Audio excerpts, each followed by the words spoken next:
Hey, Shalom Doooovid. Welcome to Week in Review. Good to be back. God bless. Thanks everyone for tuning in. Hope everyone had a good week and have a good week going forward. A lot to cover this week. Um, Not planning on any guests, so thank God the last few weeks I was able to have a few guests, but probably just get back to my research. And I'm going to wrap up my failures as a Jew this week.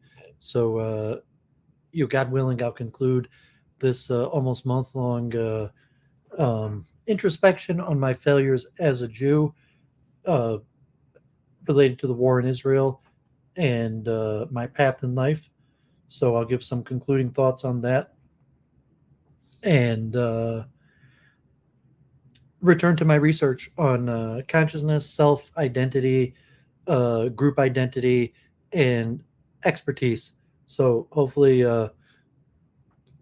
starting next week, we'll get back into expertise and probably the chess essay and various things coming up. So this was a big week in terms of streaming. I was on Twitter Space, Mario Nawfal, and then Keith Woods. I did a stream on my channel, Transmigration of Souls. I was on Luke Ford earlier today, and Kevin McCairn came on. So I was on the Swiss channel. So let's jump straight into a screen share and show some of the things happening. I'll talk a little bit about thoughts on the war in Israel and what may happen. Hanukkah's coming up soon. I think next week or the week after is already the beginning of Hanukkah. So a lot of stuff happening. So these gentlemen from a channel I can't even pronounce, I'm sorry, reached out to me and we had a nice conversation. I guess this like a Swiss YouTube's WebTube. They're also on Odyssey, and I guess they're Christian, and their main thing is fighting the false narrative, the narrative wars, and they're very against. Um, they're very against the COVID-19 vaccine. Um, Yeah, got it. Yeah, thanks for tuning in from Sweden. I'm not sure if you're familiar with these guy, Martin Gustafsson, uh, Pele was the other guy's name, and I'm not sure if Gustafsson's a common name. I know there's a very famous chess grandmaster called Gustafsson. If it's just like Aronson or whatever the common name, Gustav, son of Gustav. But yeah, people want to check out that conversation. A little bit interesting. Glad to network into Sweden a little bit. I was just watching a clip of Greta Thunberg chanting "Christ Zionism, crush Zionism." So Sweden's an interesting place. So appreciate these gentlemen for reaching out. They conducted this in English, although most of their content is in Swedish. It's OKL, Judas, Lambie, Death Abrahamism. Got it. I'll appreciate people tuning in. If anyone wants to join in and talk, I'll put the link in the chat. If I don't have any guests planned, but if anyone wants to hop on and chat a little bit, um, I got the link in the chat. So, yeah, my big week. So, first I'll mention I was on a Twitter space with Mario Nawfal, and it finally came through. So, that was probably my biggest media appearance maybe ever. There was over 5,000 live viewers, had over 500,000 um, eventual viewership, and uh, topic was Elon Musk balancing freedom of speech and advertisers that had some big names. Um, Suleiman, Keith Woods were on, some other people uh, that I'm guessing are some sort of media personalities. So I wasn't even enough familiar with most of these people. I'm not sure if it's still not there anymore. Okay. but just see some of these names. So Ryan Rosbiani, one of his regular guys, Stock, Board, Elon Musk, over 1 million followers. Not sure who this. Suleiman, Keith Woods, um, Sarah Kat Kahana. So I was the smallest name by far. The other Jewish guy, uh, Benjamin Zev, who was also on the Keith Woods stream, who's a regular co-host with Mario, was like the second smallest name on there. So of all the people on there, Doooovid was by far the smallest media name. And I gave a little defense of, yeah, Mr. LDS, God bless. Yeah, I gave a little defense of censorship, and that led to my conversation with Keith Woods. And like everyone knows, watches me regularly, Doovid's libertarian and does not favor censorship and generally disagrees with the majority Jewish strategy of censorship. And just to put in those terms where it's kind of like pejorative, censorship or free speech as a euphemism. But I don't think that Jewish interests that are anti-free speech are nefarious by nature, that Jews generally oppose free speech for legitimate reasons. And although I disagree, I don't think that's the greatest strategy. I don't think it's nefarious that Jews push for it, although there definitely is corruption within Jewish organizations and likely, certain elements of financial and power plays within organizations like the ADL and the large financial backers that support the ADL in doing it. But you're just saying that Jews are a small group. We're a protected minority, even though relatively Jews are quite popular and even more popular among the elites. That there's a lot of people who don't like us, like 10, 20% of the population is anti-Semitic. And so if Jews are like 2% of the population, and there's 10 times more of the population that doesn't like us, and you allow free speech, and like, Keith Wood, some of his people put in like, well, the truth, you're scared of the truth. And saying like, no, I don't think we need to be scared of the truth.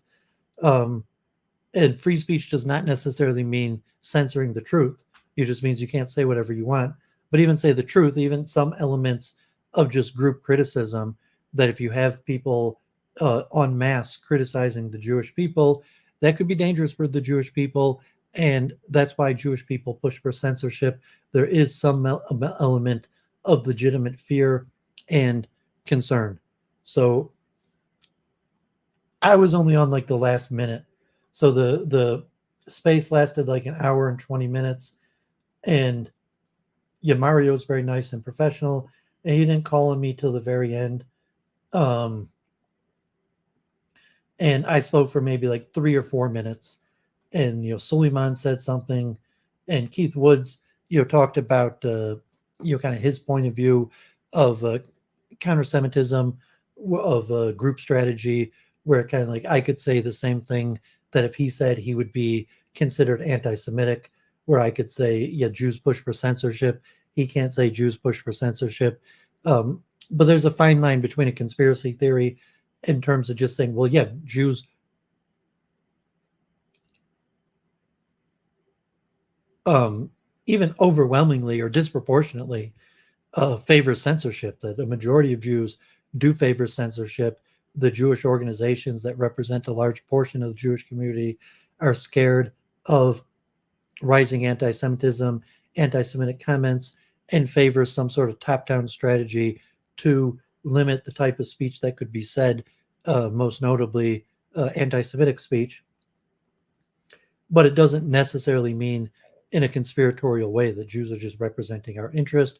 I also mentioned the coalition of minorities in terms of the ADL, and there's possibly wide popularity for censorship from really all aspects. Because like I used to talk with Charles Moskowitz, almost everybody supports censorship. Like the Doovid libertarian relatively free speech absolutist to say that only when it is a crime, like in terms of threatening somebody, but speech should almost never be censored, would be my general view. Um, but that's not a very popular view. Libertarianism only represents 1 or 2% of the population. So, although I did mention in the post that I've never heard of Ben Swan. I mean, if you know and you want to put us together, I'm happy to speak to people, but I'm not really a self promoter to reach out and try to push myself to other people. Um, yeah, I mean, Lambie or whatever, people have their different views. Like, generally, I'm free speech, anti censorship, but I was voicing the mainstream opinion of Jewish organizations and the legitimate fears of American Jews that are anti free speech, or think that some form of censorship is necessary for the protection of uh, us as a people, and maybe even their view of society or theological. But I also mentioned the ADL in this current status is weakened because the current coalition of minorities that the ADL generally works together with is anti the war in Israel. So currently, the ADL is supporting the war in Israel, the war in Gaza, basically full support of everything the Netanyahu administration is doing. And that is not in alignment with the ADL's main coalition of protected minorities in these fights. So in terms like Elon Musk bargaining, uh, trying to show some sort of anti-terrorism, pro-Zionism uh, level in the war, in the rhetoric and commentary for the war, that weakens the status of the ADL within the general pushback, so to say, against like Nicholas Fuentes and alt-right or censorship in general, that the ADL has to go against. Just the ADL might represent 3 million American Jews, as where the broader coalition of minorities might represent tens of millions, maybe 50 million people, African Americans, elements of Arabs, Muslims, Asians, Hispanics, and the ADL being part of this coalition, even a leading force of the coalition, which Keith Woods pushed back on, saying like, if he said that, he'd be considered anti-Semitic. But you have to push it in a certain way. It depends on you frame it. So we can talk about that more if someone hops on or wants to talk about that more. But it's saying that because the ADL, the general consensus of the coalition of minorities, opposes the war in Gaza and even tends to be pro-Palestinian in terms like, yeah, like people are anti-Semitism. The coalition of minorities protects Jews, but they also protect Palestinians. And in the case of the war in Gaza, Israel is seen as the oppressor. So for the ADL to fight both prongs of the war at the same time, of pushing for multicultural, uh, pro-immigrant America, and for the opposite in Israel, it weakens the status of the ADL. Hey, Mr. Boston, good to see you. God bless. So mention some of that. And so that led to Keith Woods reaching out to talk. So Keith Woods had a space on later that night, and he was mentioning me. So um, enough people, I guess, pushed me, and Keith got into contact. He Twittered, DM'd me, and I accepted the DM, and we spoke. And he's like, "You want to talk?" And I was like, "Sure, let's do it." And we did it the very next day. And the Twitter space. So I'm going to talk about this in depth. Where the Twitter space, he calls it um, interview with a rabbi. And I told him, what did he want to talk about? And like I said, I was willing to debate, and we could still do it in the future. I mean, if Keith wants to talk again, obviously he's a huge media personality compared to Doovid. Doovid's small time compared to Keith. He had well over 1,000 listeners in his Twitter space. Just on Rumble, he's over 11,000 views. So, this is one of my bigger appearances in years. So, props to Keith Woods. I appreciate you having me on, reaching out. It was a friendly conversation. But when Keith reached out, I told him I was up to debating immigration and multiculturalism, and I would do that in the future if he wanted like a straight up debate of immigration and multiculturalism. And Keith Woods is like a nationalist from Ireland, an anti-immigration activist, and he used to podcast with Richard Spencer. Um, he's talked to like Arvel, um, different names. I guess he's an alt-right figure. Some people say he's even more like fascist or racist, anti-Semitic, although he seemed reasonable to me. He just seems like an Irish nationalist, anti-immigration activist in terms that he did not seem, from my perception, he didn't seem to, certainly he has levels of counter-Semitism. He's a big critic of Judaism. He's a critic of the Jewish religion itself, and he's a big critic of Judaism in terms of a political movement, borderline espousing something like the Great Replacement theory. Um, but so I told him if he wanted to debate, I would debate and defend immigration and multiculturalism. I don't have a stake in Ireland, so I know they had the riots in Ireland, and so I'm not pushing for multiculturalism or immigration in Ireland. I say I'm neutral. I'm libertarian in general, so I don't have any opinion on that. But in America, I support a multicultural America, and I support generally continued immigration to America in libertarian values. And I told him I'd be happy to debate that, but he was more interested in just asking general questions on Judaism. And so I told him, you want to do like an Ask the Rabbi, and he asked me like, well, am I a rabbi? And so like rabbi means different things to different people. I'm going to talk about that a little bit more when I talk about my failures as a Jew and make my concluding thoughts on that. But rabbi is just a respectful term to refer to someone who teaches you something about Judaism. So like a teacher in any level from grade school to yeshiva to a synagogue rabbi to a scholar, it's a respectful terminology to refer to the person as a rabbi.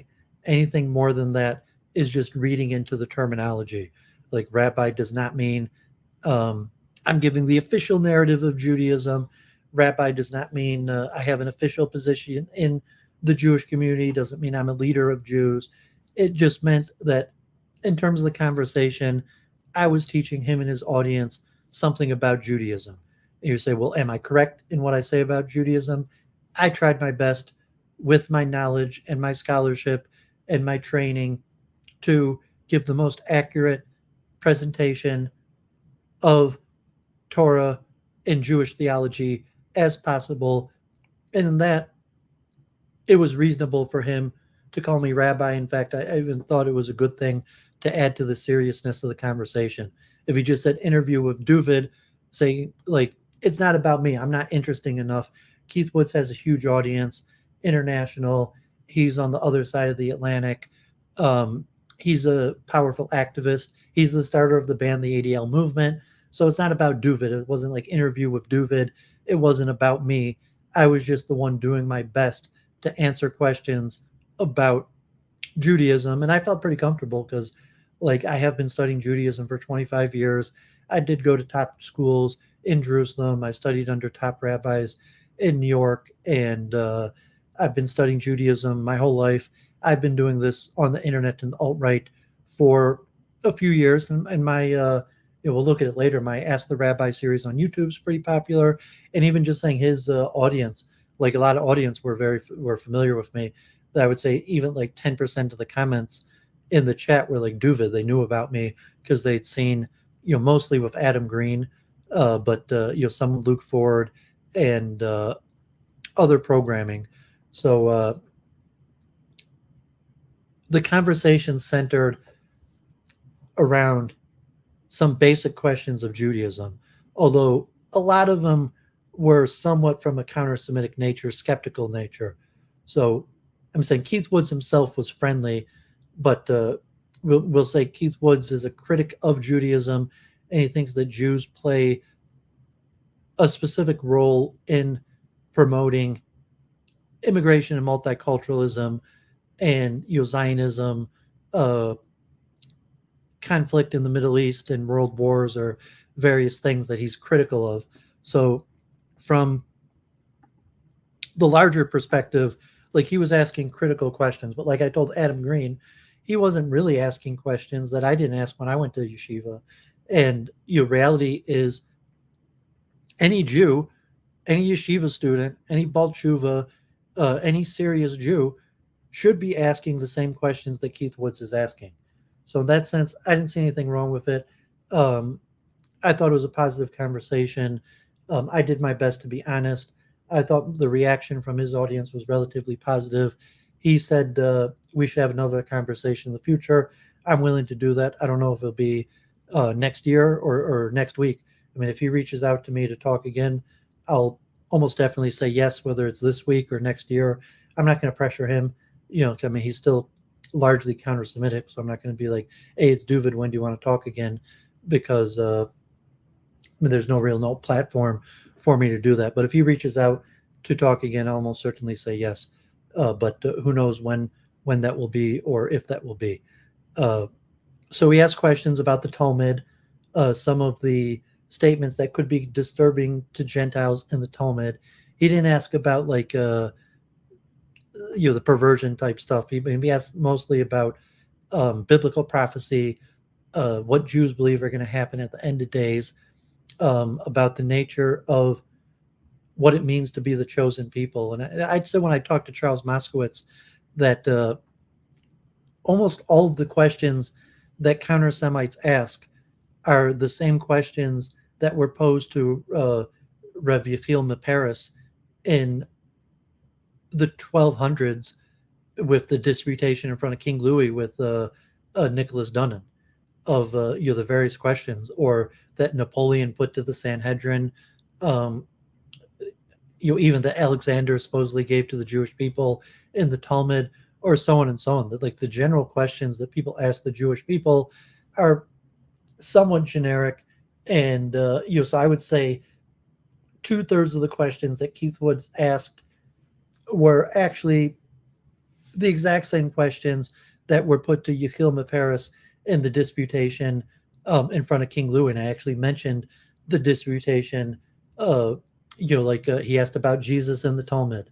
He asked about what we believe is going to happen at the end of days. Whether we thought he asked about Adam Green came out at the end. He asked about the fall of Edom, Rome versus Jerusalem. He asked about pornography. I brought up Luke Ford, and it was a pretty cordial conversation. And he just asked me questions. I did my best to answer him. We didn't really even argue. He just wanted to know, and he basically had. We talked a little bit about Kabbalah, so he started actually asking about what are Hasidim, how the Hasidic movement start, some of the tenets of the Hasidic movement, and then he wanted to know quite a bit about Zionism and the Haredi opposition to Zionism, and the religious difference between religious Zionism, secular Zionism, and religious anti-Zionism, and um, the crossover between just because religious people are anti-Zionist, there's the pathway from religious anti-Zionism to Zionism that we discussed. And then eventually, the antisocial contracts here. And, so we talked about that. We could talk about that more. I've covered these topics many times. Um, but it was a good conversation. And anyone who wants to talk about that more, I could do like Ask the Rabbi, or you could reach out in social media, because many of these topics I've discussed multiple times. So it's better to just do it in front of a larger audience rather than keep on repeating myself every one time someone appears in the chat and asks me the same question again and again. You're like, okay, I've answered these questions. The answers are out there, and I did my best. So then this guy Benjamin Zev, okay, so he wanted to know the breakdown of population now in terms of anti-Zionist and Haredim. How many of the Haredim are anti-Zionist? Global populations of Haredim, breakdown of Haredim in Israel. So I did my best. And then this guy Benjamin Zev from, I guess he's an Israeli expat. So I'm not even sure where he lives, or maybe he's in New York, or what his deal is. But he's Mario Nawfal's co-host, and he came on, and he was cordially just like bashing me, like he was saying like, this guy Doooovid is a fraud, he is not a rabbi.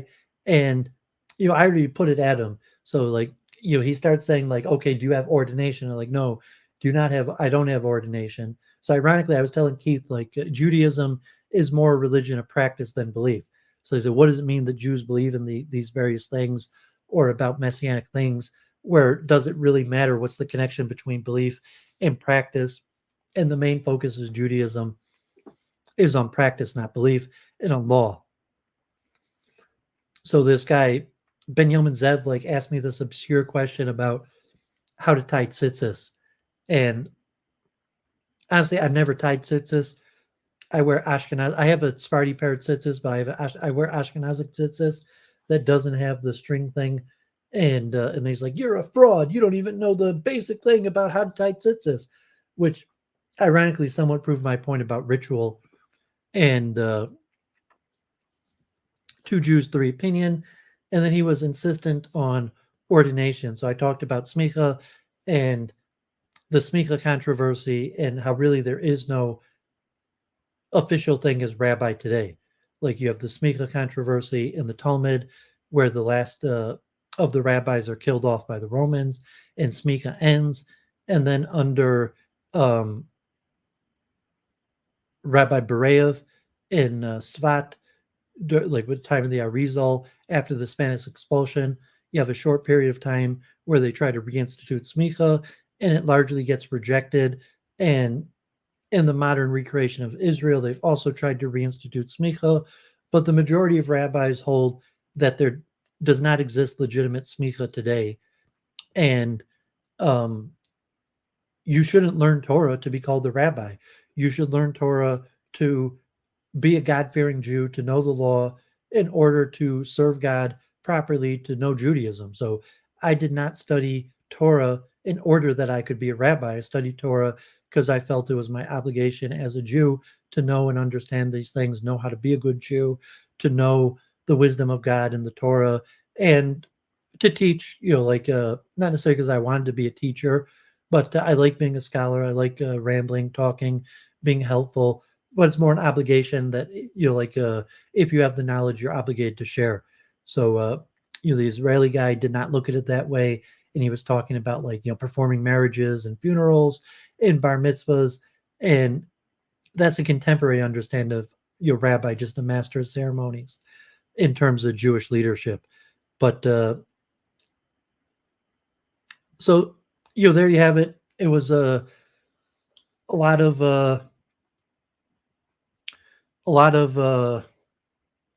viewership. I gained my Twitter following like doubled. So, like now I'm at 1,042 followers, up from like I was at like in the 400s of followers. I was at like 500 followers before I appeared on Mario, and from Mario, I only gained like 50 followers because like I hardly talked, and I gained like 500 followers from being on Keith Wood. So appreciate that. Any new followers, reach out. I'll try to answer any serious questions in the chat, or you could join Negation. He didn't know who Luke Ford was, although I mentioned.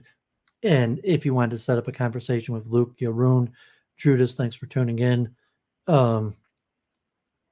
Okay, so last week I had on Kevin McCairn, and he mentioned his we talked briefly about transmigration of souls, and he was talking about like tensor fields and information spaces.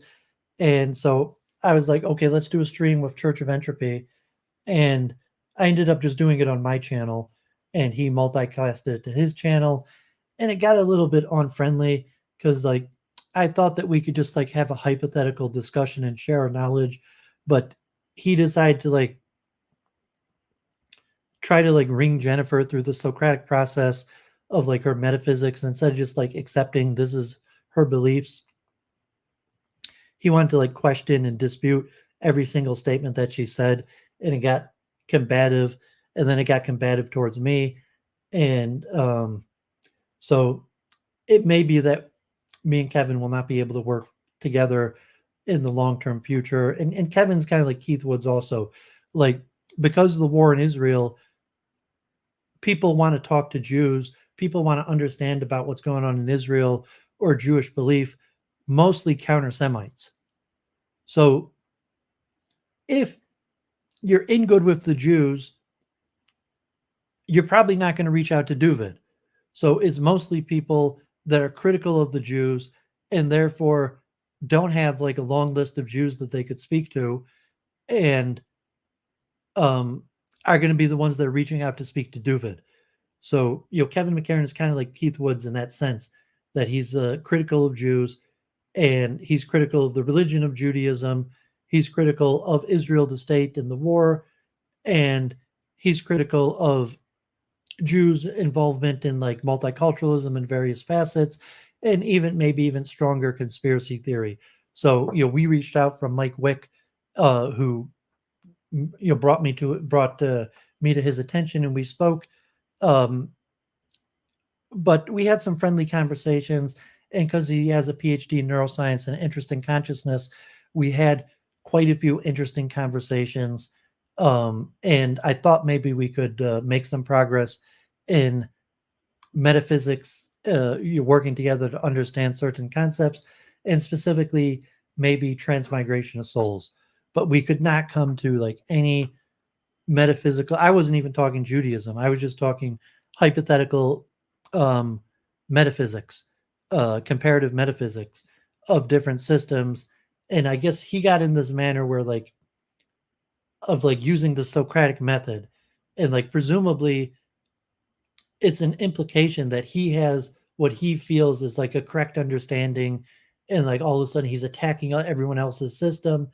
um and I'm not so sure he even has a system. He has a good education, he has a PhD, he's a published author, he's done a lot of research on monkeys, and but his knowledge in metaphysics and philosophy was somewhat limited, and I'm not sure he was really that interested in what me or Jennifer was saying, and mostly was trying to like debunk it or play to his audience.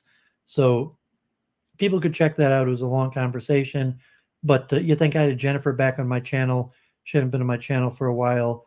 I reached out to her because of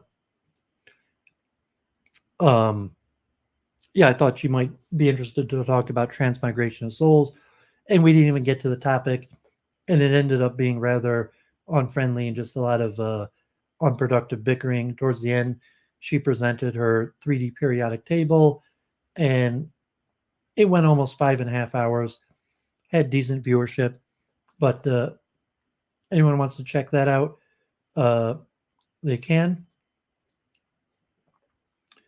Um, so yeah, Stephen James. We didn't stream this week with. I didn't stream this week with Stephen James, um, but because it was Thanksgiving and I'm not sure enough happened. But hopefully this Thursday we'll stream again with Stephen James. I might be talking to this Claire's friend, Khalid Safir, who's like a Ahmadiyyan Muslim who wanted to have a conversation. So that should be this Thursday, and I'll share that when it comes up. And hopefully Stephen James will talk again this Thursday. Although I appeared on Stephen James' channel last night, he finally broke 1,000 subs, and we talked a little bit about that. So congratulations to Stephen James on 1,000 subs. share his channel. So our war correspondents, the war in Israel, has you've been getting decent viewership,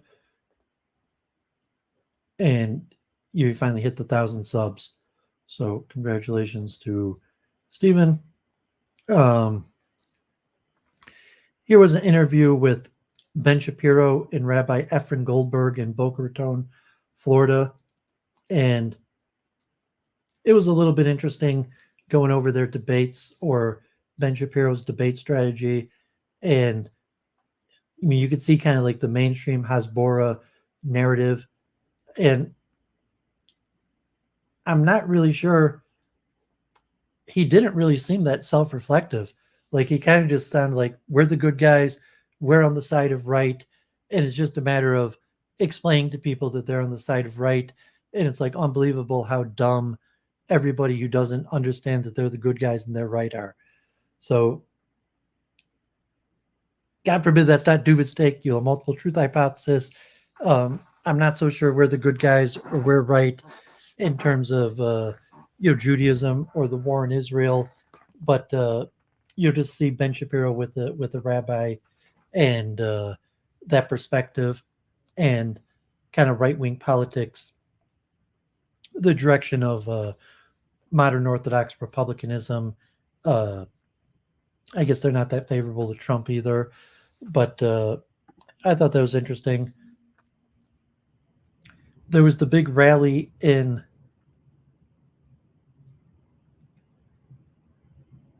Washington, D.C. this week for Israel that included a few 100,000 people. And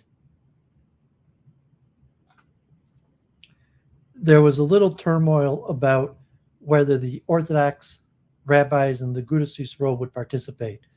And so here is a little background in the statement about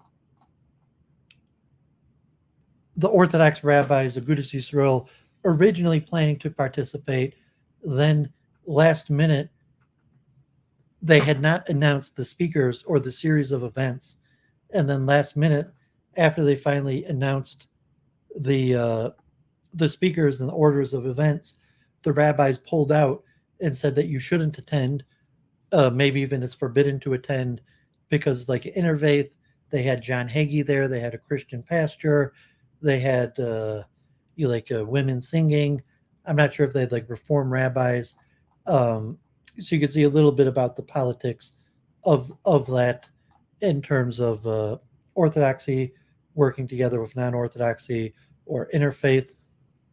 Friday night, Sula, Adar Weinrot from the Sula channel made his first appearance on Modern Day Debate with a Christian Zionist to debate Jean-Francois Garepi and Hussein on Israel or Palestine, good guys or bad guys. And Jean-Francois Garepi took the pro-Palestinian side, and it was about 50-50. So I'm not sure exactly where the vote, but like of the people who voted, it was about 50-50 for Israel and Palestine. Jean-Francois Garepi was pretty convincing in his pro-Palestinian arguments.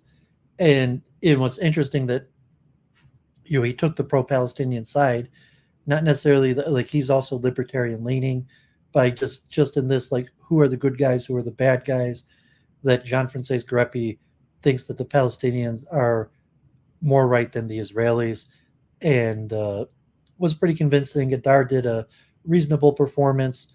Justice,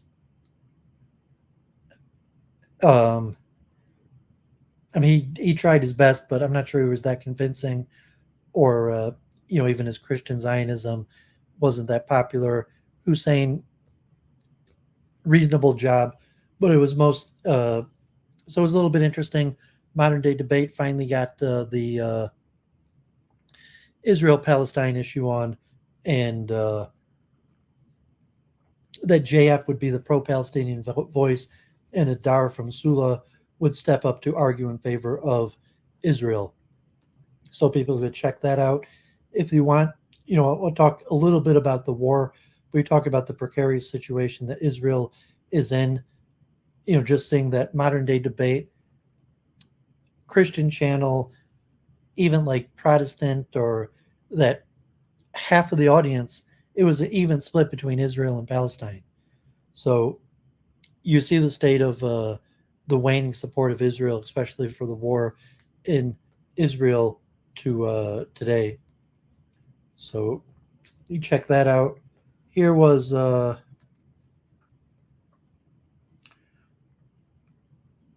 Jazeera's counting the cost.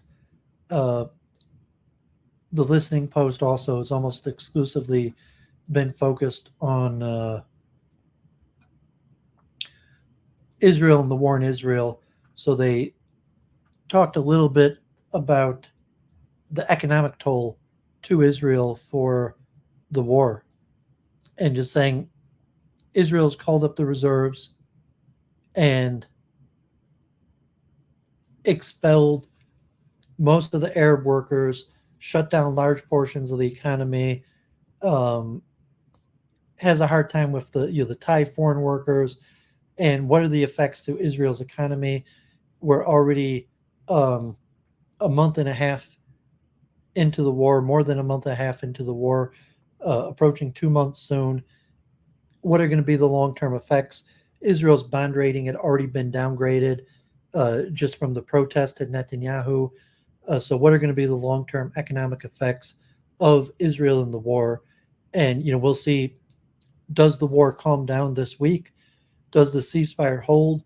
Or does Israel go through, after the temporary ceasefire, hostage exchanges, prisoner exchanges, to continuing the war that would likely be many months, even possibly many years, and what would be the implications to Israel's economy? So here was Weeb Union. So the war this week, Friday, you had the start of the ceasefire for the hostage exchange, and you had a little bit of an increase in hostilities right before the war. But Israel is somewhat at a cease still in terms of the you basically what we were talking last week, where Israel did the easiest parts first, which is just aerial bombings, taking over the flatlands where they could use their tanks and heavy equipment, um, including through the sea to completely encircle Gaza. That included like Al Shifra Hospital and Al Shati camp for the complete encirclement. Um, but the most dense areas, Israel was taking quite a few losses before the ceasefire, trying to get into the denser areas. And if the battle resumes after the ceasefire, Israel will be at this difficult stage of the war where they actually have to go in to the areas. Like they started pumping seawater into some of the tunnels.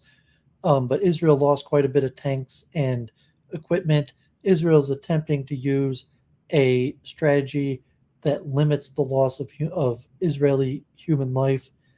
And so that's why they're focusing so much on bombing and the siege. So if the ceasefire ends and Israel continues the war, it'll likely be a similar situation like this before, where Israel will have to do a complete siege of all of Gaza City, and Israel was making relatively slow progress. And even say these red areas are some of the easier areas, because like these denser areas are more of the tunnels, and it will be a slow grind. And also southern Gaza, I mean, is so we'll see what happens if the ceasefire holds. So just for people who are following, they did an agreement of a 4-day ceasefire for 50 hostages.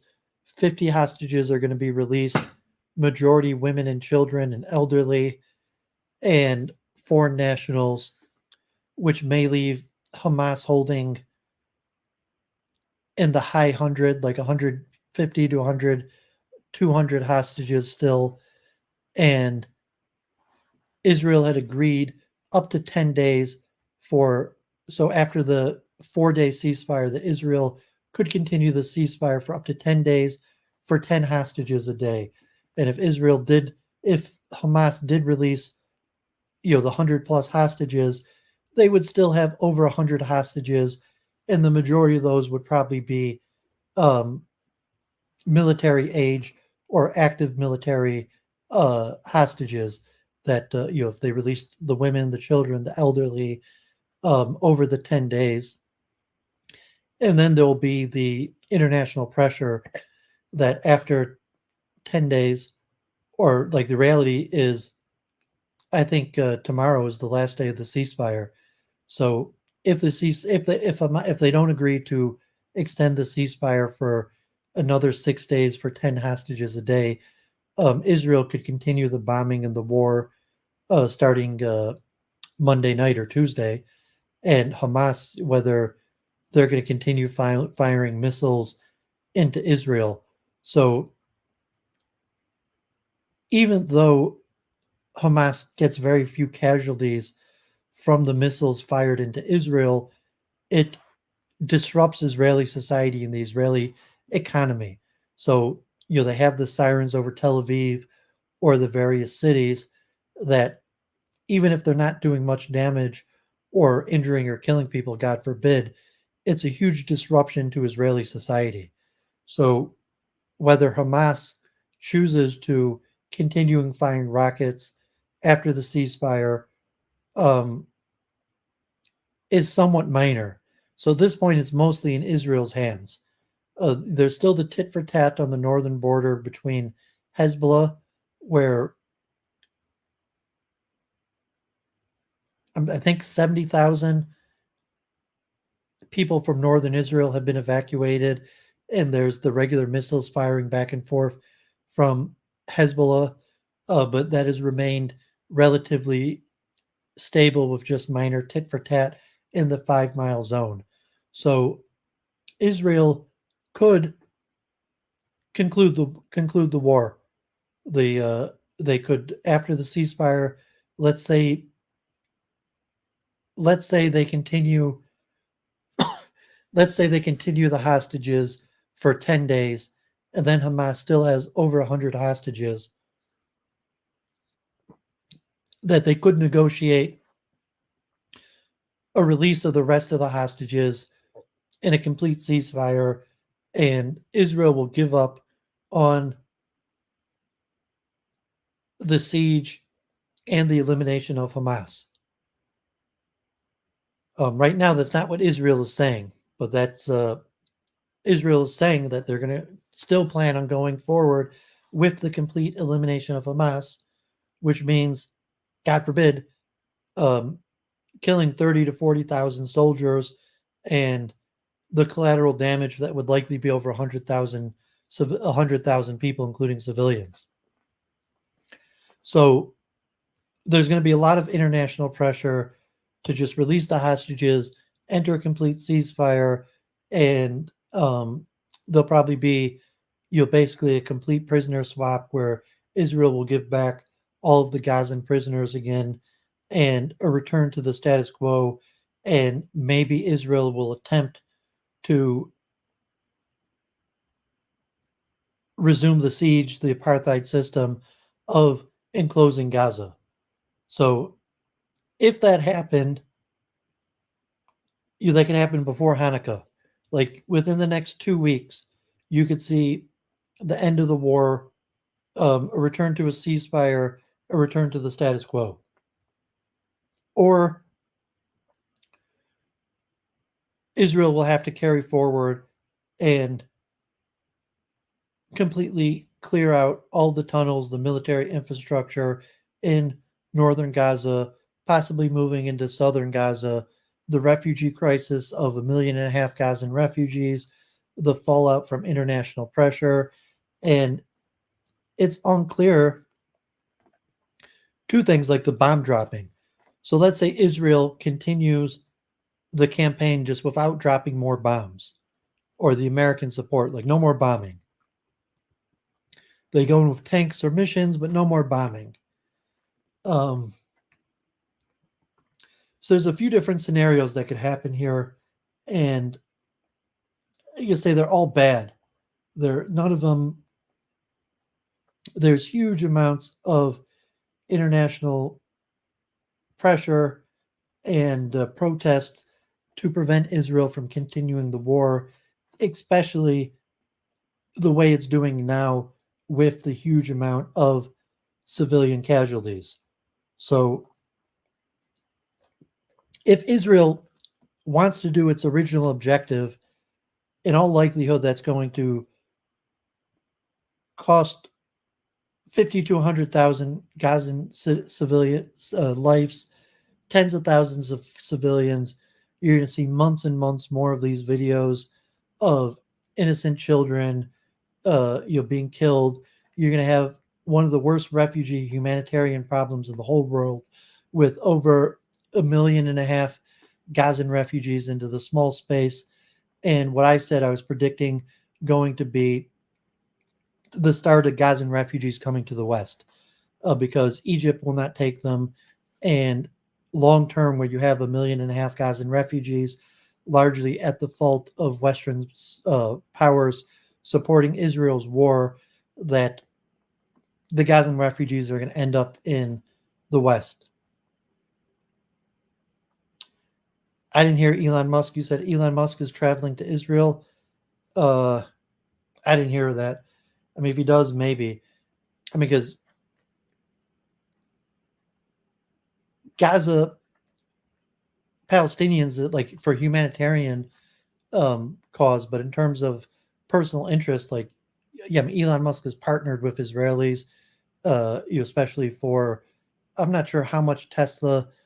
I don't think Tesla actually is very dependent on Israeli technology at all, but uh,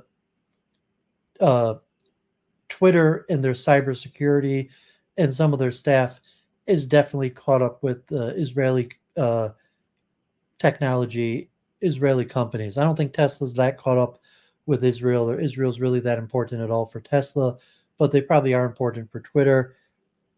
It's possible. It wouldn't surprise me if Elon Musk went to Israel, but I didn't hear about that.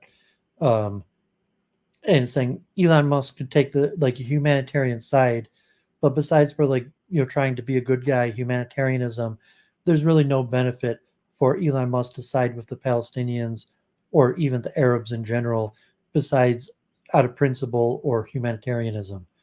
Um, so a lot of uncertainty. We'll have to see what happens this week.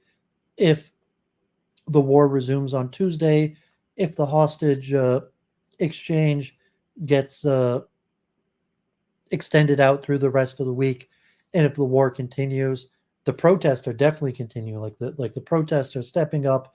There's protests all over. Like the Thanksgiving parades here in Detroit, like the Christmas tree lighting was disrupted. The Thanksgiving parade. There's a protest for Palestine like everywhere. High school walkouts, shopping malls, shopping centers. Every politician, like every major public event, has some sort of ceasefire, pro-Palestinian um, protest. University of Michigan, uh, you know, right in there with student governments and campus um, across the country. Like every large city, every even it's like Black Lives Matters almost. It's not quite as big as Black Lives Matters, but you're seeing thousands and thousands of um, anti-war, pro-Palestinian protests across the West, across the world. Huge amount of pressure against Israel for continuing the war. So it would be very unlikely.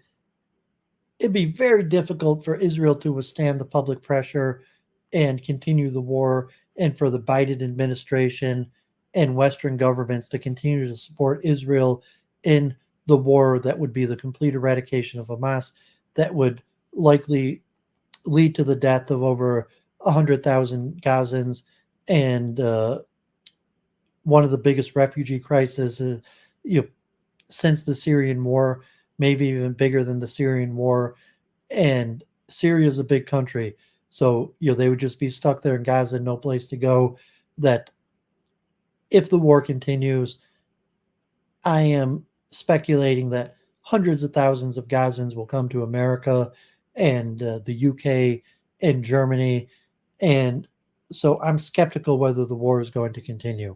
And also on the Israeli side, like the economic damage to Israel being at war and the global fallout, diplomatic fallout. But at this point, all we can do is wait and see. Okay, so let me chant a song. I chanted this on my reincarnation video, and then I'll make my concluding thoughts on my failures as a Jew, and then I'll get back to some of my research. So appreciate everyone who's tuning in. Um, any questions, feel free to super chat, but or just to at Doovid if you had something directly you wanted me to address. You do an at Doovid, so I'll see it in red on my screen. The link is in the chat if anyone wants to come on and talk. So, yeah, I was talking about transmigration of souls and the famous book Sefer Haredim by Rabbi Eskari, who was a student of Rabbi Berev, a contemporary of the Arizal and Rav Chaim Vital, and was one of the rabbis who was given smicha by Rabbi Berev. And he wrote Sefer Haredim, popular book that has quite a bit about transmigration of souls and is a very respected Kabbalistic book. And this song, Bilvavi Mishkan Evna. I will build a tabernacle in my heart to glorify God's honor, and I will place an altar in the tabernacle dedicated to God's divine rays of splendor. And for the eternal constant flame, I will take upon myself the fire that fueled the binding of Isaac, and as a sacrifice, I will offer my God, my soul, my unique soul. Oh, Judas talking about Utes Kislev. I'm not a Chabadster. I work together with Chabad, but I'm not a Chabadster. There's plenty of Chabad content, or you could do a stream on your own channel. I mean, if you really want to hop on and talk about it. But yeah, I'm not a Chabadster like that. I'm not going to represent the Chabad holidays. But yeah, I mean, Utes Kislev this week is a big ceremony for Chabad in the history of Hasidus. Bilvavi Mishkan Evna Lihadark Voido Oi Mishkan Mizbeach Osim Likarne Hoidoi Bilvavi Mishkan Evna the dark void doi Mishkan Mizbeach Osim the carne hoidoi Uneta mide kakli Ase shakeda Korbanak grieve lo yes nafshi as nafshi hachida Uneta mide kakli Ase shakeda Korbanak grieve lo yes nafshi as nafshi hachida Bilvavi Mishkan Evne Lahadark Void Doi Mishkan Mizbeach Osim Likane hoi doi. Uneta mide kakli. Ese shakeda. Ulekorbanak rivlo yasnapshi. Asnapshi hachida. So Azkari is actually a Persian name. If Judas Fly is in the chat, it's not a Persian tune. Like Rav Azkari, I think came from maybe Iraq. I'm not even sure where he came from, or if it's his descendants that moved to Persia. So it wouldn't necessarily be considered a Persian tune, but the author of the tune, Rav Azkari, the name is a general common name for Persian Jews. Let me chant another tune. I guess before I conclude my failures as a Jew, God forbid, um, I'll chant another tune from the Sklener Rebbe to get myself in a self-reflexive mood to do the concluding thoughts on my failures as a Jew. So I've chanted this one many times. This is Psalm 21, verse 4, 5, and 6.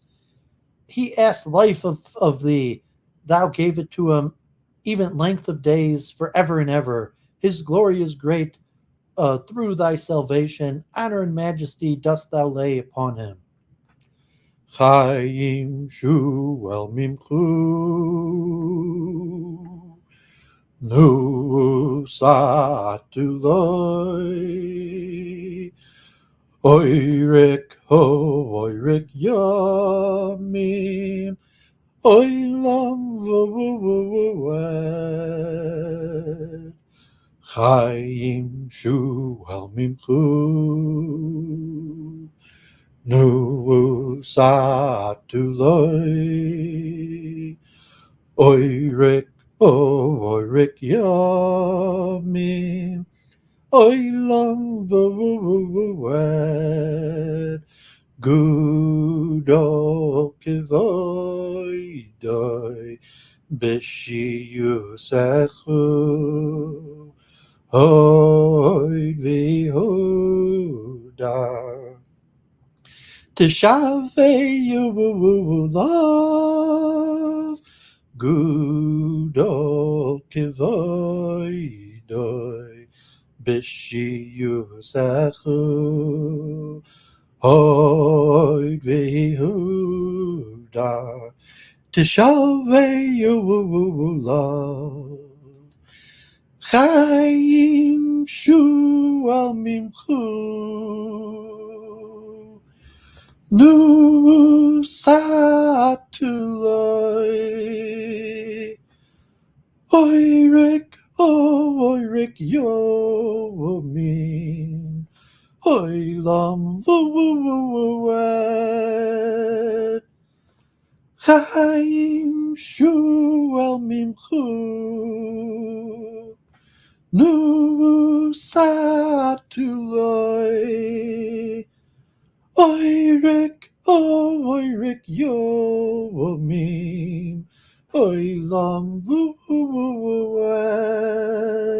Gudol kivoidoi b'shiyusechu Hoid v'hodar tishavei love Gudol kivoidoi b'shiyusechu Hoid v'hodar Tishavei love.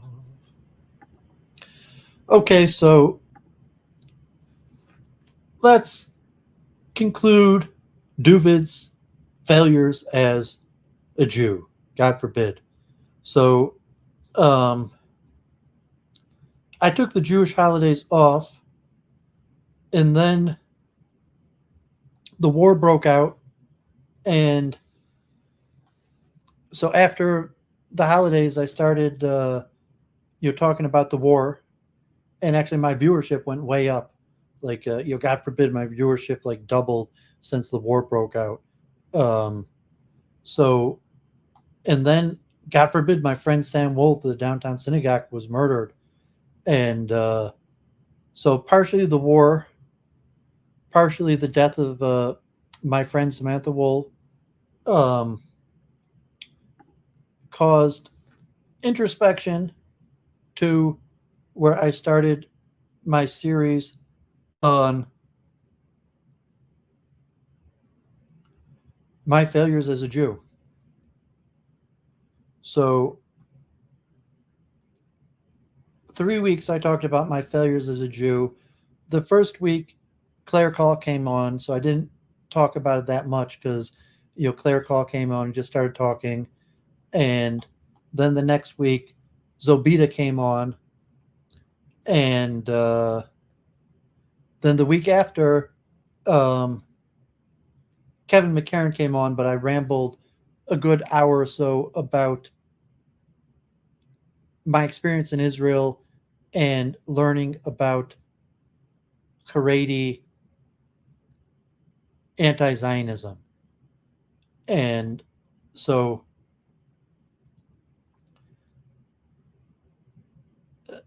that stream last week, I covered a lot of material and mostly about how I learned about anti-Zionism in Israel and an overall understanding of Haredi anti-Zionism and dynamics of um,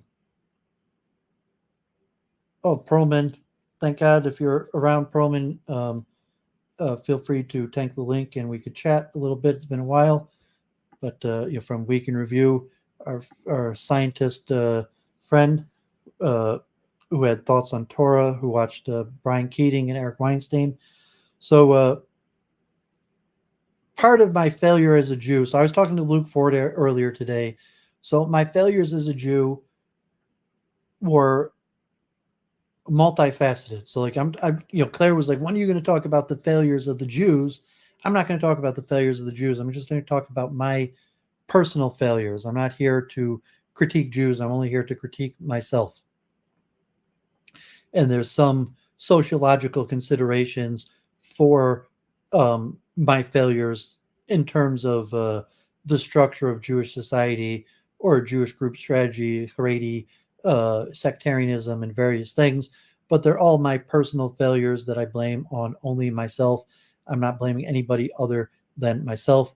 And I'm not here to critique or talk about the failures of the Jews in general, just my personal failures. So, um, so I was talking to Luke Ford, and I mentioned to Luke Ford of Judaism to some extent is all or nothing, and I failed to integrate into Orthodox Black Hat society. Part of my failure in Orthodox Black Hat society is it's somewhat all or nothing. Like my family is secular. My family didn't make my mother. I come from intermarriage. My parents don't live within a Jewish community. I mean, they live in somewhat the part of town where Jews live, but not per se within a Jewish community. Just in the area where Jews live, and just someone who put on a black hat, was in Orthodox society, but I wasn't like a familiar member of it. Although I did go to some of the schools as an adult, I didn't go to the schools as a kid. I studied under rabbis. A lot of people maybe even think I'd been born religious or was so to say from of them. Didn't even know I was a Baal Tshuva because I had studied, acclimated a decent amount, or picked up Yiddish, learned Torah, learned how to pray, various aspects. But it's somewhat all or nothing. And when I decided to go back to university, the cultural mix between going to university and being Haredi at the same time was too much. So, and then in Detroit, it's a smaller community. They're more insular. They're more fear of outsiders than New York. They have, hundreds of thousands of Jews. They have their own politicians, showroom. There's less fear of outsiders. And, but in Detroit, there's much more distrust and fear of outsiders because it's a smaller community and the community is more has more to worry about and to protect by allowing outsiders, because so the Detroit Orthodox community only has 5 to 10,000 members. It's really all within a few square mile area, as opposed to New York, where there's hundreds of thousands of Orthodox Jews, even hundreds of thousands of Hasidim, and the Hasidic community encompasses tens of square miles. There's multiple Hasidic communities with tens of thousands of people: Borough Park, Flatbush, Williamsburg, Kensington, the five towns, Teaneck, Muncie, Monroe, Catskills, Lakewood, so on and so on, where there's much more. Manhattan, Lower East Side, Upper West Side, Upper East Side. I mean, Jews just dominate New York City. In the same way, like there's powerful Jews in New York, in Detroit. Jews have power and representation in Detroit, but we just have influence here and some prominent members.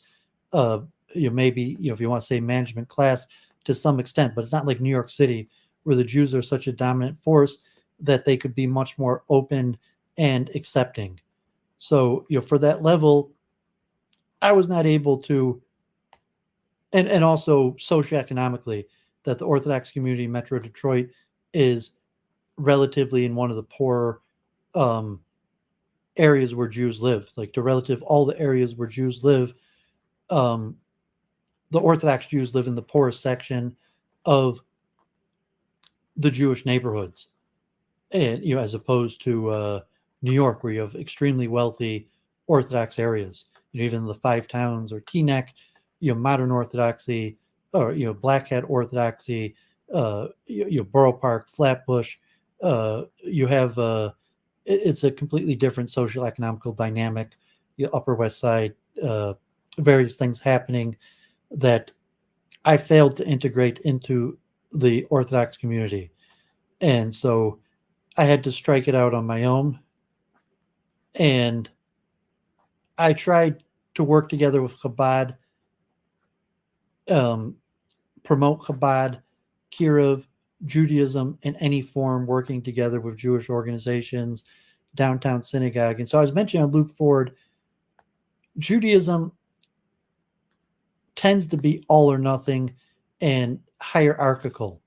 So even liberal Jews, even secular Jews have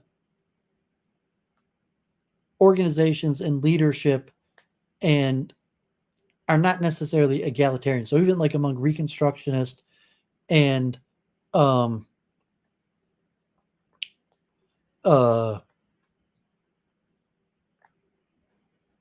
Reform Federation, there's strong hierarchies where there's people that are in leadership and you kind of just have to accept the leadership and go along. So if it's like liberal Judaism, feminist Judaism, Democrat activist Judaism, they're not friendly to dissension. So I mean, Jews, generally like to speak through a unified voice. They choose leadership to represent the community, and they don't like dissension with their leadership. So that's not just the Orthodox; that's all levels of Judaism. So negation: what percent of New York City is Jewish? I heard only 13%. I think New York City itself is like 20% Jewish, and it depends how you count Jewish. But I think there's like 10 million people in greater New York City, and about 2 million are Jews. It could be a little bit less, but I would guess it's 15 to 20%. And Brooklyn could be even higher. Like Brooklyn could even be like 25% Jewish. The biggest of the Jewish areas in New York City is Brooklyn, and Brooklyn could be already like 25% Jewish. So you're not to say like I never expected to become a leader in the Jewish community. And Judaism also like ethno groups. I'm a half Jew. I have a non-Jewish last name, and the likelihood that I would rise to power and leadership in the Jewish community is very small, just based on me being a half Jew. But also, they have a selection process of various methods. Sometimes it's corrupt or based on money or how they want the community to be perceived, related to political activism, related to wanting to speak to a unified voice to political leadership. So almost all Jewish groups, from Orthodox to secular, but maybe even more so on the secular, are active in politics. And part of the activity in politics means that they have representatives that represent the community to politicians. And so that respect, they don't like dissent because they want to, the Jewish community is more powerful if they speak through a unified voice. So if they choose a representative to speak to the politicians, the ADL, or different committees, they don't want dissension. And Doovid's not like, I'm a libertarian. I don't do well under like authority or orders, like Luke Ford was saying earlier. Like he says things he shouldn't say that upset people, like the hero structure. Like certain people that are like untouchable. You're not supposed to say bad things about them. I don't like to say bad things about anybody in general, but so to say, like the hero worship structure of Jewish communities, where certain people are propped up to represent the community, and therefore you have to kind of toe the party line. So I was never good at doing that. And over 10 years in Detroit, leadership rose up around me. So like I mentioned, like Sam Wool. Like Sam Wool was younger than me. She started after me, but she rose up to leadership, um, to where she was my leader. And she was just a Jewish girl who came to Detroit, and she got involved in Jewish organizations. And I know almost all the people who have risen up in Jewish leadership. But once you rise up in Jewish leadership, then you start representing the opinion of the Jews to non-Jews, and then you start disliking Doovid, because then Doovid's giving an alternative representation, and then it's like, like I said, like the Keith Woods, and it's going to show like um the tweet from Benjamin Zev, uh that he came on, like like Keith Woods interview with a rabbi, and it's saying the main comment, this guy is not a rabbi, this guy does not represent us. And I could see that, like, Doovid might feel the same way. Like I could feel the same way. Someone's speaking on behalf of Jews, someone's representing the Jews, like, well, as a Jew, like not in my name, although I didn't claim to be representing Jews, I just claimed to be an independent scholar. And even the rabbinic term, like rabbi, does not mean consensus view of Judaism. Rabbi just means, like scholar, that like as a man who studied in Jewish schools, who read the books, and giving um, my best understanding of what the Jewish books say. So, so like, you want to call rabbi. So usually, like, I'm not like, oh, you're not a real rabbi. And saying, well, there's a lot of rabbis. There's a lot of rabbis with different opinions. There's a lot of Jewish texts. Judaism's a big thing, and you could represent just a small fraction of Judaism versus an overall picture. But this kind of like, this guy is not representative of us, because um, there's history to it going back maybe to ancient times, certainly like in America with like President Eisenhower and the creation of the Conference of the Presidents of major Jewish organizations, where the goal was to have Jews speak with a unified voice. So, this guy Benjamin Zev, he comes on and he's like, this guy Doovid's a joke.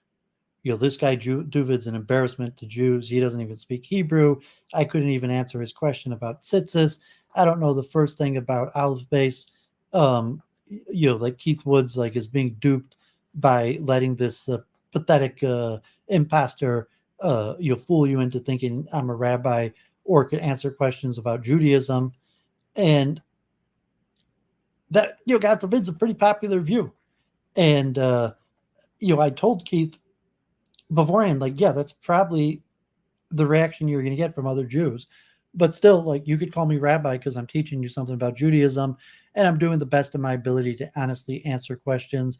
I don't want to make the Jewish people look bad. I want to defend the Jewish people, defend the scripture, defend the Torah, defend the sages, but in an honest manner.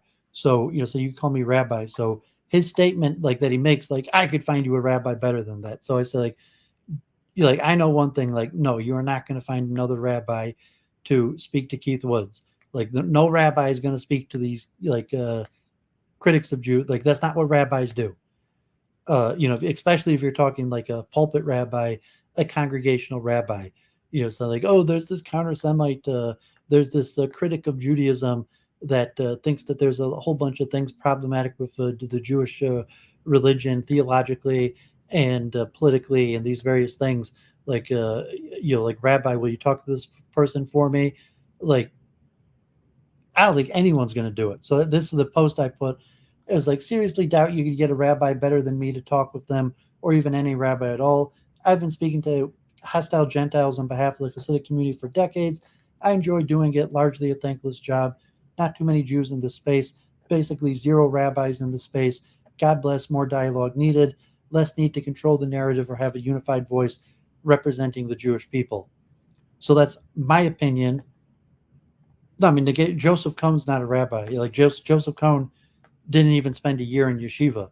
So, I mean, Joseph Cohn is a representative of Israel and a defender of the Jewish people, a defender of Zionism. But I'm saying, at least Doooovid spent 3 years in yeshiva. Doooovid went to top yeshivas. Doooovid served under, was an assistant rabbi to prominent, well-known Hasidic rebbes for almost a decade. Joseph Cohn is more like an IDF spokesman. Like, he served in the IDF. At most, he spent a year in yeshiva, and I'm not sure how much Torah he's learned. Like, like, you've seen my library, you've seen my tour of my library.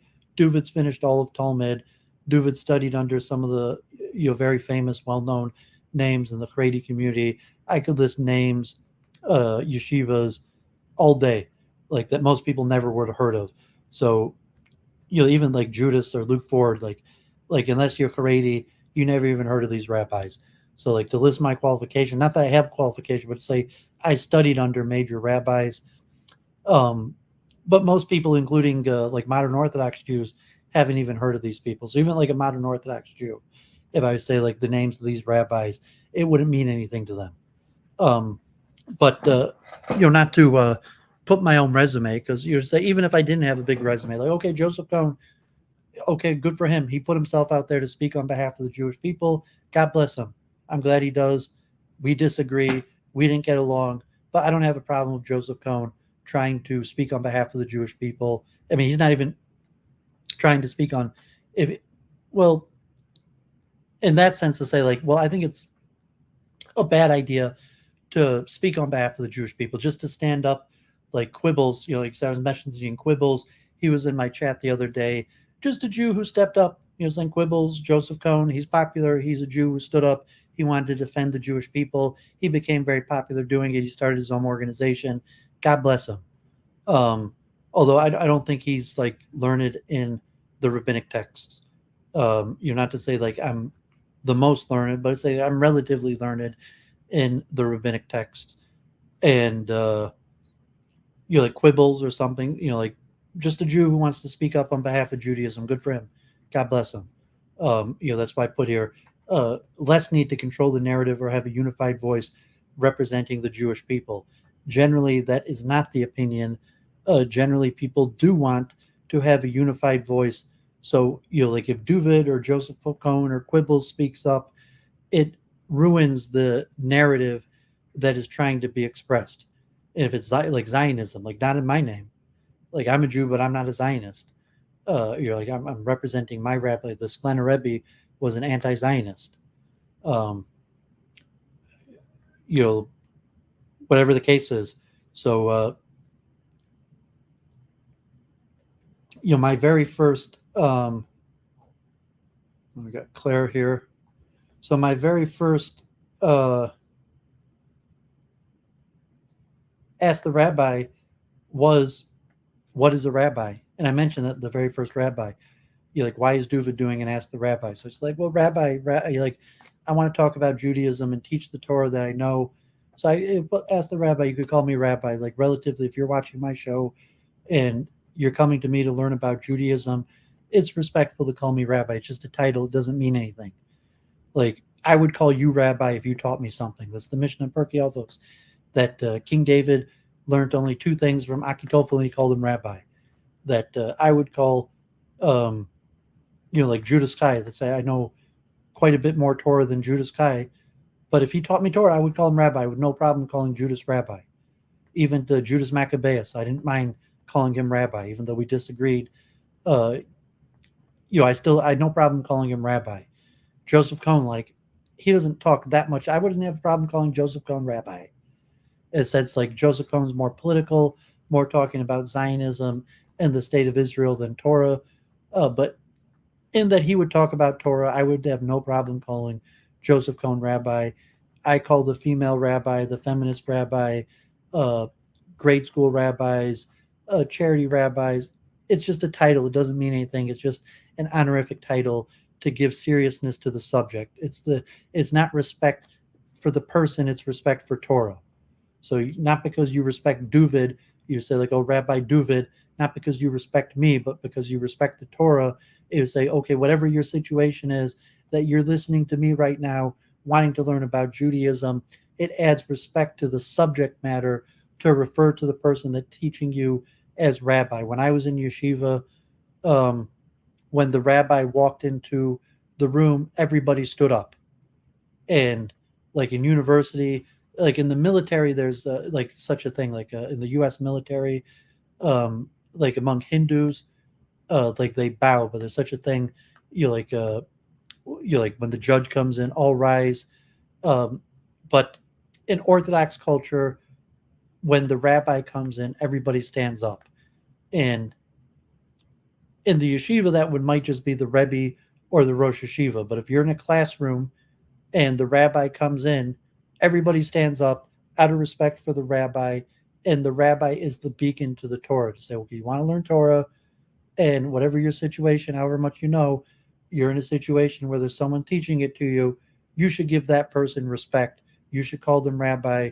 You should have a certain operational respect for the person that's teaching you this important subject matter.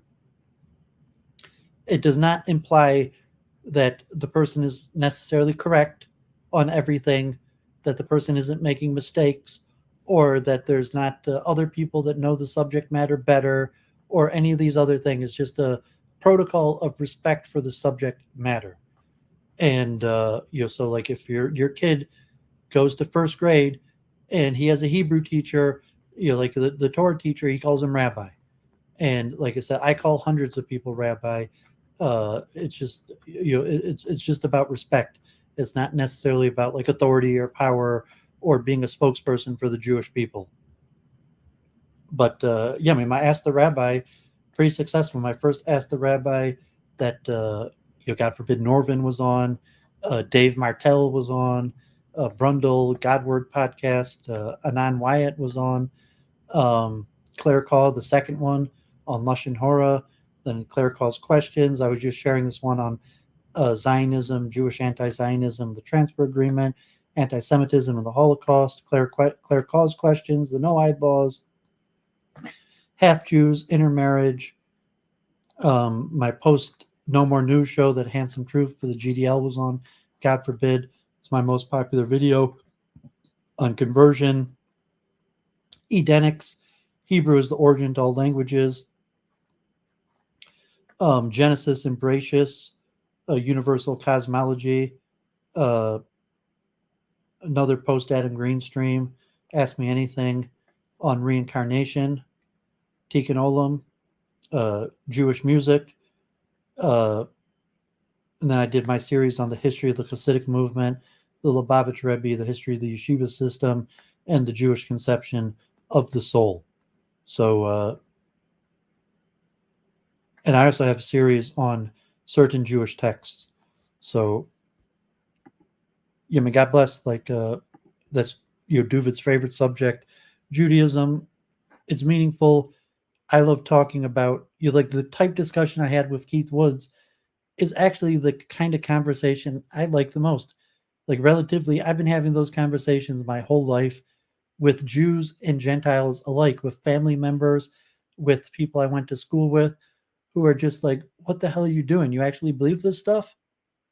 Um, because like I'm a born again Jew, and most people don't believe this stuff, and most people that have an honest conversation press you with really hard questions, and so, that respect, Keith Woods did not ask me any question that my family members, fellow Jews, people I went to high school, people I was in yeshiva in Jerusalem with, Hasidic Jews in Brooklyn, like we all talked about the exact same subject. These are all basic questions that any serious person would ask.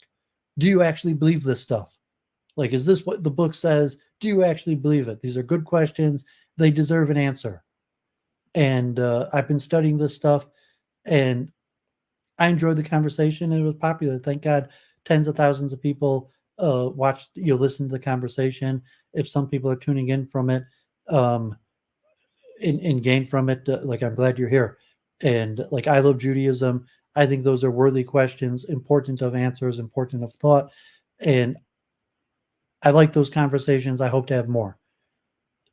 In the Orthodox world, there's also a lot of those questions also. So, okay, like to someone, okay, you're an Orthodox Jew, you're part of it. It's you like there's room for some doubt, but say okay, like within the Orthodox system, you're basically already part of it. Your doubt is limited, but even within that, within education, within your friends, within talking, um, these are the type questions people ask each other. And especially like if you're learning Torah and you're learning that section of Torah and that comes up, you'll be like, well, what does this mean? And what is the implication of what that means? And the different perspectives of how you should understand the significance of what that means, including like, well, what would a goy think about this? What is this implication from a non-Jewish level, or the metaphysics of, if God is truly good and loves the whole world and wants the best things for all of humanity, the ahimsa principle, utilitarianism, and to understand everything through the lens of that. These are all important discussions. And the reality is, the holy books ask these very same questions. Like, there's no question really that Adam Green or Keith Woods or Lucas Gage ask that the sages themselves don't ask. And so I opened up to Keith Woods, say, okay, people have misconceptions about Judaism. Maybe they just know a few things. So they're drawing their conclusions on Judaism from just the few things they've heard, the few things they know. And also, most Jews don't really know Judaism that well. In terms like the Talmud, most Jews have never seriously studied the Talmud. And even most Orthodox Jews, at some point, serious Orthodox Jewish males, like will learn Daf Yomi, will finish the Talmud. Like a respectful, and he's saying, well, that's a guy you call rabbi. He might be a businessman, but he said he seriously took the study of Torah. He got through the Talmud. He thought about these issues. He knows how to think about them. He loves God. He knows Jewish law, and you would call him rabbi. Um, but yeah, probably like 3 out of 4 Orthodox Jews don't really know how to study Torah. Because it takes a lot of work and effort, and just being brought up in it is not enough. So, 3/4 of the people who are just brought up in it don't really have a grasp of Torah, Jewish theology, Jewish philosophy. They never develop a love of learning to make it through the corpus of Jewish literature. Say um, when I was first going to Israel, this born again Jew wrote a book called The Meister Plan. His name was Meister, and it was like a dividing up a few hours a day to cover the whole corpus of Jewish literature. And it would take like 20 years to cover the whole corpus of Jewish literature at like 2 hours a day. And, I'm telling Michael Colasanti, my friend from this area who reached out to me, and we did these streams, that you just start now, because the corpus of Jewish literature is going to take you 10 years to get through it.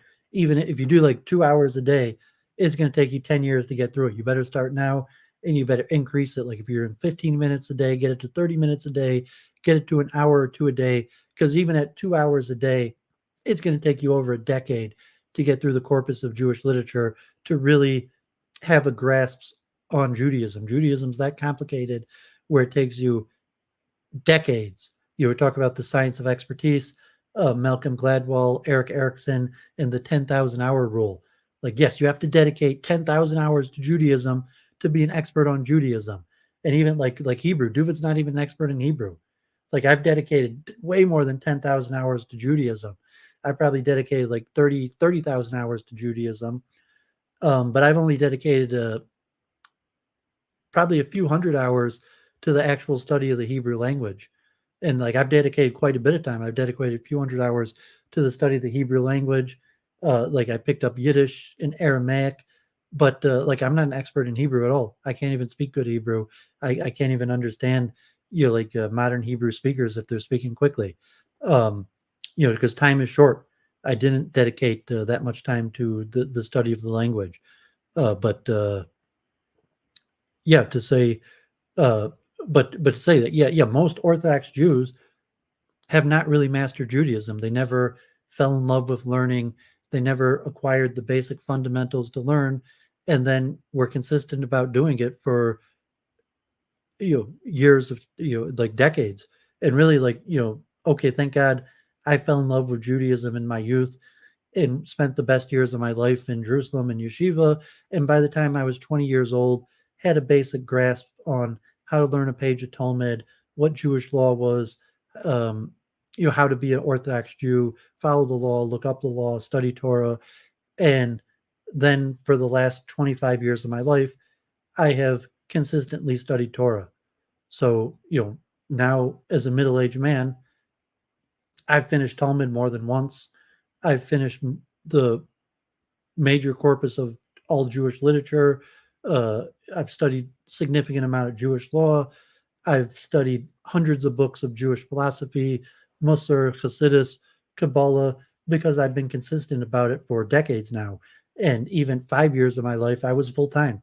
I spent 8-10 hours a day studying Torah for 5 years, and many years after that, 2-4 hours a day studying Torah. And today, like, maybe I still probably average at least an hour a day, and then occasionally I'll pick it up and try to study 4 hours a day of Torah. Even to, I'll occasionally be inspired and I'll start studying 4 hours a day of Jewish studies. But minimum on average is probably an hour a day, because I fell in love with it in my youth. I saw its importance, and I've been consistent throughout my lifetime. So, in that respect, I would say, like me, maybe certain people have different situations, better heads, better intelligence, better financial stability, communal support, but better or worse, higher, lower birth. Um, but yeah, probably about like a quarter of Orthodox Jews, males, mostly males. I mean, a handful of women, but like generally the women don't even learn Torah like that. So it might be a handful of women that even try. Uh, but like, of the adult Jewish males, um, probably like a quarter of us um, dedicate our life at least an hour or more a day to Torah study. And then there's a certain element, a few percent, that dedicate their whole life, majority of every day of their life, to Torah study. Um, so in that, like, okay, my failures as a Jew, like, I didn't say I failed in every aspect of Judaism. I succeeded in many aspects of Judaism, and I worked quite hard at it. I dedicated the best years of my life to go to Israel, to go to yeshiva, to find big rabbis in Brooklyn, to learn under them, to go to their lectures, to serve them, to each Sabbath by rabbis, to be in an environment, to have friends that were in kollel learning Torah, to be in communication, talk with them, so on and so on. Um, but I failed to integrate with the Orthodox community. So eventually I'm an outsider. And, so it's unfortunate. That was a major failure of mine, to become an Orthodox Jew, like fully an Orthodox Jew within the Orthodox community. And then I failed largely to find a role in larger Judaism. And, it's what I mentioned. It was I'm not saying it was anyone's fault other than mine. It's just the structure of Judaism where they have a nature of leadership and hierarchical control, where they raised up leaders around me who were skeptical of me or who wanted to do things their way, and having me around does not help them.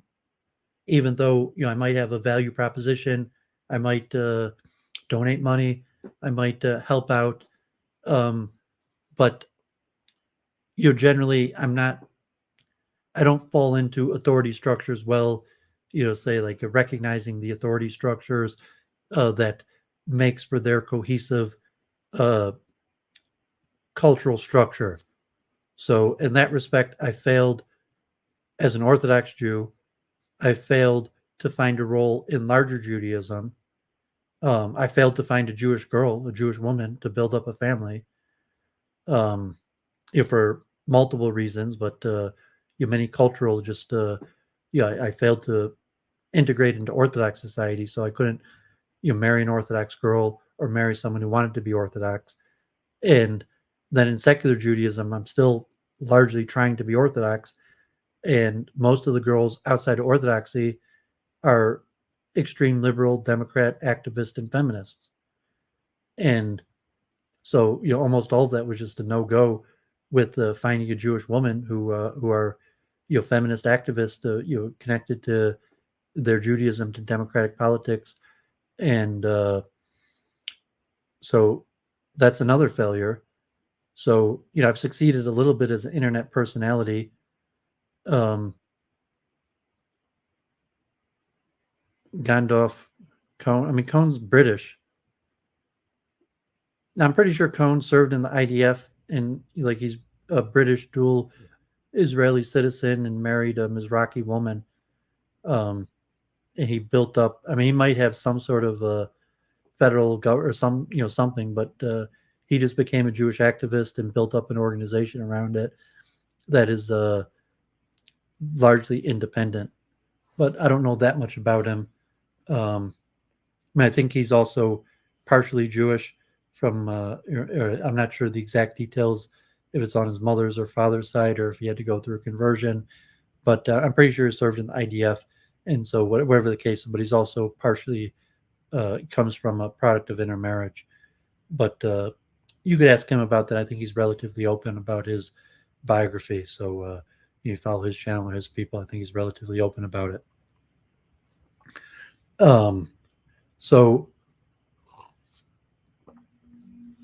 I've also largely failed. Most of the people who watch me are not Jewish.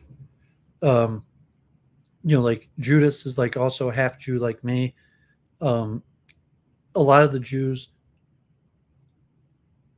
in these fellow traveler circles are somewhat against me, probably due to the unified voice thing, where they just feel like, okay, you're a Jew, you should be representing the opinions that are indicative of the larger Jewish Hasbara unified voice. And I'm not sure, God forbid, why there's so much dissension. It's why I put in the post, like, what's wrong with independent Jews speaking up and just sharing their opinions? Saying this is just unadulterated Doooovid doing my best. Like I try to be an Orthodox Jew, I try to represent Torah, but I'm a failure. Like I do Hinduism, I make mistakes, but I'm just out here sharing my voice. What's wrong with that?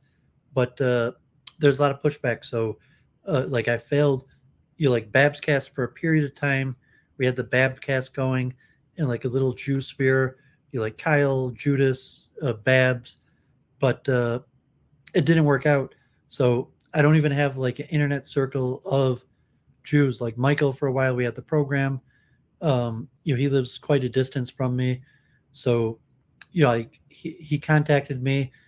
I did my best to teach him the Hebrew prayers, and I wish him the best, whatever he does with that. It was my pleasure to teach him that and put it out there for anyone who found it useful. But yeah, we live a long ways away. We're not hanging out, and he's got to integrate or move forward in his Judaism on his own. And I might be too eccentric or whatever, just too difficult due to distance and place and location. So I've also, like Charles Moskowitz, we weren't able to keep that together. And Yeah, I think like Charles Moskowitz also kind of like policed, certain opinions. Like he felt certain things were out of the Jewish Overton window of what was allowable Jewish opinion, and so Charles Moskowitz didn't work out long term. Charles Moskowitz, we couldn't really build up bigger circles, so it just became, for the first few months, it was we were getting over 100 people watching.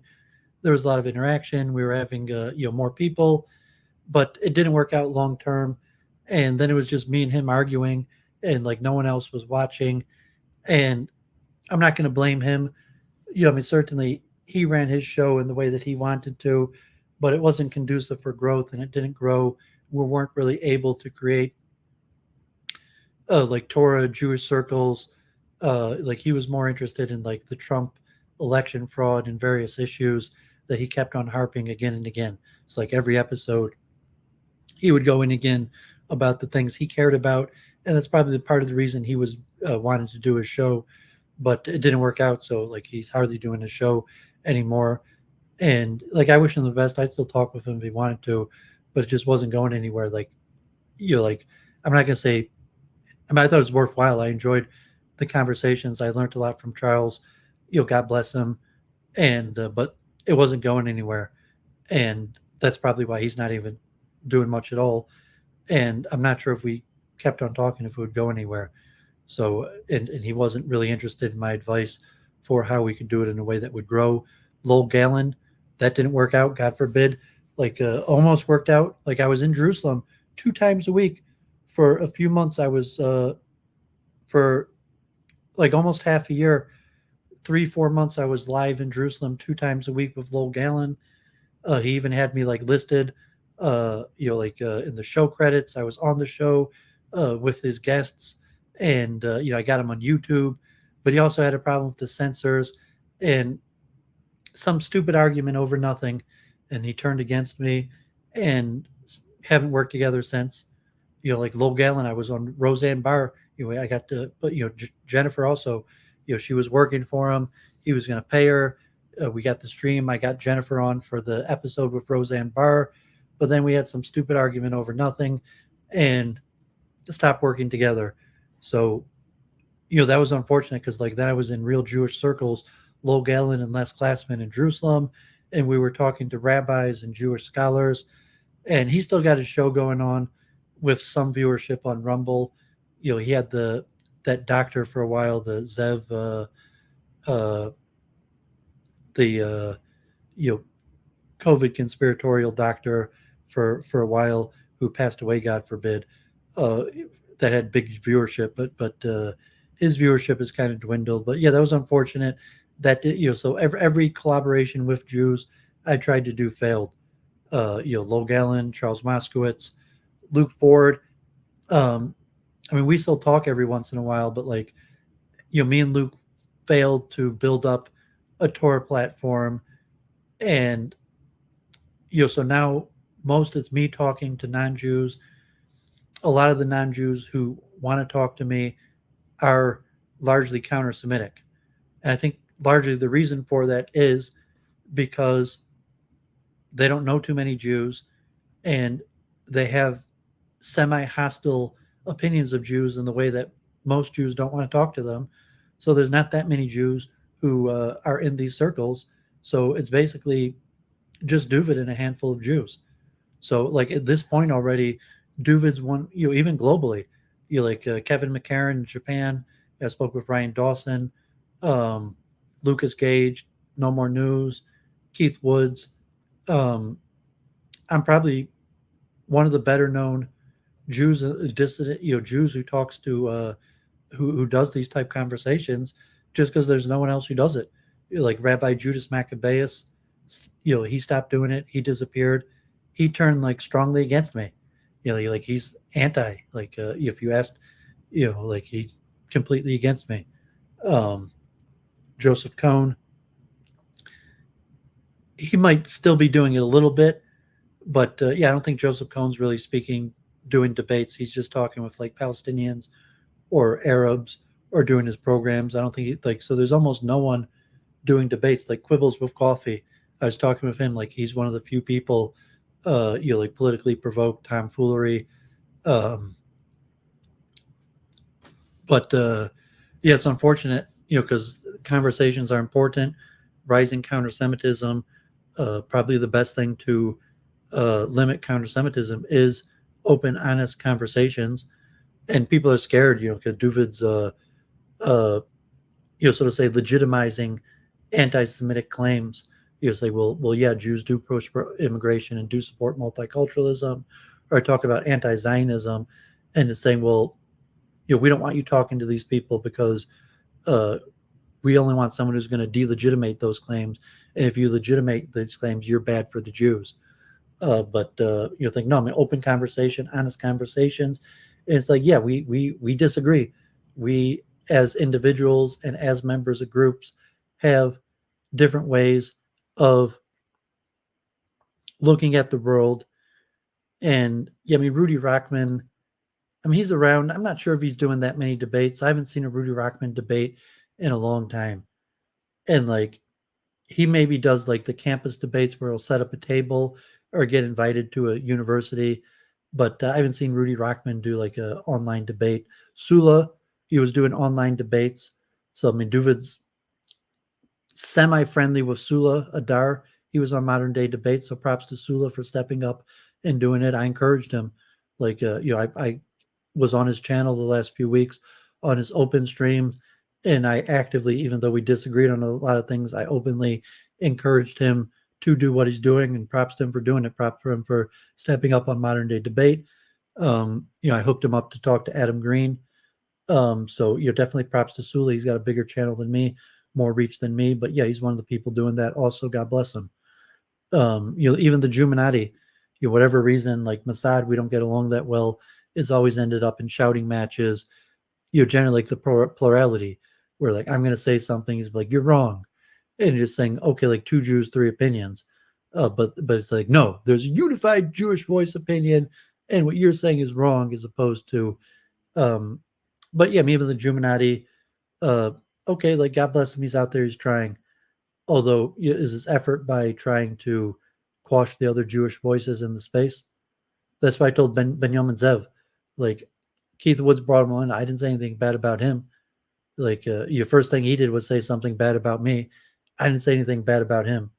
And like generally, I don't say really anything bad about anybody.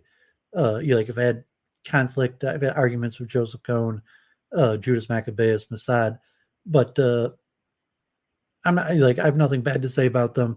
Just that we disagreed, and we came into conflict in these spaces. But I don't bear a grudge against them. I wish them the best.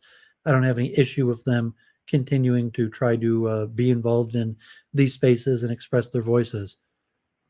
Um, so I guess that is the conclusion of Doovid's failures as a Jew.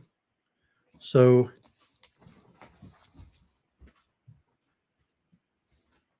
maybe I'll continue with my research, keep it up going with Week in Review, and let me finish with the song. Maybe I'll even do two songs, and then we'll get back to the research. And looks like no one has taken the link to talk. So I'll do another favorite of mine from the Sklener Rebbe, from Isaiah.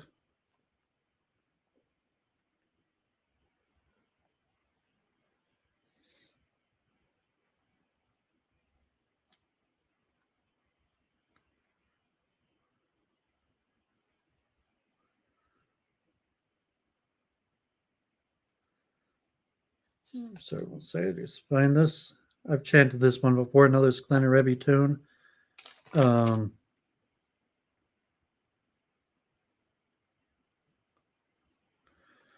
Sali Veroni Yoshevet Sion Ki Gudol Bekirbe Kadosh Yisruel.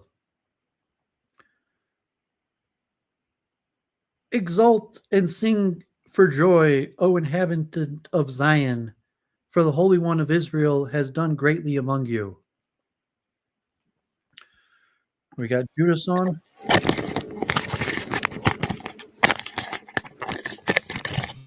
Judas, I muted you. I just heard background noise. Can you hear me? Yeah, I hear you now. Yeah, my cam, I don't know, my cam's not working. I want to share some Divrei Torah about the rabbi, what the Gemara says, and what Rambam says. Is that okay? You just want to say some Torah? Yeah, because in response to this Benjamin Zev guy who gave you a hard time. I don't like Benjamin Zev. He's very cultish and he's wrong. If someone's a Jewish man and he learns Torah and he keeps halakha, we had disagreement. I don't need to bring you on to say anything bad about him.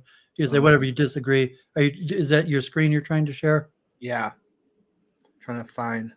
No need for negative energy. You say you disagree. Yes.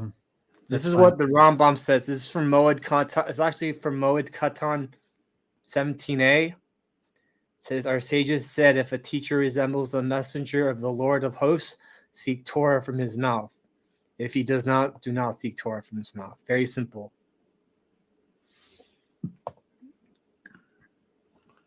What do you think, Doovid?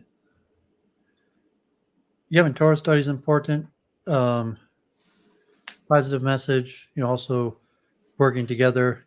Daraka Kapka, Darke Nom, Bakal Nitzivo Sahu, Shalom. The Torah is a path of pleasantness and all of its paths of peace. I was just upset that he was saying mean things about you. Well, it wasn't surprising. So you're saying like, even he came on. It was just uncalled for and just showed lack of a Havat Yisrael and Derek Eric's. Yeah, I mean, God forbid. I mean, that's the current status. That's why we're at war. That's why we're in the state where it just wasn't warranted at all whatsoever. The what? It wasn't warranted at all whatsoever.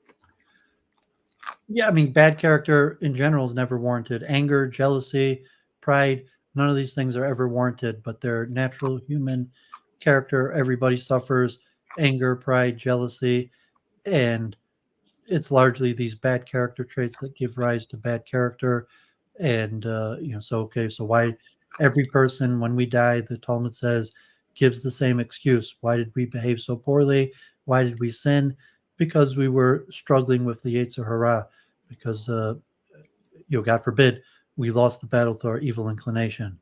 So we all fall short. We all fall short for the same reason. So, hope we all, self-improvement. I mean, like Mario Nawfal's an Andrew Tate fan. And to some extent, I told Keith Woods, the rabbis are like Andrew, like the rabbis I liked were like Andrew Tate, not in the same way, but they constantly focused on self-improvement. Taking self-responsibility and taking responsibility for yourself and recognizing we have flaws and should become better people. I agree, Doovid.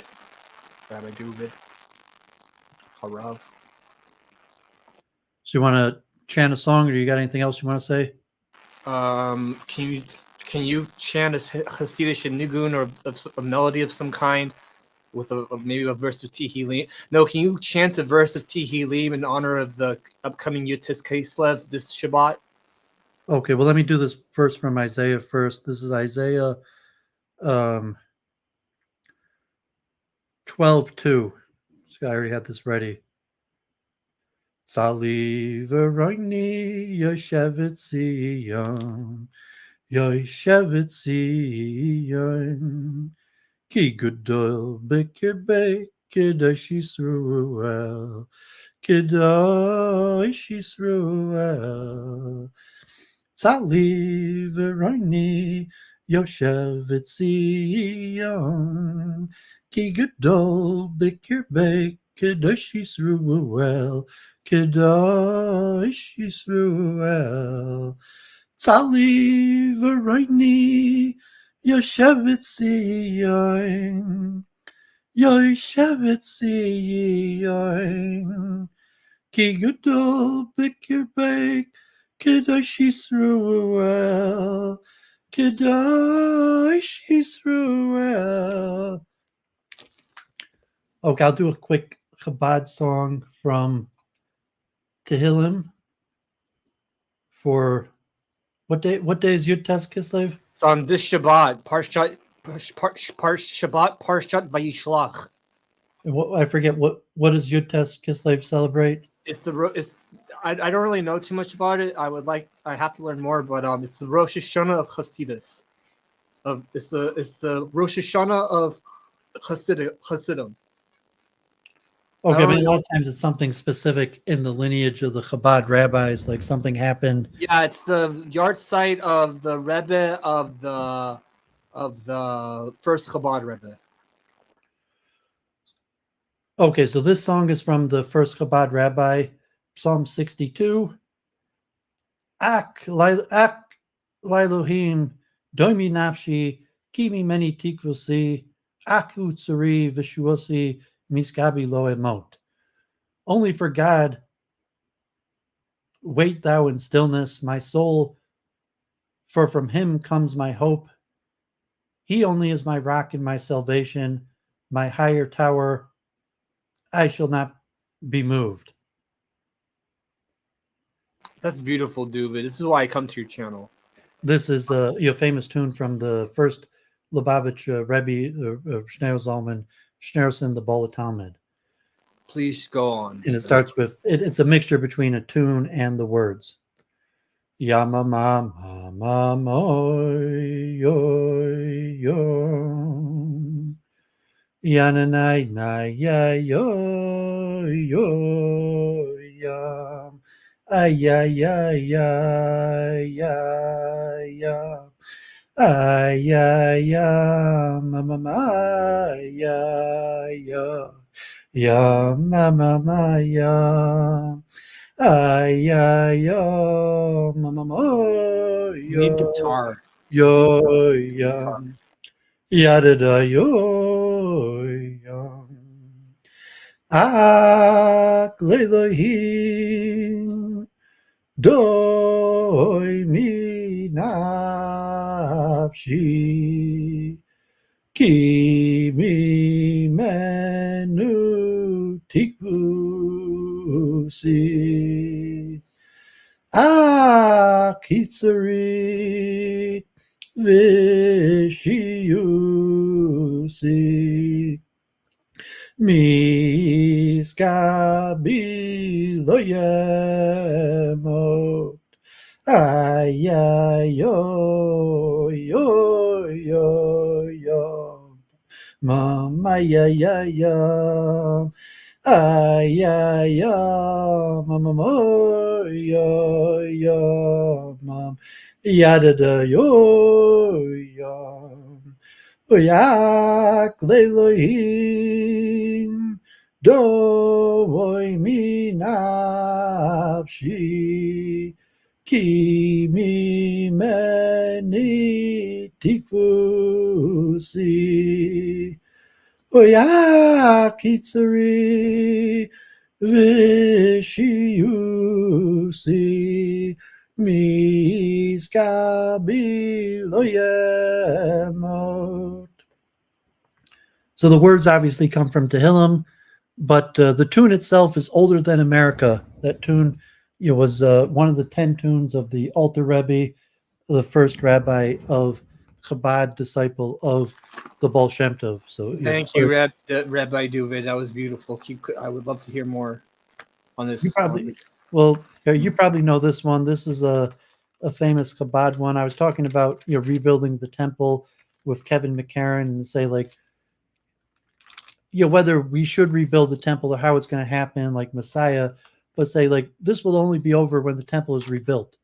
Like humanity, all the fighting and the war and the hatred, it's not going to be over till Messiah comes and the temple is rebuilt.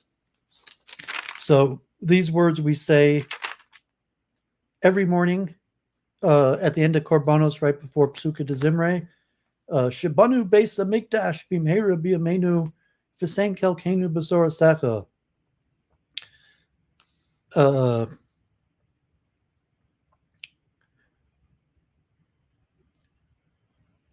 May the temple be rebuilt speedily in our days and grant us our share in your Torah, and may we serve you.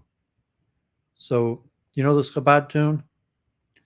Shibanu Beis Hamikdash Bimhera Biyamenu V'sein Elkeinu Soiraseka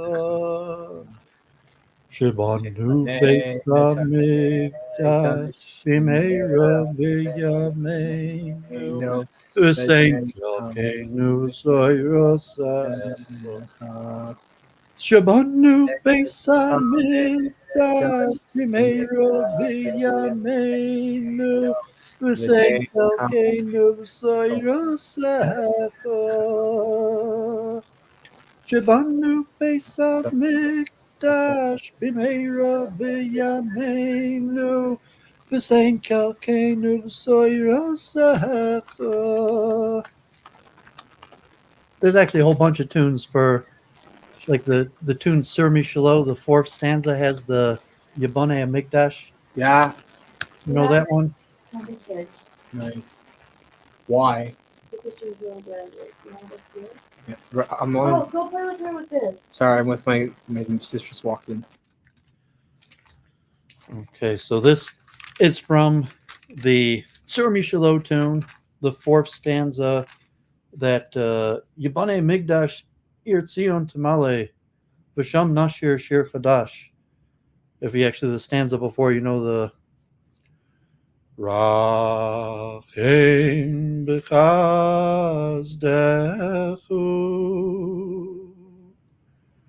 Olam Chutzireinu Al Tzion Mishkan Kevoidechu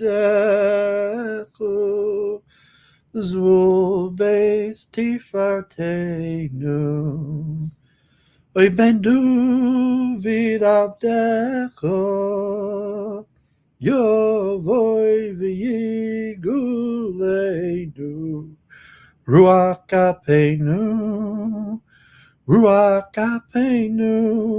Mashiach Hashem Yibane Amigdash Yirtzion Temale Yibane Amigdash Yirtzion Temale Visham Nashir Shir Chodash Uvenanala Visham Nashir Shir Chodash Uvenanala. And there's the Kaubach tune. This is actually the one they chant on the Temple Mount.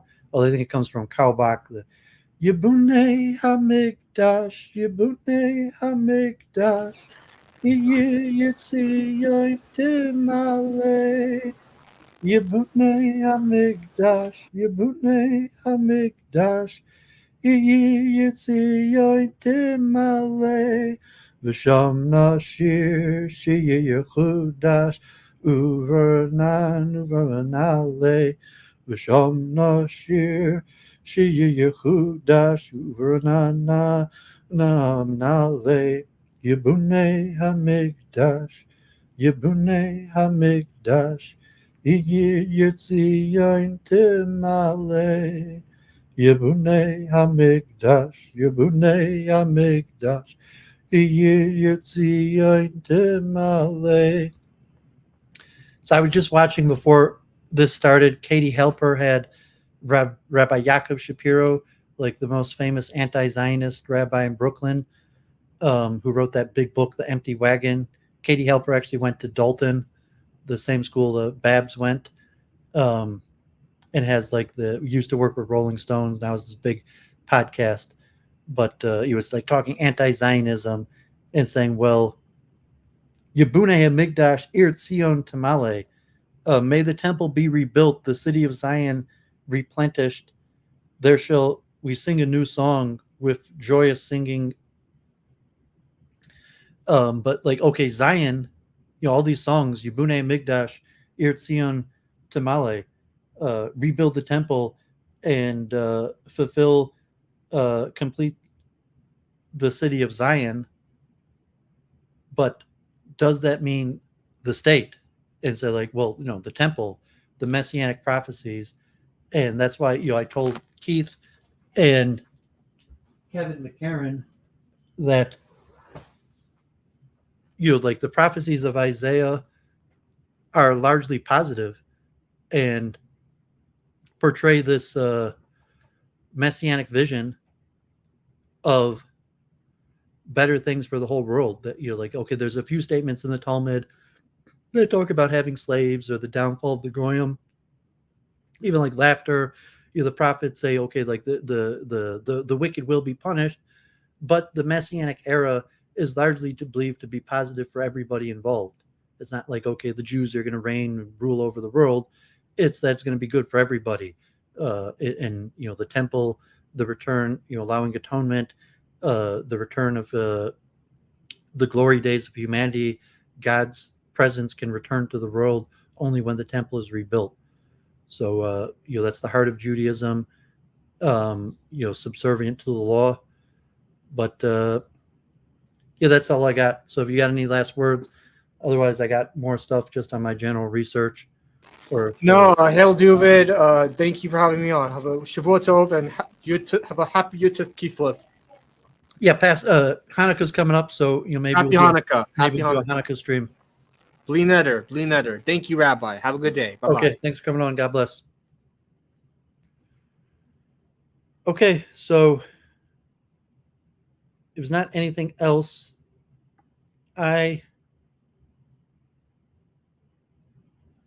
So negation, you saw Jacob Shapira is wrong.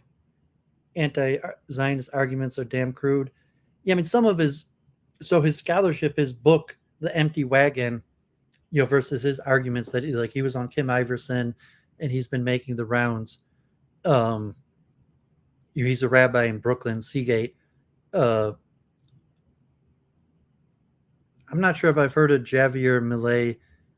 I think maybe I've heard the name, but I'm not sure. We got my troll here, ultra testosterone. Yeah, I mean, what does it even mean a fraud? I mean, like a fraud. Yeah, I mean, God forbid. So just skepticism. Oh, skepticism is Doooovid even a Jew? What are my motives? Your verse saying, who cares? I'm just a Jew who's speaking up. You're just like all the protesters right now are saying, not in my name.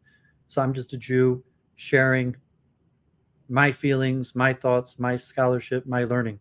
That's it. I'm not representing anybody other than myself. I try to be accurate in the quotes of what my rabbis taught me, what various rabbis in the text say, but I'm just a person who's stepping up. And if people choose to listen to me, people ask to speak to me, that's it. That's all there is to it. People could form their own opinions. Like I'm not trying to tell people what to think. I'm just sharing my scholarship, and that's it. Okay, so I think I'm going to put a bookmark in my failures as a Jew, and yeah,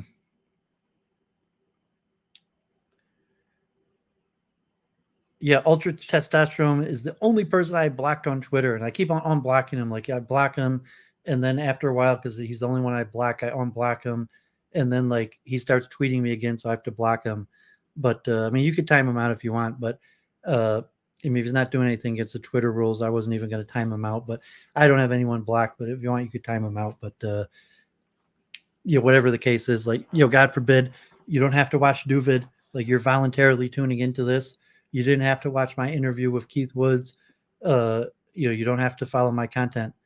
Like if you don't like me, world's a big place. Go your own way. You can go your own way. So Fleetwood Mac said. Okay, so I had my big stream this Thursday with Church of Entropy and Kevin McCairn, and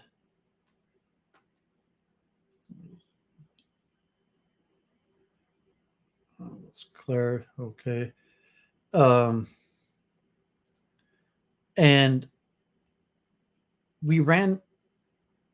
Okay, so let me show real quick. So I was going to cover metaphysics. I was going to go over some slides. And if people remember, I had done a 5-part series of which was supposed to be 10 parts on the philosophy of science. And I plan on continuing and doing the other 5 parts. Maybe I'll even start this week. And like, what is science, the philosophy of science, the history of the scientific method, talking about Kuhn, Hobbes, Locke, Kant, the Vienna Circle, Hilbert, logical positivism, unity in science, Popper, progress, physicalism, realism, rationalism, imperialism, other topics. A lot of these were long, like 5 hours on average, mostly reading from the Stanford Encyclopedia. So from talking with Kevin, I should return to metaphysics. So I have a few things like on the philosophy of neuroscience, and I even already highlighted these, and I'd prepared these for like half a year ago and just never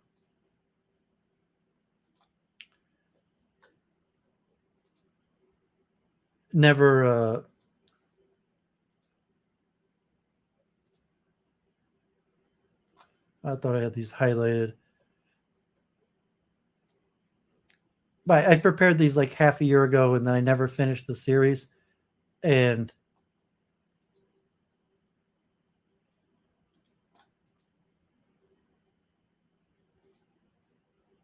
so like I already had these highlighted to read for like the rest of the series, and maybe I'll do that this week.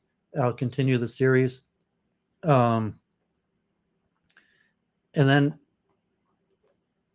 I decided that I was also going to do a deep dive into metaphysics and epistemology. So these are deeper subjects, and just talking with Kevin, I saw that I need to go deeper into metaphysics and epistemology. So I just thought this week I would do a quick slide on metaphysics because it's very confusing, and to understand like the multiple truth hypothesis and your various understandings, just the philosophy of science, different issues. You have to have a profound grasp of metaphysics, and a lot of people just to even understand what metaphysics is very complicated. So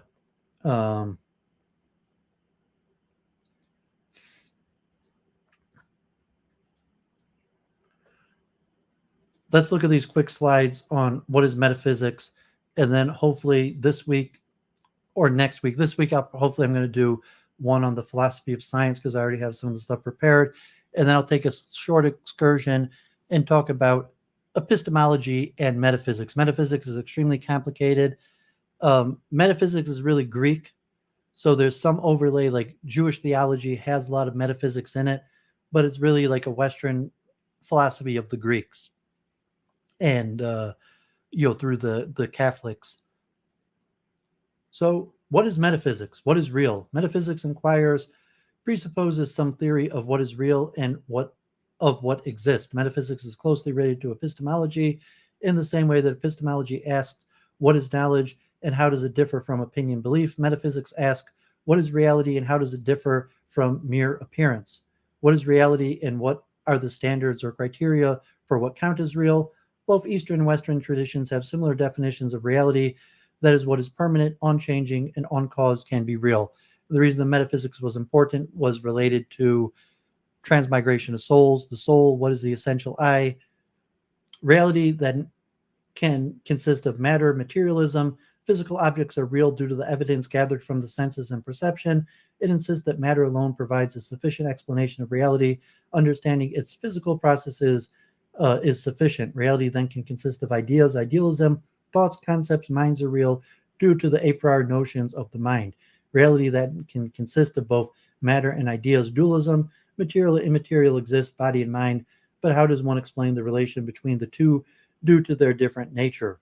Pragmatism, unlike Plato and Aristotle, who are concerned with how things actually are, pragmatists do not care what something is really like. What they do care about is how something works.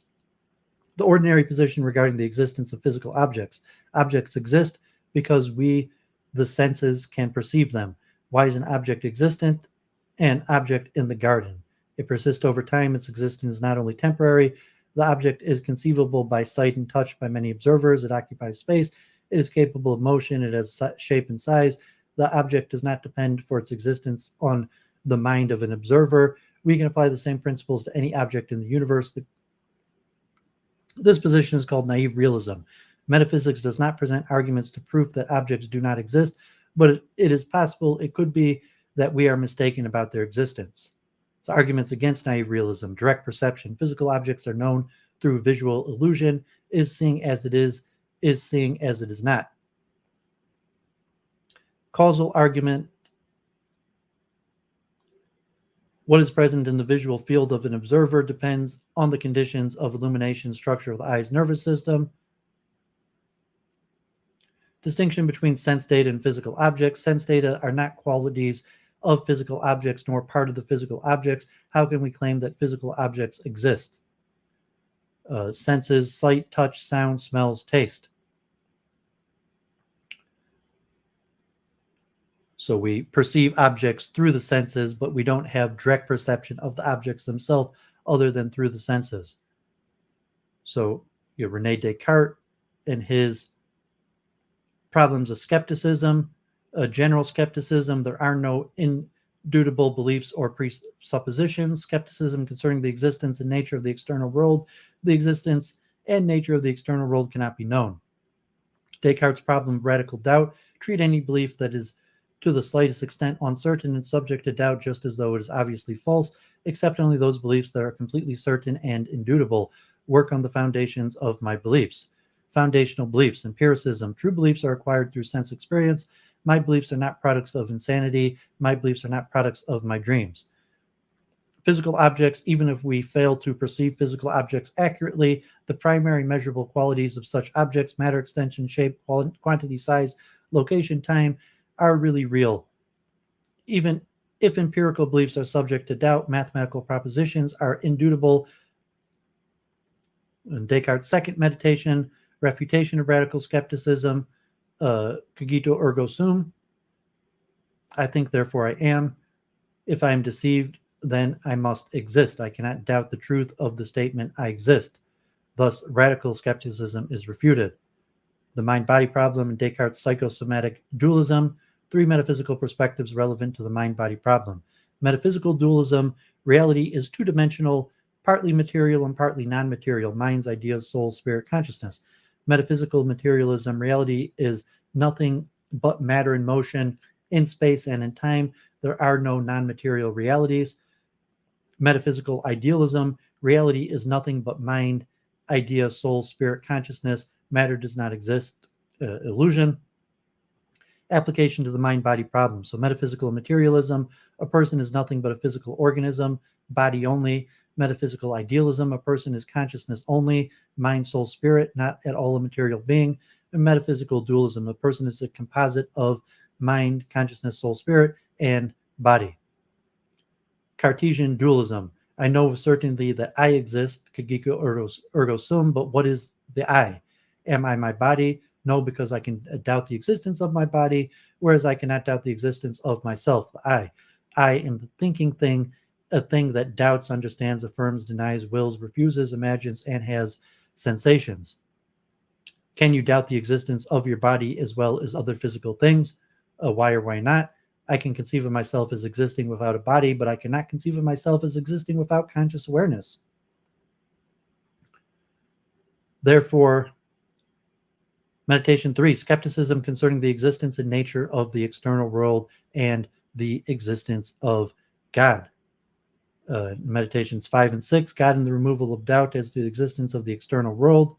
The content of meditation 5, mathematical thinking and its physical, non-physical objects, clarity and distinctness. Again, what is clear and distinct must be true. Descartes' ontological argument for the existence of God, God and certainty. For the existence of God, Descartes' third argument, the ontological argument, is the basis of certainty about everything else. Meditation 6, removal of doubt as to the existence of the external world. Since God exists and is no deceiver, it follows necessarily that the external world can be known to exist. So Gilbert Ryle, Concept of Mind, 1949. The official doctrine, hailing chiefly from Descartes, is substance dualism, bifurcation of mental, physical, and inner-outer assumption that there are two kinds of existence status. The dogma of the ghost and the machine is entirely false, and false not in detail but in principle. It is one big mistake, and mistake of a special kind. It is namely a category mistake.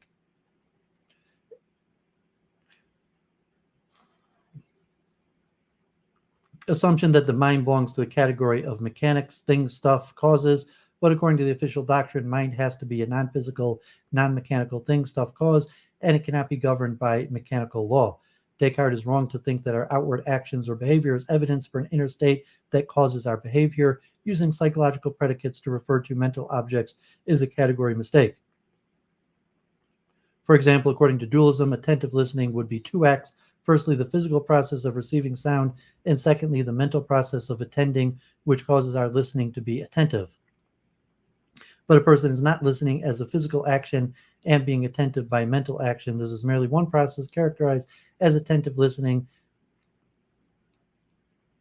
Thus, the mind is not a non-physical substance residing in the body, a ghost in the machine, but a set of capacities and abilities belonging to the body. According to Ryle, all reference to the mental must be understood, at least theoretically, in terms of witnessing activity, psychological behavioralism.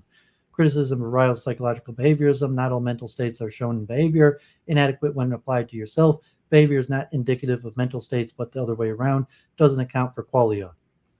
So just a brief introduction to metaphysics that I hope to go into detail more in the future. So I have this long paper related to the war in Israel. And so this is pretty academic. And just to add a little bit of scholarship to what's going on in Israel, I want to talk about the narrative war. And you think like, okay, Israel, Hamas, like all the protests, the big thing is the narrative. How do you understand the war? How do you sell it to the people?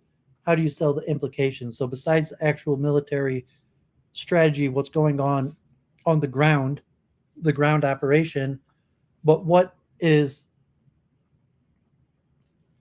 the actual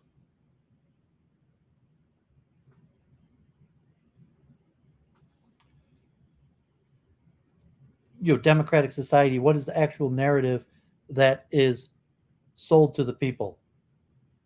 So this is a chapter in a book, How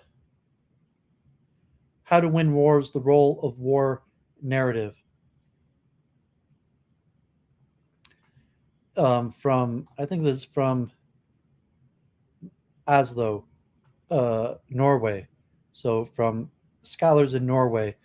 And it's from a few years ago, but I thought this was insightful for the current war in Israel and the protest, and see what's going on in terms of the war of narratives. One might think it is obvious in a military conflict who has won and who has lost, but is it? It seems to be commonly accepted that the Americans actually lost the Vietnam War, even though they won all or most of the actual battles on the ground. Wars, modern military theory states, are not won on the battlefield. They are won in the people's minds in the cognitive domain. To secure the support of the population for participating in military operations, a government must therefore present good persuasive reasons. Such reasons have come to be called war narratives. A war narrative can be seen as a reason whose job it is to bolster the conclusion that participation in a war, often far away from home territory, is legitimate and right. In this chapter, we discuss the content and function of war narratives, what they say, why they rise, the audiences they are aimed at, and how they fare over time. The latter issue is particularly important, we suggest, because war narratives may erode if or when counter evidence piles up as military events unfold. If that happens, the narrative becomes a liability to its narrator, the audience becomes skeptical and retracts its support, the narrative fails to persuade, and the war might be lost. Introduction. One might think it is obvious in a military conflict who has won and who has lost, but is it? It is commonly accepted that the Americans actually lost the Vietnam War, even though they won all or most of the actual battles on the ground. War, modern military theory states, are not won on the battlefield, they're won in people's minds. The Norwegian Joint Operational Doctrine explicitly declares that at the end of the day, wars are won or lost in the cognitive domain. By the same token, the people who ensure victory are at a safe distance from the battlefield. As we hope to show in this chapter, this is not as far-fetched as it may sound. It seems somewhat narrow to look at the cognitive domain exclusively, and we would like to expand into what we might call the social cognitive domain. This would include cultural, political, and social and historical features, as well as individual interpretation and understanding. In the midst of the complex social cognitive domain stands the war narrative. Broadly speaking, war narratives offer a framework for understanding conflict, for the political rhetoric that surrounds warfare, and for justifying the war in public domain opinion. A great tangle of issues are thus involved in and with the war narrative, and it finds itself at the center of narrative, rhetoric, argumentation, strategic communication, psychology, ideology, truth, trustworthiness, politics, policy, tactics, and military struggle. We shall explore a few select of these possible issues with a specific view to the coupling of narrative, rhetoric, and argumentation. Our pathway through the tangle of issues will take the shape of a spiral, the main idea being that there is an internal drive here that will unfold itself and take us from issue to issue. This unfolding will be spelled out as we go along. Here we should just briefly lay out the stops we plan to make on our way. We begin in medias res with the war narrative, its presumed content and role, and introduce some concrete examples. The next stop is the concept of the rhetorical situation, and from here there's a small step to the social cognitive domain, where wars are supposedly won. Around the next bend is our spiral. In our spiral, therefore, lies in the notion of audience, or rather plural and composite audiences, those to whom the narrative is told and those who are meant to believe and accept it. At this point, the complication enters the picture, because the audience is not just a domestic audience, but also a foreign audience. And alongside the domestic war narrative runs the enemy's counter-narrative. We thus get two narratives. The composite audience is the two narrators. Next, the spiral drives us onward to temporarily a well-known feature of narratives, what happens to the domestic war narrative in the course of time.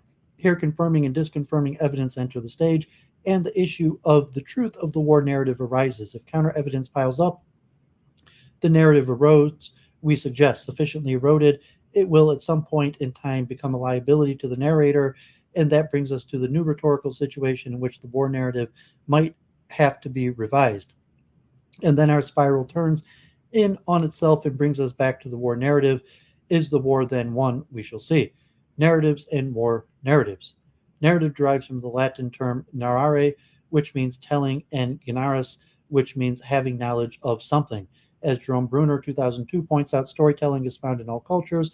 There is no language that does not mark narrative essentials such as actor, action, object, beginnings and endings, plot, narrator, and audience. As Aristotle suggested, these elements should hang together in a coherent, meaningful whole. A story begins at a non-random beginning, proceeds through a middle, and comes to a non-random closure or ending. While the storytelling impulse is universal, the stories themselves may vary in both content and intended and actual functions, and we ourselves may vary in what we think stories do for us and how. The term narrative itself is somewhat elusive. In the past 35 years or so, there has been an explosion of narrative research, and the term has come to take on a wide variety of meanings. It can refer to ideologies, overarching research paradigms, entire life stories, folktales, lies, interview excerpts, and historical analysis. Reisman and Speedy, 2007, argue that the term has come to mean anything and everything, and that conceptual specificity has been lost with popularization. Our own spiral walk is not dependent on any particular understanding of narrative. The minimal constituents of narrative suggested by Bruner will by and large suffice. However, we'd like to make one amendment. Kenneth Burke's classical idea that stories are driven by trouble with a capital T, 1945. On Burke's account, both fictional and factual stories minimally feature an actor in some recognizable context who tries to achieve a goal by some means or other. Trouble is defined as some form of mismatch or imbalance between the story elements. For example, the means the actor had at his or her disposal were inadequate to attain the goal. The actions performed were misguided. The actor misunderstood the plot. The hero was interrupted by the enemy. The context changed unexpectedly, or some such thing. Trouble for Burke thus designates a plan that went awry and did not come to fruition, and the absence of a result itself requires an explanatory story. The idea of trouble is evidently highly pertinent in the context of war narratives, but we will adapt it to our own purposes. A war narrative is a subcategory of narrative, a narrative confined to a certain area of human life. The term was coined by Michael Valos 2006, and he describes it as follows. First, it is the organizing framework for policy. Policy cannot exist without an interlocking foundation of truths that people easily accept because they appear to be self-evident and undeniable. Second, this story works as a framework precisely because it represents just such an existential vision. The truths that it asserts are culturally impossible to disassemble or even criticize. Third, having presented a war logic that is beyond dispute, the narrative then serves practically as the anointed rhetorical handbook for how the war is to be argued and described. Valos calls this narrative, even though he does not make explicit use of any of the narrative essentials referred to above.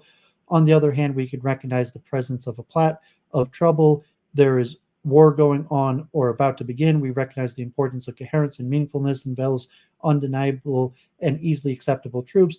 There's an audience here, people, and there's a narrator, albeit an implicit one.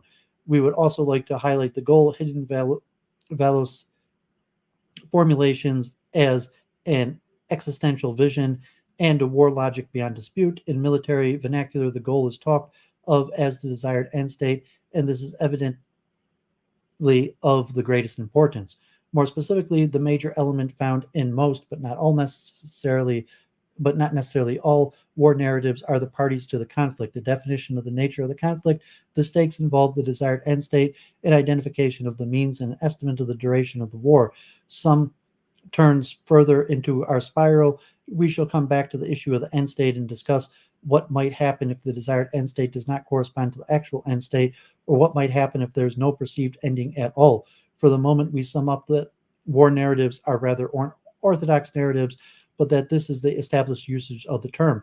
A war narrative is not a story of like World War I, how did it begin, developed, and ended, told after the fact. It is an existential and ideological vision of why we should enter the war, designed to convey the why, what, and how of the conflict and justify the decision. War narratives are presented before the fact, not after. War narratives come in many sizes and shapes, and below we provide some examples. Note the existential vision in play, the magnitude of the trouble, the what and the how. To say with World War I, here's the last paragraph of President Woodrow Wilson's speech to Congress in April 1917. It is a fearful thing that to lead this great peaceful people into war, into the most terrible and disastrous of all wars, civilization itself, seemingly to be in the balance, but the right is more precious than peace, and we shall fight for the things we have always carried nearest to our hearts, for democracy, for the right of those who submit to authority to have a voice in their own governments, for the rights and liberties of small nations, for universal dominion of right by such a concert of free peoples as shall bring peace and safety to all nations and make the world itself at last free. Another American example is the speech made by President George W. Bush in September 2001 when he declared war on al-Qaeda. Here are some snippets. Tonight we are a country awakened to danger and called to defend freedom. Our grief has turned to anger and our anger to resolution. On September the 11th, enemies of freedom committed an act of war against our country. Americans have known war, but for the past 136 years, they have been wars on foreign soil, except for one Sunday in 1941. Al-Qaeda is to terror what the mafia is to crime, but its goal is not making money. Its goal is remaking the world and imposing its radical beliefs on people everywhere.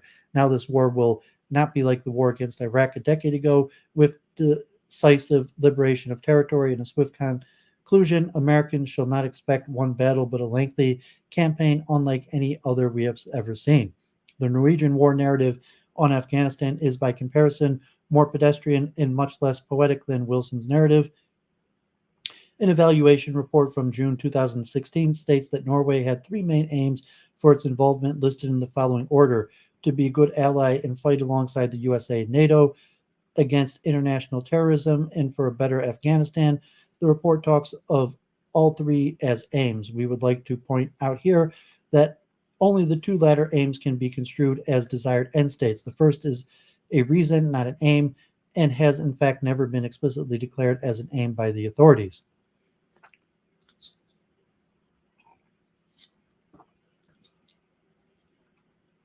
Hey, Jennifer, good to see you. God bless. The rhetorical situation. Now, why would any narrator produce a war narrative?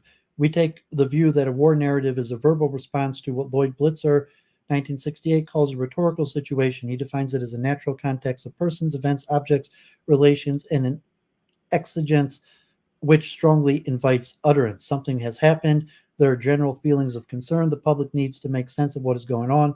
For example, immediately after the July 22nd attack on Atola outside Oslo in 2011, there arose in Norway a situation of shock, disbelief, grief, and helplessness. What had just hit us, how to make sense of a tragedy of such magnitude, what to say, what to do. The situation can be understood as a rhetorical situation. It called out for somebody to step up and to speak. And in the days following the attack, several people did, but the most memorable response to the rhetorical situation was that of the mayor of Oslo, who was able to put into words the facts of the situation, the mixture of feelings, and the remedy, not revenge, but standing together and supporting one another. A different kind of rhetorical situation arose when the Norwegian government was asked to participate in the protecting of the Libyan city of Benghazi, which Colonel Muammar Gaddafi had threatened to obliterate. To the situational belonged news coverage of Gaddafi's actions and utterances, the general situation in Libya, as well as the UN Security Council's authorization of NATO to take all necessary measures to protect civilians. As exigence, Blitzer says, is an imperfection marked by urgency, a defeat, an obstacle, something waiting to be done. A rhetor's decision to address the exigence and speak to the situation is based mainly on the perceived urgency of the exigence and perhaps also the rhetor's reading of the public. Although Blitzer's account has met with some criticism, we find his main ideas fruitful for our purpose here. Obviously, in the case of war narratives, we do not deal with just any kind of exigence as the war narratives show. In the Libyan case, the exigence was both clear and urgent. The response from the authorities came in the form of a war narrative which centered on responsibility to protect civilians and an end state centered on democracy in Libya. The war logic stated that in order to achieve democracy, the dictator had to be toppled. To this end, the Norwegian government decided to deploy a squadron of F-16 fighter aircraft. As suggested above, a war narrative is produced prior to the military action to rehearse the reasons, the stakes, the nature of the conflict, and the desired end state, and to create legitimacy and support for the planned military involvement. The war narrative is meant to fit the relevant features and pressing issues of the situation, to answer the urgency and to speak to the significance and magnitude of the events. This may or may more or less difficult depending on the structure of the situation. The rhetorical situation after Atola June 22nd was chaotic and enormously complex. It involved the entire nation, strong emotions, and many different hypotheses as to who could have done it. The Libya decision scenario is no less complex but more structured. There are facts on the ground. The UN Security Council issued 2 clear resolutions, and the country had obligations to its allies, among other things. On Blitzer's understanding, a war narrative would count as a piece of rhetorical discourse because it comes into being as a response to a rhetorical situation. The situation precedes the rhetoric, calls it into existence. In some cases, one might conceivably turn this around and argue that the discourse comes first and the situation is created or perhaps manipulated in response, but this objection to Blitzer need not concern us here. The important point is that war narratives are concerned to certain situations arise in response to an exigence of considerable urgency and magnitude. The social cognitive domain. There are 2 main reasons why the social cognitive domain should figure as a topos for into our spiral. The first and most obvious one is that this is a domain in which wars supposedly are won. People's minds are not private entity, and insofar as minds can be located, surely this domain where we find them is the domain where we find them. The second is the rhetorical situation as outlined above. Themselves need a context. A rhetorical situation arises in the wake of some event or exigence that demands a response, but the exigence by no means determines the nature of the response. The larger social cognitive context also plays a part, influencing how the exigence is perceived and therefore its urgency. The rhetor or the narrator of the war narrative must to some extent take the features of this domain into account. The interpretation of the exigence will influence the acceptability of the war narrative and the proposed war logic.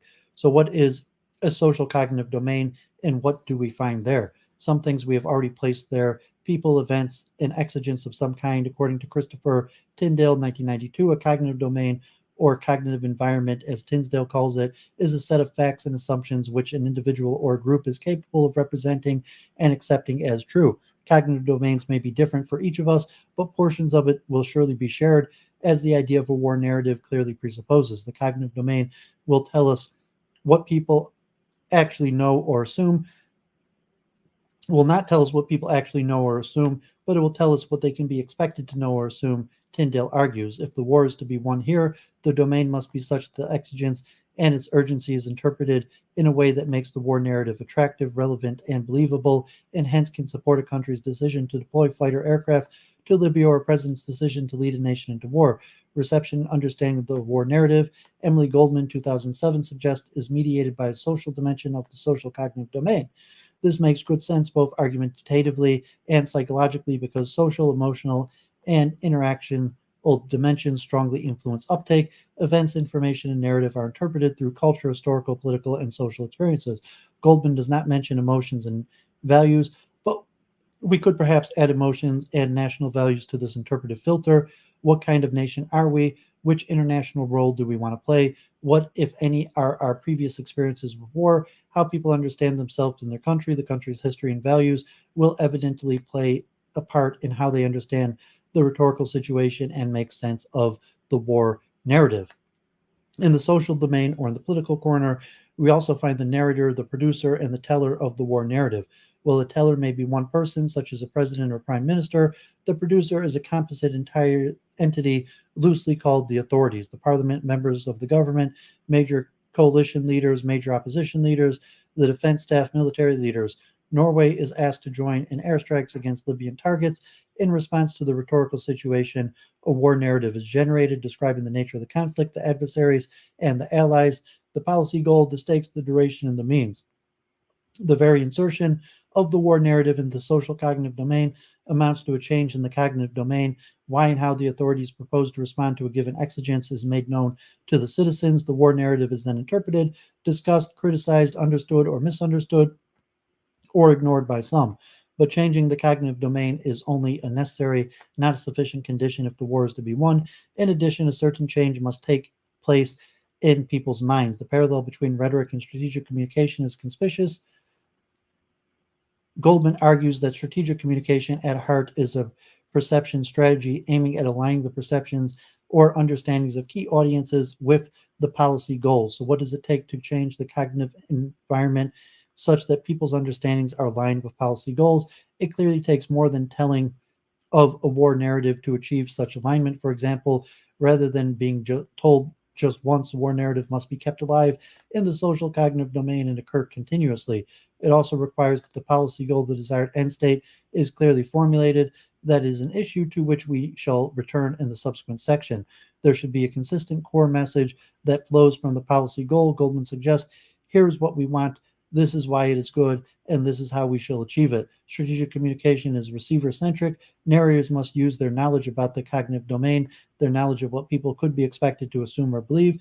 They, referring here to the composite nature of the narrator, must employ words and messages the audience will understood, and above all, the narrator must use communication channels that the audience's trust in uses, which may or may not at all be the news media that the narrator would normally use or trust.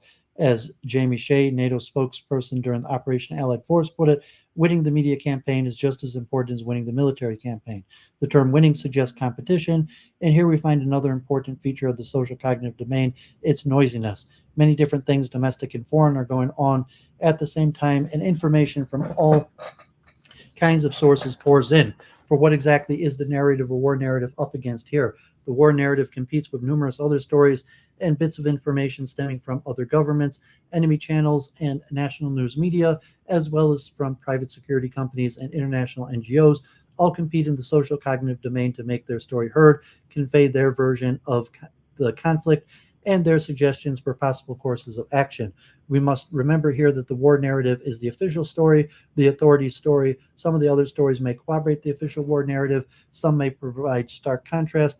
Any player in the particular field must be aware that information is abundant, and strategic communication cannot depend on controlling access to the dissemination of information, for the simple reason that information no longer can be controlled in the same way it once could. The audience.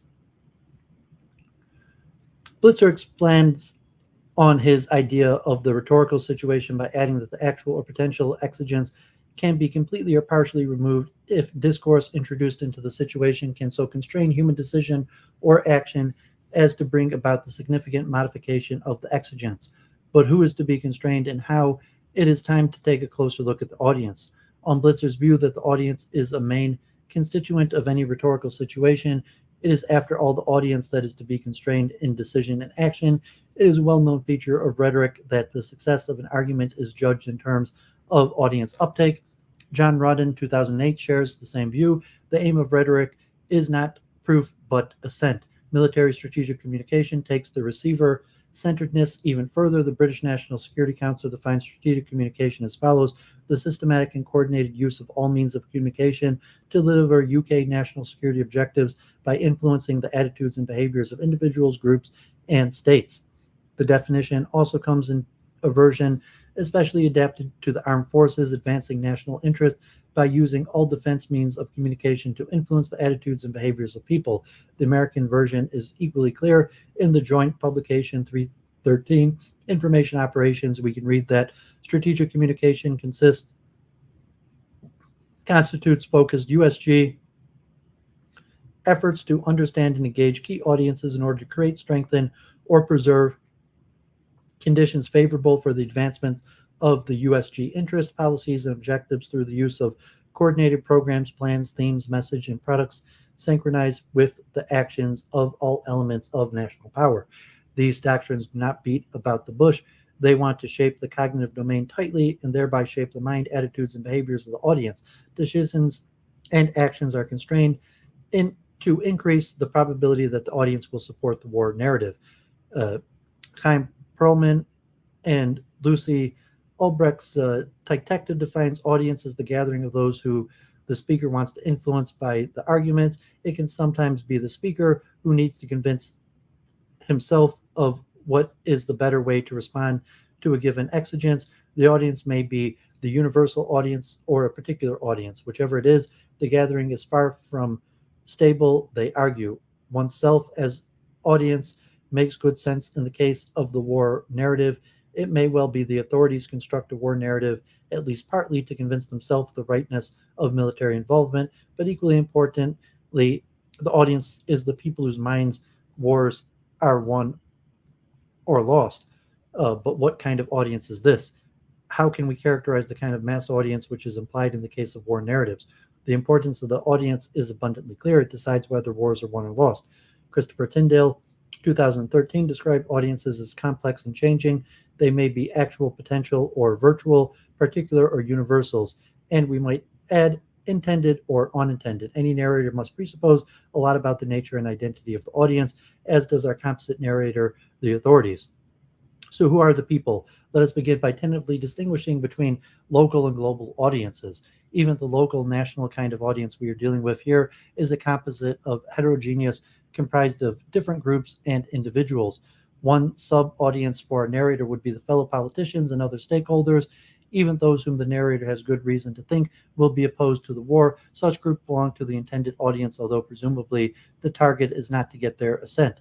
Maybe for the most part, the intended audience is what Trudy Govier calls it, a non-interactive, heterogeneous audience whose views are unknown and unpredictable. A general audience, public, in other words, an entity composed of a wide range of types of people. Would, for example, this mass audience accept the desired end state envisioned by the war narrative? The reasons for going to war? Would it believe the authorities' rendering of the means to be used? The risk involved? Tyndale comments. Some intended audiences are comprised of such diverse elements that it is difficult to be sure who is being addressed and on what terms. Composite audiences invariably divide along group lines, and different groups subscribe to different perspectives that affect their beliefs and alter how they will react to aspects of a discourse. Advocating that an arguer knows her audience beliefs and attitudes brings this problem to the fore.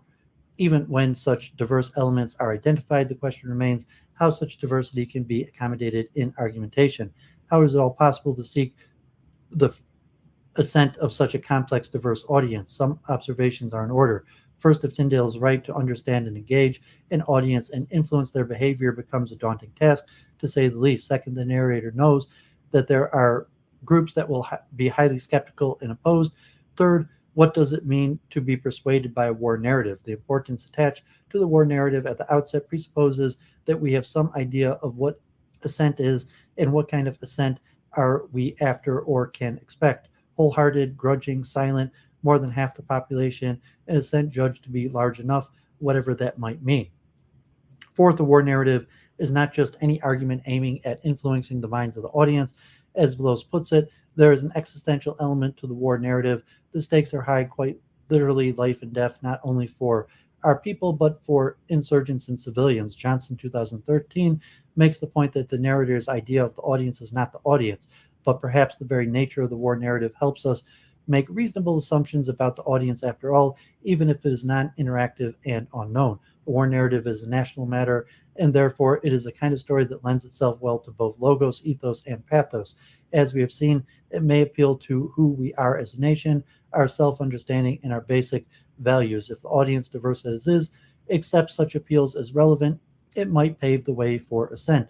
For the audience to accept appeals to national values as relevant, the appeals would have to fit into the social cognitive domain and be made sense of through cultural, historical, and social experiences, as well as prejudice and national vanities. Narrators do have some kind of knowledge that might allow them to formulate at least rough ideas of the composition of the audience and what might make it tick, especially so in the case of the war narrative.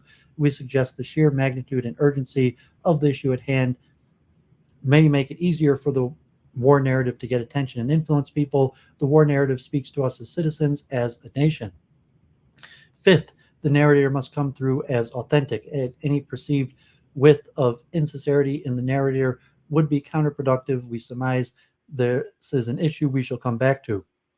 We shall also come back to the issue of logos when we explore various aspects of temporality below. But first, let us further complicate the issue of the audience.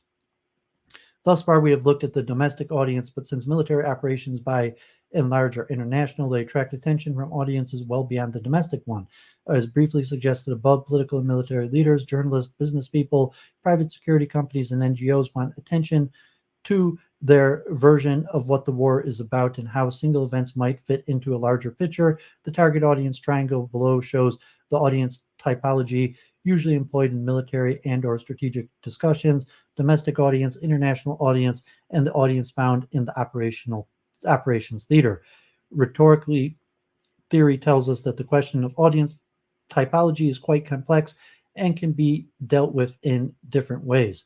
We have so far focused on composition of audience and argued that the audience for a war narrative is highly complex, composite entity with some known groups and some non-interactive groups whose views are perhaps unknown but not unknowable. With the triangle, the audience gets even more complex simply because it gets bigger. The non-interactive unknown part increases dramatically with the inclusion of operations and international audience. If in the domestic arena, there are three audiences: political leadership, including the narrator, population, and deployed military personnel and their families. The latter audience is the one carrying the heaviest burden. In international operations, soldiers can become heroes, but also scapegoats. For them, the official war narrative, its logic, its meaningfulness, and legitimacy is evidently of the greatest importance.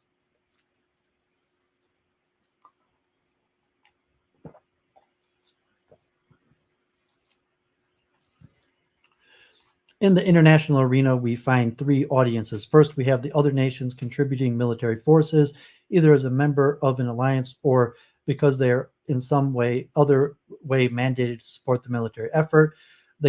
This complicates matter. The alliance, for example, NATO, will have a war narrative highlighted not only by the desired end state, but also the joint effort of the members. Each contributing country will have its own war narrative. Two things worthy of mention follow from this. First, the coherence and mutual consistency of all the war narratives is a matter of some concern. Second, our war narrative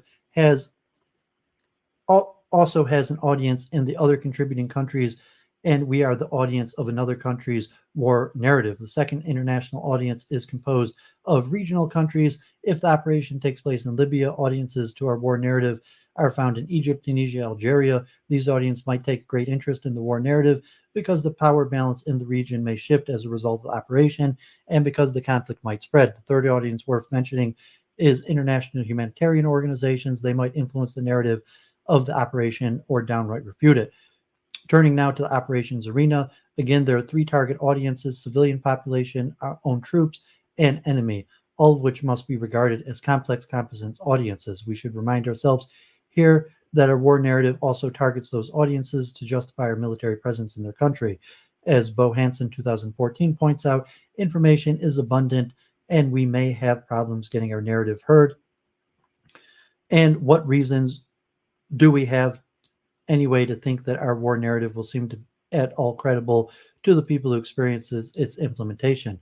Home troops are deployed to Libya or Afghanistan armed with their national war narrative, but they also have access to other information through the internet, news media, and social media, and they know how the war narrative fares at home. The audience that really stands out is the opponent or enemy. The enemy is a composite entity consisting of counter-state insurgents and rebel groups with shifting allegiances. The enemy will know that the other target audiences in the operations arena better than the international forces and will therefore have a much better knowledge of what buttons to push in order to achieve support for their own cause in the local community. In summary, the audience of a war narrative is endlessly varied, complex, and changing. It stands to reason that no war narrative will ever get the assent of all target audiences shown in the triangle, but the important audience is the domestic one. On the other hand, politicians from any involved state will have to bear in mind that any utterance about the war might be heard in all these arenas, interpreted through local, social, cultural, and experiential filters before entering the minds of the people. Counter narratives. Not only is the enemy considered one of our audiences, they also produce their own counter narrative that competes for the attention of the same target audiences, mainly the local populace and the international community.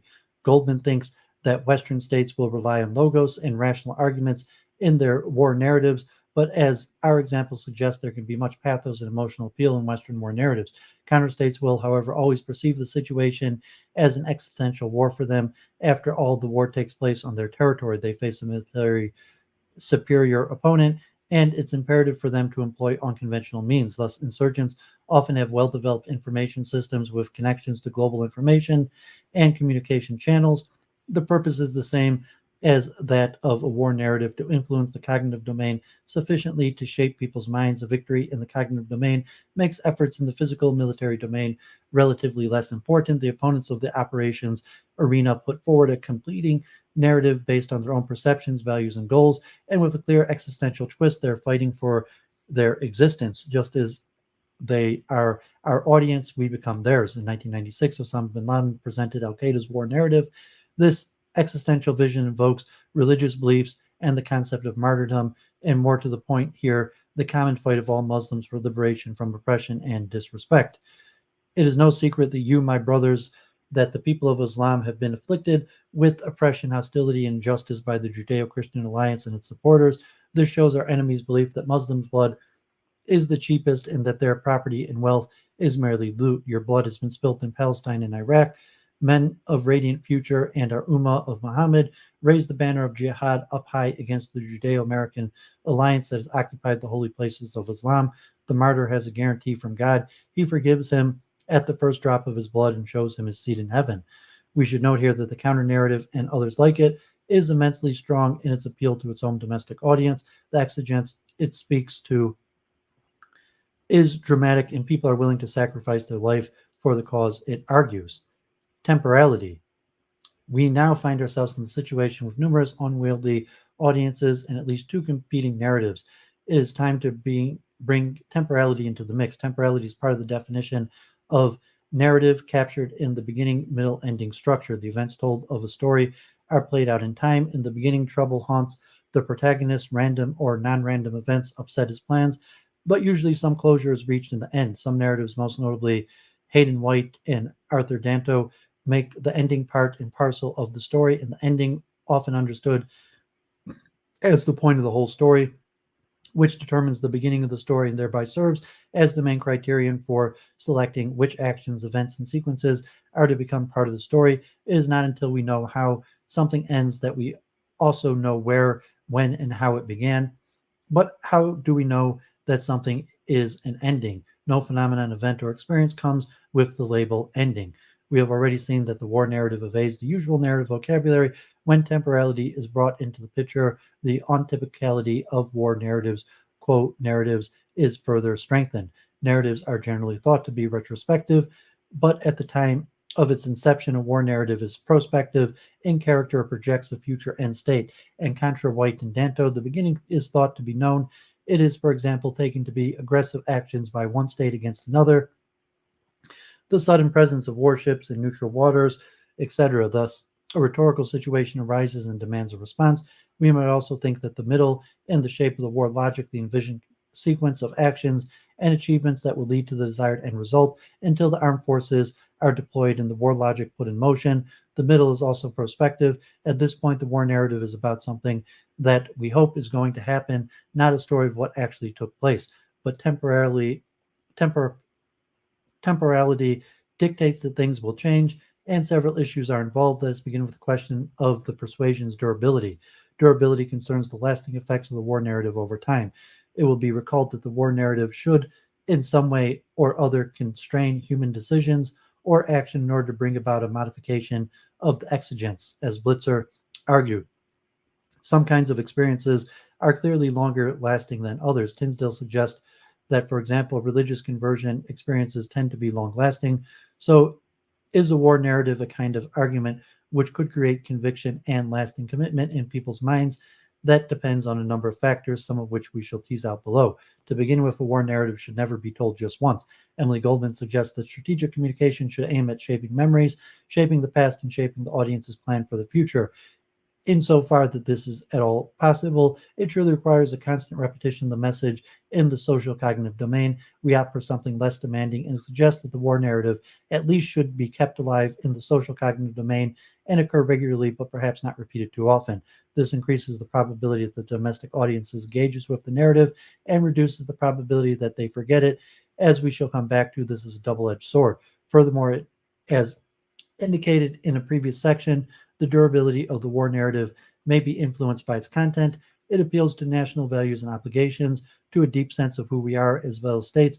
There is an existential dimension to it that's to say the war narrative possesses certain intrinsic features that may contribute to its durability, and the frequency of its appearance might reinforce this tendency.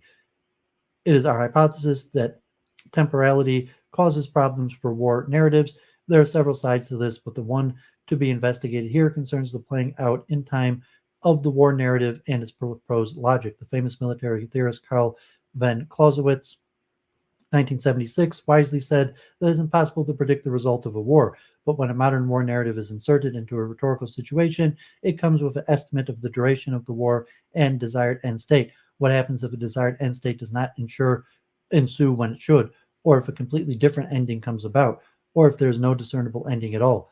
At some point in time, there is a shift here from the prospective to retrospective story. When the estimated duration is up, both narrator and audience will begin to ask if things actually did go as expected. The shift to retrospection has or could have big consequences for the war narrative. It can begin to erode. Let us look at some temporal factors with potential eroding powers. First, there may be no ending. The Norwegian war narrative about Afghanistan is a case in point.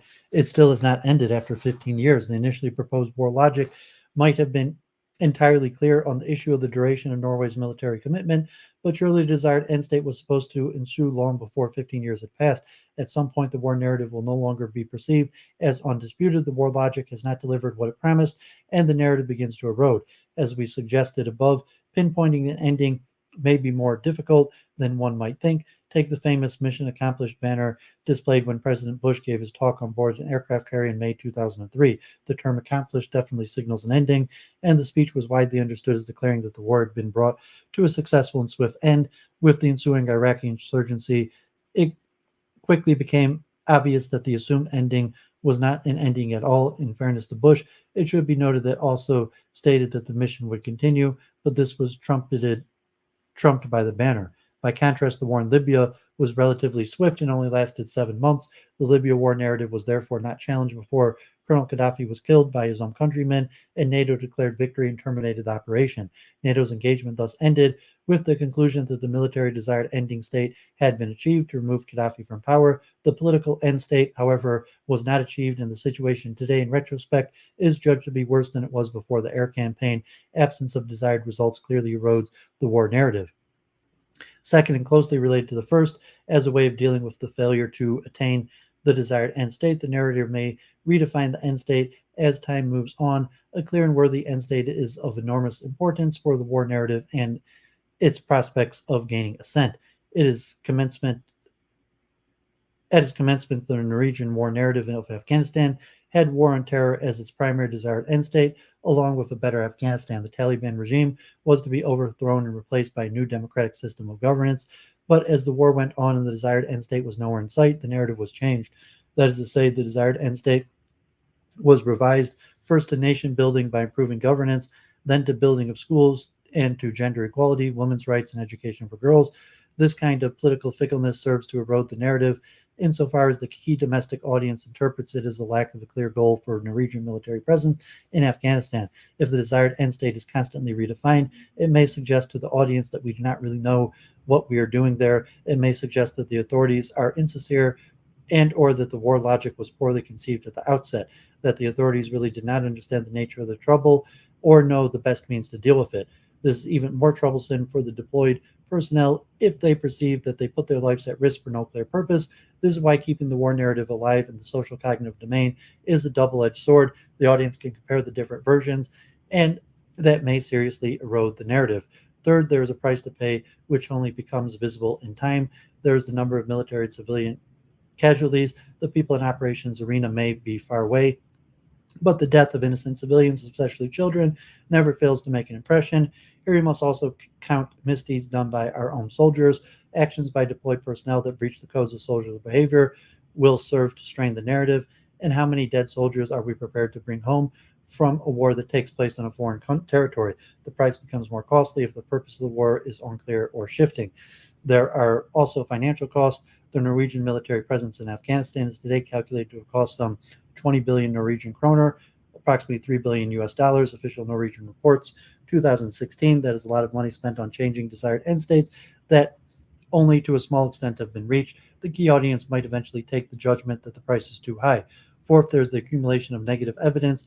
At this point, the relationship between narrative rhetoric and argument shifts, or perhaps we could say that the war narratives straddle the distinction between the rhetoric and argumentation. Let us spell out some issues. During the playing out of the war logic, as described by the war narrative, information will be collected as to how long the war is going. The narrative changes temporal status from prospective to retrospective as the war unfolds and the retrospective views develop with it. Truth comes into the picture, more specifically the truth of the elements in the beginning, middle, ending sequence, the truth of the sub-premises, if you will. Is the war going the way the narrator said it would? Are there more casualties than expected, more damage to local infrastructure, radicalization of local youth? Are there negative side effects? Does the narrator fail to report? How the narrator handles negative evidence is crucial for the war narrative we maintain. As suggested in the previous section, information is abundant. It comes into the social cognitive domain from various sources, including hostile ones. Social media allows incidents to be reported in real time, and often these will challenge the narrative. If the government is caught under communicating, suppressing, or lying about events and incidents, the war narrative will suffer massive erosion. Thus, while truth formerly was said to be the first casualty of war, the situation nowadays rather seems to be that the narrator of a war narrative cannot afford to tell anything but the truth.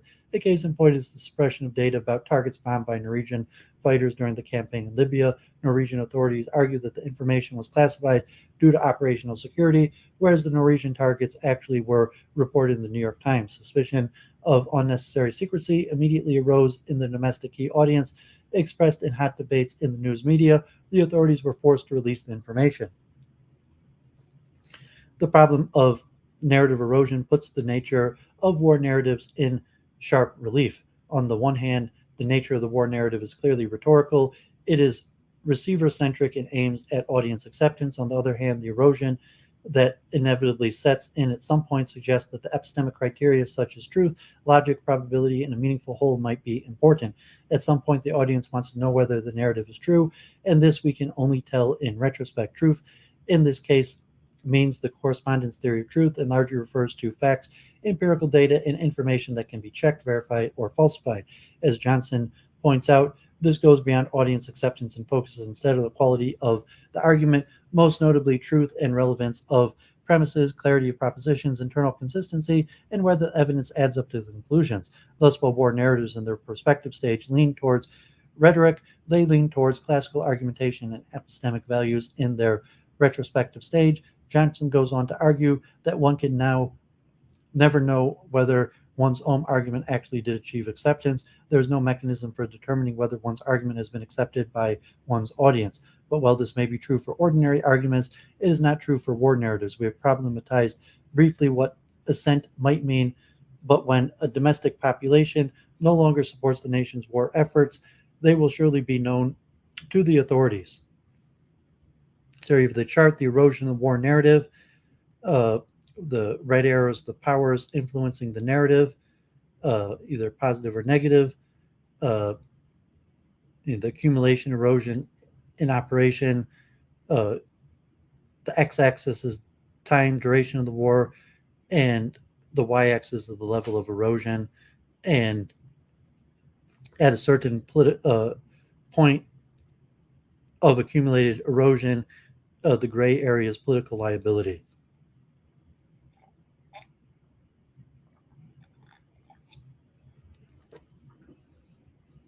The technical development that allows an audience to receive information from many sources in real time also allows the same audience to make its views known to the authorities. Of course, the audience is complex. It will judge the evidence differently and draw different inferences concerning the viability of the war narrative. But the point is that with social media, audiences are not non-interactive as they once used to be. They have ways of making their views known. The temporal development and possible erosion of a war narrative can be illustrated in the figure below. In the end, we suggest all war narratives are bound to become a political liability.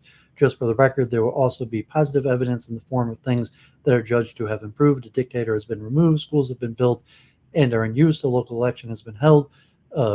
Figure 12.2 illustrates all the possible erosions in time of a war narrative as the war logic is progressing from the beginning via middle towards some ending, which may not be in sight, as in Afghanistan. It is exposed to various breaches, events, and factors that chip away at the credibility and acceptability of the narrative. There is a tipping point here somewhere, we argue, where the war narrative is sufficiently eroded to become a political liability to the narrator. This is a complex picture which factors both supporting and undermining the narrative. The plus factor represents destabilizing factors and forces which increase the erosion, while the minus factors represent forces that maintain and strengthen the narrative. All war narratives can handle some destabilizing factors, but when the tipping point is reached, the key domestic audiences loses faith in the war narrative. A new rhetorical situation. Here, our spiral turns back on itself. When a war narrative has eroded so much that it has become a political liability, we find ourselves in a new rhetorical situation. The military deployment has not yielded the desired results, and the war narrative might have been changed one time too many. Evidently, a new rhetorical situation of the sort requires a response, but what kind of exigence are we dealing with now? Partly the new exigence may consist in a form of a void. We have tried for years, many years, to get results, for instance, in Afghanistan, but we have failed. So what should we do now? Partly the new exigence may consist of the domestic audience, other audience as well, losing their trust in the authorities. The original war narrative itself may be beyond repair at this time, but could a different rhetorical response be devised to repair the audience's trust in the authorities? The key domestic audience no longer believes in the war narrative, and without popular support, a government cannot continue the war effort. The war is lost in the cognitive domain, and the troops might be called home, as was in the case of the Vietnam War. The current response to the new exigence is not a new or revised war narrative, but a regular retrospective narrative that tells the story of how things actually went. The absence of results requires explanation. This is exactly what the report evaluating Norway's engagement in Afghanistan is doing. It tells the story of what went wrong and why the goals were not achieved. It remains to be seen whether the key audience will find the story credible. Conclusion. We have in this chapter discussed the nature of war narratives and the possible role in the winning or losing of wars. War narratives are in many ways untypical narratives. They come about as reasons and justifications for wars in a country is about to begin or join. They're kept alive in public memory as the war is played out, and at some point they switch from being prospective to being retrospective. This switch is temporality, we have argued, is accompanied by another switch from rhetoric to argumentation. The initial appeal to national values, existential visions, and a sense of who we are is gradually replaced by truth, consistency, clarity, and relevance.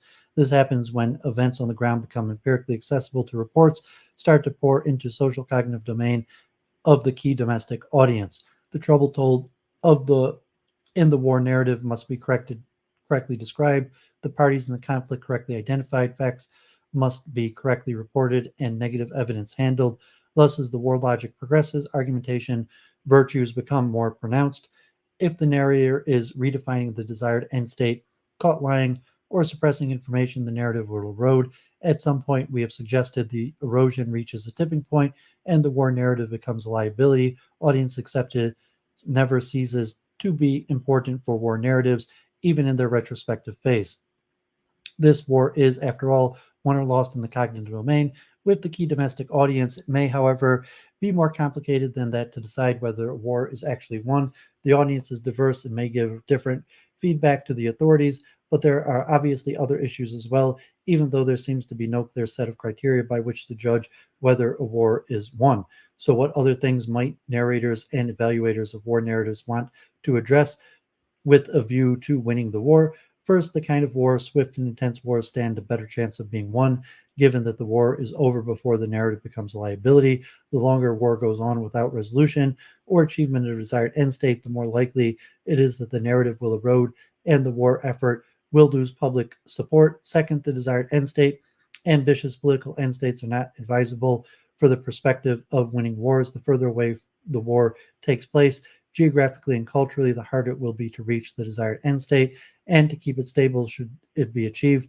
Third, as Burke suggested, it is vital to know the core of the trouble before trying to fix it. Know the antagonist, your fellow protagonist, and rethink possible means. Okay, so I thought that one was important, to look at for what's going on in Ukraine and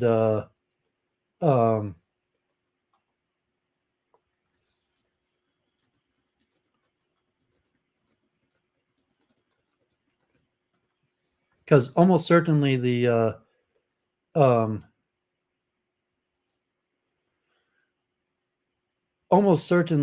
like the Ukraine war narrative has become a liability at this point.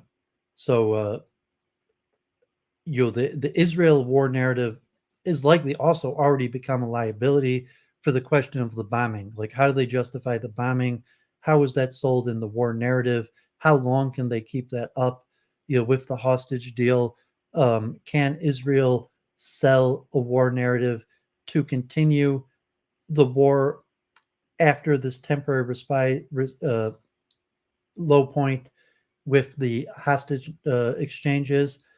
And were there certain fallacies and false narratives given at the beginning that have already created a political liability?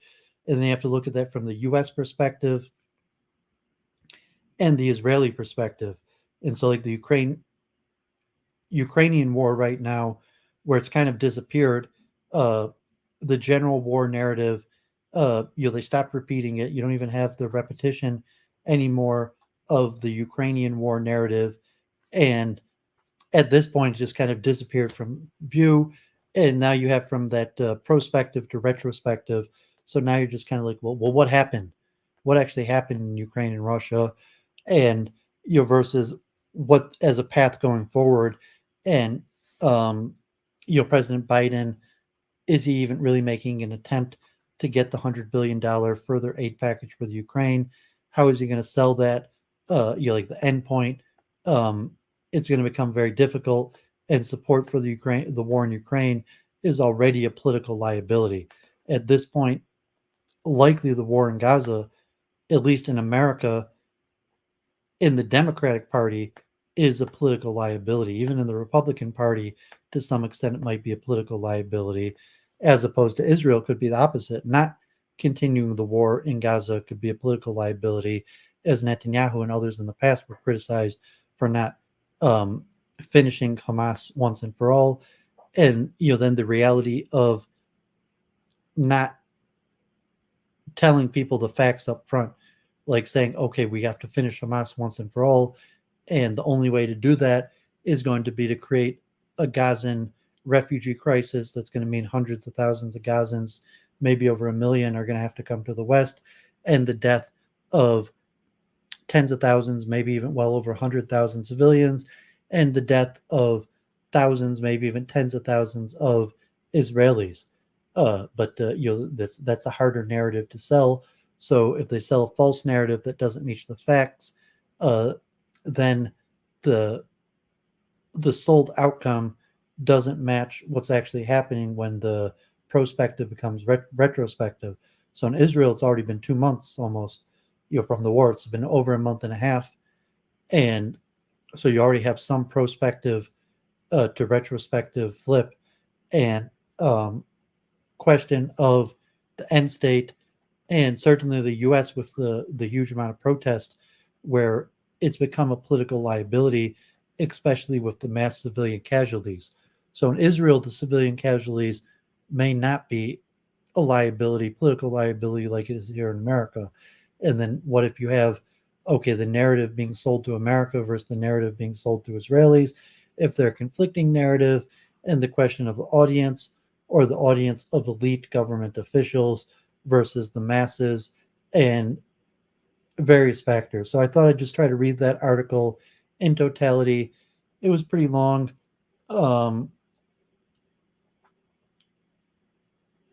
don't know how long it took me to read that. If it was over an hour, I appreciate close to an hour. So anyone who stuck it out for that, hopefully you turned in and learned something. But I thought to try to add some scholarship to what's going on with the war. So I have a bunch of smaller things on Wikipedia, just some ideas that I thought were important for my research moving forward. The link is out there. I just see John and Mr. Boston in the chat. Appreciate you being there. Skyworks, God bless. Good to see you as always. So I'm going to continue. You, Jennifer, God bless also. I'm going to continue with some research into psychology, self, and group identity before I return to my main research. Hey, Oscar, good to see you. God bless. Check out, that last Norwegian scholarship on war narrative. Hopefully that was interesting. You can see earlier my response to my appearance on Keith Wood. So the rest of the stream, I have smaller things related to my research on psychology, group identity, group formation, group action, and a few other factors. Then hopefully in the next few weeks, I'm going to return to largely the science of expertise. And so hopefully I'll be able to close the chapter largely in the excursion I've taken since the beginning of the war over the last 2 months to return to the science of expertise, cognitive architectures, and other things. So let me just get a quick drink and I'll continue.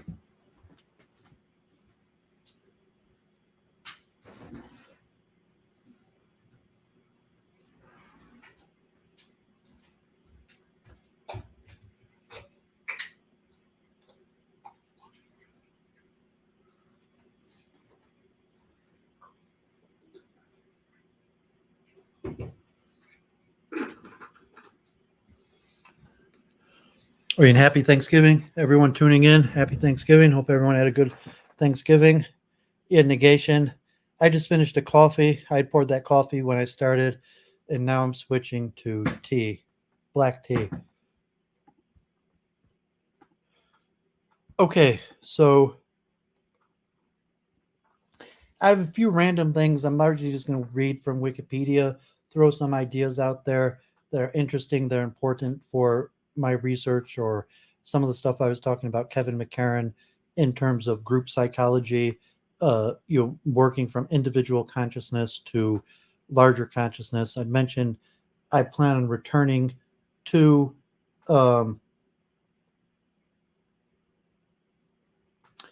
I plan on returning to my research in the science of consciousness and metaphysics and epistemology.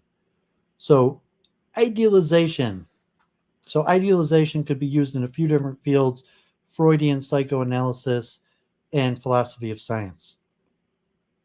In philosophy of science, idealization is the process by which scientific models assume facts about the phenomenon being modeled that are strictly false but make models easier to understand or solve. That is, it is determined whether the phenomenon approximates an ideal case, then the model is applied to make a prediction based on that ideal case. If an approximation is accurate, the model will have a high predictive power. For example, it is not usually necessary to account for air resistance when determining the acceleration of a falling bowling ball, and doing so would be more complicated. In this case, air resistance is idealized to be zero. Although this is not strictly true, it is good approximation because its effect is negligible compared to that of gravity. Idealizations may allow predictions to be made when none otherwise could be. For example, the approximation of air resistance is zero was the only option before the formulation of Stokes' law allowed the calculation of drag forces. Many debates surrounding the usefulness of a particular model are about the appropriateness of different idealizations. Early uses. Galileo used the concept of idealization in order to formulate the law of free fall. Galileo, in the study of bodies and motions, set up experiments that assume friction on the surfaces of spheres of perfect roundness. The crudity of ordinary objects has the potential to obscure their mathematical essence, and idealization is used to combat this tendency. The most well-known example of idealization is Galileo's experiments in his analysis of motion. Galileo predicted that if a perfectly round and smooth ball were rolled along a perfectly smooth horizontal plane, there would be nothing to stop the ball. In fact, it would slide instead of roll because rolling requires friction. This hypothesis is predicated on the assumption that there is no air resistance. Other examples: mathematics. Geometry involves the process of idealization because it studies ideal entities, forms, and figures. Perfect circles, spheres, straight lines, and angles are abstractions that help us think about and investigate the world. Science. An example, the use of the idealization of physics in Boyle's gas law. In physics, people often solve Newtonian systems without friction. Well, we know that friction is present in actual systems. Solving the model without friction can provide insights to the behavior of the actual system where the force of friction is negligible. Social science. It has been argued by the Poznan School in Poland that Karl Marx used idealization in the social sciences. Similarly, in economic models, individuals are assumed to make maximally rational choices. This assumption, although known to be violated by human actions, can often lead to insights about the behavior in human populations. In psychology, idealization refers to a defense mechanism in which a person perceives another to be better or have more desirable attributes than would actually be supported by the evidence. This sometimes occurs in child custody conflicts. The child of a single parent frequently may imagine idealize the ideal absent parent to have those characteristics of a perfect parent. However, the child may find imagination is favorable to reality. Upon meeting that parent, the child may be happy for a while, but disappoint later when learning that the parent does not actually nurture, support, and protect as the former caretaker parent did. A notable proponent of idealization in both the natural sciences and the social sciences was the economist Milton Friedman. In his view, the standard by which we should assess an empirical theory is the accuracy of the predictions and that theory makes. The amounts to an instrumentalist conception of science, including social sciences. He also argues against the criticisms that we should reject an empirical theory if we find that the assumptions of the theory are not realistic in the sense of being imperfect descriptions of reality. This criticism is wrong-headed. Friedman claims because the assumptions of any empirical theory are necessarily unrealistic, since such a theory must abstract from the particular details of each instance of the phenomenon that the theory seeks to explain. This leads him to the conclusion that truly important and significant hypotheses will be found to have assumptions that are wildly inaccurate descriptive representations of reality, and in general, the more significant the theory, the more unrealistic the assumptions. Consistently with this, he makes the case for seeing the assumptions of neoclassical positive economics as not importantly different from the idealizations that are employed in natural science, drawing in a comparison between treating a falling body as if it were falling in a vacuum and viewing firms as if they were rational actors seeking to maximize expected returns. Against this instrumentalist conception, which judges empirical theories on the basis of their predictive success. The social theorist John Elster has argued that an explanation in the social sciences is more convincing when it opens the black box, that is to say, when the explanation specifies the chain of events leading from the independent variable to the dependent variable. The more detailed this chain, argues Elster, the less likely is that the explanation specifying the chain is neglecting a hidden variable that could account for both the independent variable and dependent variable.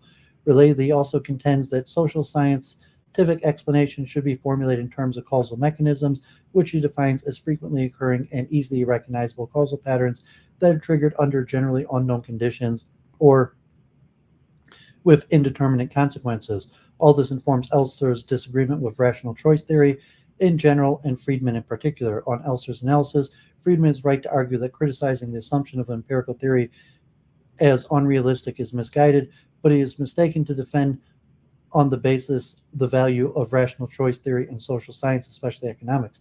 Elster presents two reasons for why this is the case.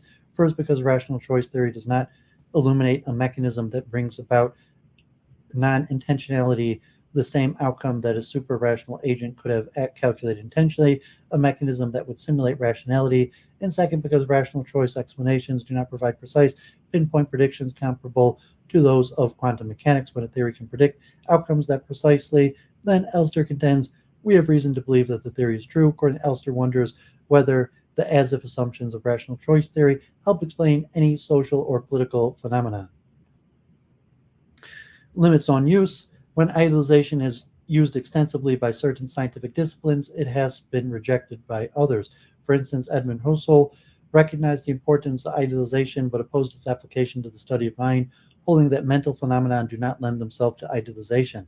Although idealization is considered one of the essential elements of modern science, it is nonetheless the source of continued controversy in the literature of philosophy of science. For example, Nancy Cartwright suggests what Galilean idealization presupposes tendencies of capabilities in nature, and that this allows for generalization beyond what is the ideal case. There is continued philosophical concern over how Galileo idealization method assists in the description of the behavior of individual or objects in the real world, since the laws created through idealization, such as the ideal gas law, describe only the behavior of ideal bodies. These laws can only be used to predict the behavior of real bodies when a considerable number of factors have been physically eliminated or ignored. Laws that account for these factors are generally or usually more complicated, in some cases have not yet been developed. Okay, so there you have it. Idealization, important concept. A lot of these things I had thought of related to my conversation with Jennifer, Church of Entropy, and Kevin McCairn. Hey, Khalid Safir, if that's you, Claire's friend that we're supposed to talk this week, if you want to pop on and talk a few minutes, the link is pinned in the chat.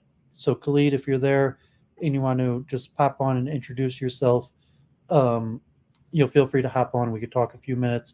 And I believe that we're going to talk on Thursday on your channel.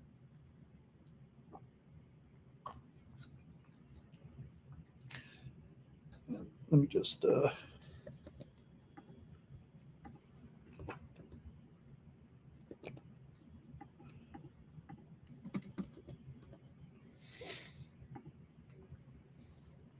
Original position. The original position, often referred to as the veil of ignorance, is a thought experiment used for reasoning about the principle that should structure a society based on mutual dependence.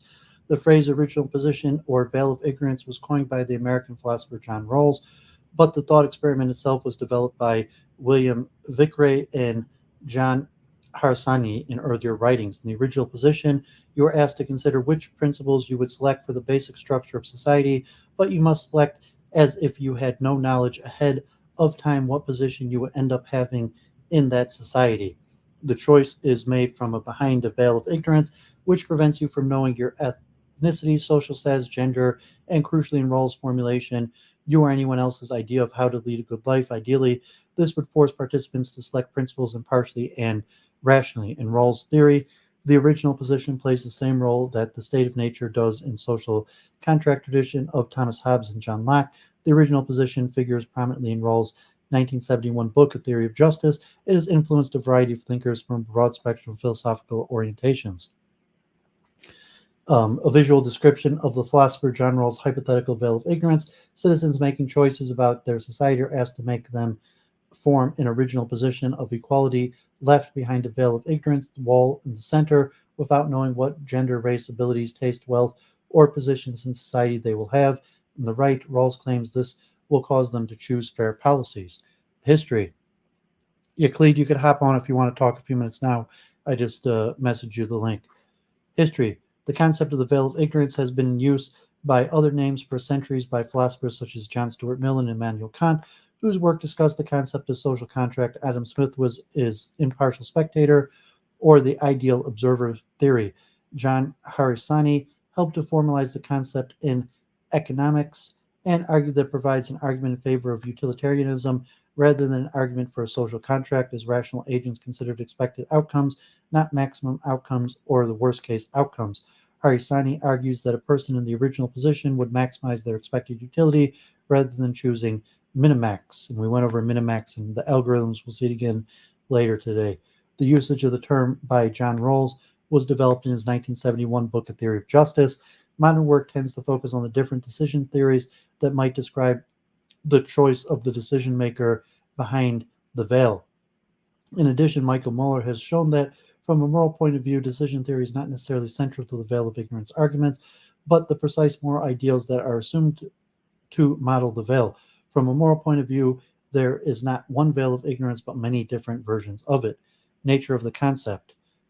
Rawls specifies that the parties in the original position are concerned not only with citizen shares of what he calls primary social goods, which include basic rights as well as economic and social advantages. Rawls also argues that the representatives in the original position would adopt the maximum rule as their principle for evaluating the choices before them. Borrowed from the game theory, maximum stands for maximizing the minimum, making the choice that produces the highest payoff for the least advantaged position. Thus, minimax in the original position represents a formulation of social equality. In social contract theory, citizens in a state of nature contract with each other to establish a state or civil society. For example, the Lockean state of nature, the parties agree to establish a civil society in which the government has limited powers and duty to protect the persons and property of citizens. In the original position, the representative parties select principles of justice that are to govern the basic structure of society. Rawls argues that the representative parties in the original position would select two principles of justice. Each citizen is guaranteed a fully adequate scheme of basic liberties, which is compatible with the same scheme of liberties for all others. Social and economic inequalities must satisfy two conditions to the greatest benefit of the least advantaged. The difference principle attached to positions and offices open to all. The reason that the least well-off members get benefited is that it is argued that under the veil of ignorance, people act as if they were risk-adverse. The original position is unique and irrevocable choice about all the most important social goods, and they do not know the probability they will become any particular member of society. As insurance against the worst possible outcome, they will pick rules that maximize the benefits given to the minimum outcome, maximum. Recently, Thomas Nagel has elaborated on the concept of original position, arguing that social ethics should be built taking into account the tension between original and actual positions. Recently, the original position has been modeled mathematically along Wright-Fisher's diffusion, classical and population genetics. The original position has also been used as an argument for negative eugenics, though Rawls' argument was limited to its use as a preventative measure. Criticisms: An Anarchy of a State and Utopia. Robert Noswick, 1974, argues that while the original position may be just the starting point, any inequalities derived from the distribution by means of free exchange are equally just, and that any redistributive tax is an infringement on people's liberty. He argues that Rawls' application of the maximum rule to the original position is risk aversion taken to the extreme, and is therefore unsuitable even to those behind the veil of ignorance. In Liberalism and the Limits of Justice, Michael Sandel has criticized Rawls' notion of the veil of ignorance, pointing out that it is impossible for individuals to completely prescind from beliefs and convictions from the me ultimately, as is required by Rawls' thought experiment. More recently, the psychological implausibility of Rawls' theory has been highlighted using possible worlds in a paper that stresses some problematic points of Rawls' proposal. In a 1987 empirical research study, Frolick, Oppenheimer, and Eve showed that a simulated original position persons throughout a variety of temporal and cultural settings unanimously agreed upon a distributive principle that in great majority maximizes the average with a specified floor constraint and minimum for the worst off in any given distribution. The finding that much less demanding distributive principle of justice agreed upon in a simulated original position than in Rawls' specification of the difference principle implies that the rational resistance to a cosmopolitan application of justice as fairness could be less forceful than its critics imagine.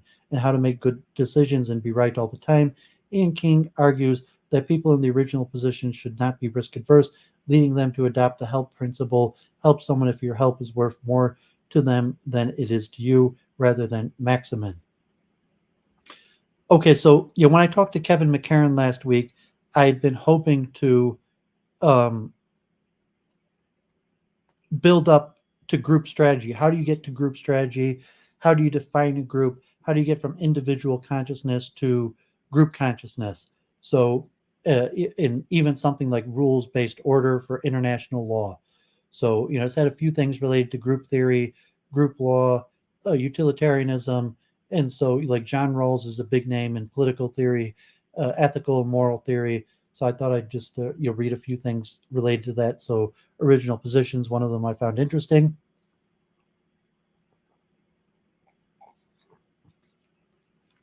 The social construction of reality.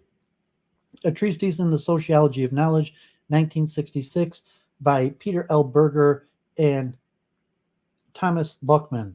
A proposal that social groups and individual persons who interact with each other within a system of social classes over time create concepts, mental representations of the actions of each other, and that people become habituated to those concepts and thus assume reciprocal social roles. When those social roles are available for other members of society to assume and portray, their reciprocal social interactions are said to be institutionalized behaviors. In that process of the social construction of reality, the meaning of the social role is embedded to society as cultural knowledge. As the work about sociology of knowledge influenced the work of Alfred Schultz, the social construction of reality introduced the term social construction and influenced the establishment in the field of social constructionism. In 1998, the International Sociological Association listed the social construction reality as the fifth most important book of the 20th century sociology. Social stock of knowledge. Earlier theories, those of, for example, Max Scheler, Karl Mannheim, Werner Stark, Karl Marx, and Max Weber, often focus predominantly on scientific and theoretical knowledge, representing a limited sphere of social knowledge, customs, common interpretations, institutions, shared routines, habituation, and who is who and who does what in social processes, and the division of labor constitute a much larger part of society, of knowledge in society. Theoretical knowledge is only a small and by no means the most important part of what passes for knowledge in society. The primary knowledge about the institutional order is the sum total of what everybody knows about a social world, an assemblage of maxims, morals, proverbial nuggets of wisdom, values and beliefs, myths, and so forth. So in the picture you have in the middle, social world acquired through primary socialization, childhood, that's your general knowledge, and then outside you have sub-universes acquired through secondary socialization, like division of labor and role of performing forms of specific knowledge, and outside you have knowledge that's structured by institutions, that's called objective reality. You think in terms of chunking theory for when I get back to cognitive architectures and more of my research, why I'm bringing this up. Semantic fields. The general body of knowledge is socially distributed and classified into semantic fields. The dynamic distribution and interdependencies of these knowledge sectors provide structure to the social stock of knowledge. The social stock of knowledge differentiates reality by degrees of familiarity. My knowledge of my own occupation and its world is very rich and specific, while I have only very sketchy knowledge of the occupational world of others. The social distribution of knowledge thus begins with the simple fact that I do not know everything known to my fellow man, and vice versa, and culminates in exceedingly complex and esoteric systems of expertise. Knowledge of how the socially available stock of knowledge is distributed, at least in outline, is an important element of the same stock of knowledge. Language also plays an important role in the analysis of integration everyday reality. Language links up the common sense knowledge with finite provinces of meaning, thus enabling people, for example, to interpret dreams through understandings relevant in the daytime. Language is capable of transcending the reality of everyday life altogether. It can refer to experiences pertaining to infinite provinces of meaning. It can span discrete spheres of reality. Language soars into regions that are not only de facto but also a priori unavailable to everyday experiences. Regarding the function of language and signs, Berger and Luckman are indebted to George Herbert Mead and other figures in the field known as symbolic interactionism, as acknowledged in their introduction, especially regarding the possibility of constructing objectivity. Science and language provide interoperability for the construction of everyday reality. A sign has the explicit intention to serve as an index of subjective meanings. Language is capable of becoming the objective repository of vast accumulations of meaning and experience, which it can then preserve in time and transmit to following generations.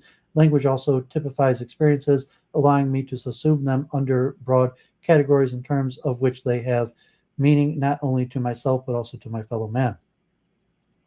Social everyday reality. Social everyday reality is characterized by intersubjectivity, which refers to the coexistence of multiple realities in this context. Compared to the reality of everyday life, other realities appear as finite provinces of meaning, enclaves within the paramount reality marked by circumscribed meanings and modes of experience. This is contrast to other realities such as dreams, theoretical constructs, religious or mystic beliefs, artistic and imaginary worlds. While individuals may visit other realities such as watching a film, they're always brought back to everyday reality. Individuals have the capacity to reflect on these realities, including their own social everyday reality. This type of reflection is often referred to as reflexivity, but crucially, even reflexivity must draw on some source material or be rooted in inner subjectivity. It has thus been suggested that as agents exercise their reflexive capabilities, they bring them with them a past consisting of social experiences accumulated or sedimented into stocks of knowledge that provide the requisite guidance for going about their lives and interpreting their social reality. Society is objective reality. Institutionalization. Institutionalization of social processes grows out of the habitualization and customs gained through the mutual observations with subsequent mutual agreements on the way of doing things. This reduces uncertainty and danger and allows our limited attention span to focus on more things at the same time, while institutionalized routines can be expected to continue as previously agreed. Habitualization carries with it the important psychological gain that choices are narrowed. The background of habitualized activity opens up a foreground for deliberate and innovation, which demand a higher level of attention. The most important gain is that each member of society will be able to predict the other's actions. Concomitantly, the interaction of both becomes predictable. Many actions are possible on a low level of attention. Each action of one is no longer a source of astonishment and potential danger to the other. Social objective worlds. Social or institutional objective worlds are the consequence of institutionalization and are created when institutions are passed on to a new generation.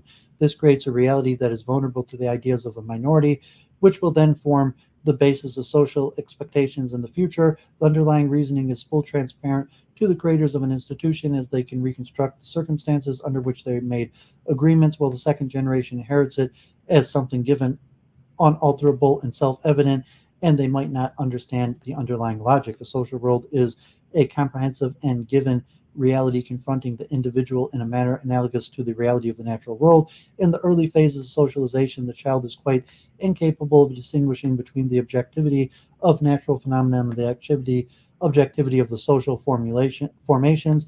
The objective reality of the institution is not diminished if the individual does not understand their purpose or their mode of operation. He must go out and learn about them, just as he must learn about nature. Division of labor. Division of labor is another consequence of the institutionalization. Institutions assign roles to be performed by various actors through typifications of performances such as father role, teacher role, hunter, cook, etc. As specialization increases in number as well as in size and sophistication, a civilization's culture contains more and more sections of knowledge specific to given roles, sections which become more and more esoteric to non-specialists. These areas of knowledge do not belong anymore to common social world or in culture. A society's stock of knowledge is structured in terms of what is generally relevant and what is relevant only to specific roles. The social distribution of knowledge entails a dichotomization in terms of general and role-specific relevance, because the division of labor, role-specific knowledge will grow at a faster rate than generally relevant and accessible knowledge. The increasing number and complexity of the resulting sub-universes of specialized knowledge makes them increasingly inaccessible to outsiders. Symbolic universes. Symbolic universes are created to provide legitimation to the created institutional structure. Symbolic universes are a set of beliefs everybody knows that aim at making the institutionalized structure plausible and acceptable for the individual who might otherwise not understand or agree with the underlying logic of the institution. As an ideological system, the symbolic universe puts everything in its right place. It provides explanations for why we do things the way we do. Proverbs, moral maxims, wise sayings, mythology, religions, and other theological thought, metaphysics, traditions, and other value systems are part of the symbolic universe. They are all more or less sophisticated ways to legitimize established institutions. The function of legitimation is to make objectively available and subjectively plausible the first-order objections that have been institutionalized. Proverbs, moral maxims, and wise sayings are common on this level, as well as explicit theories, symbolic processes, a general theory of the cosmos, and a general theory of man. The symbolic universe also orders history. It locates all collective events in a cohesive unity that includes past, present, and future.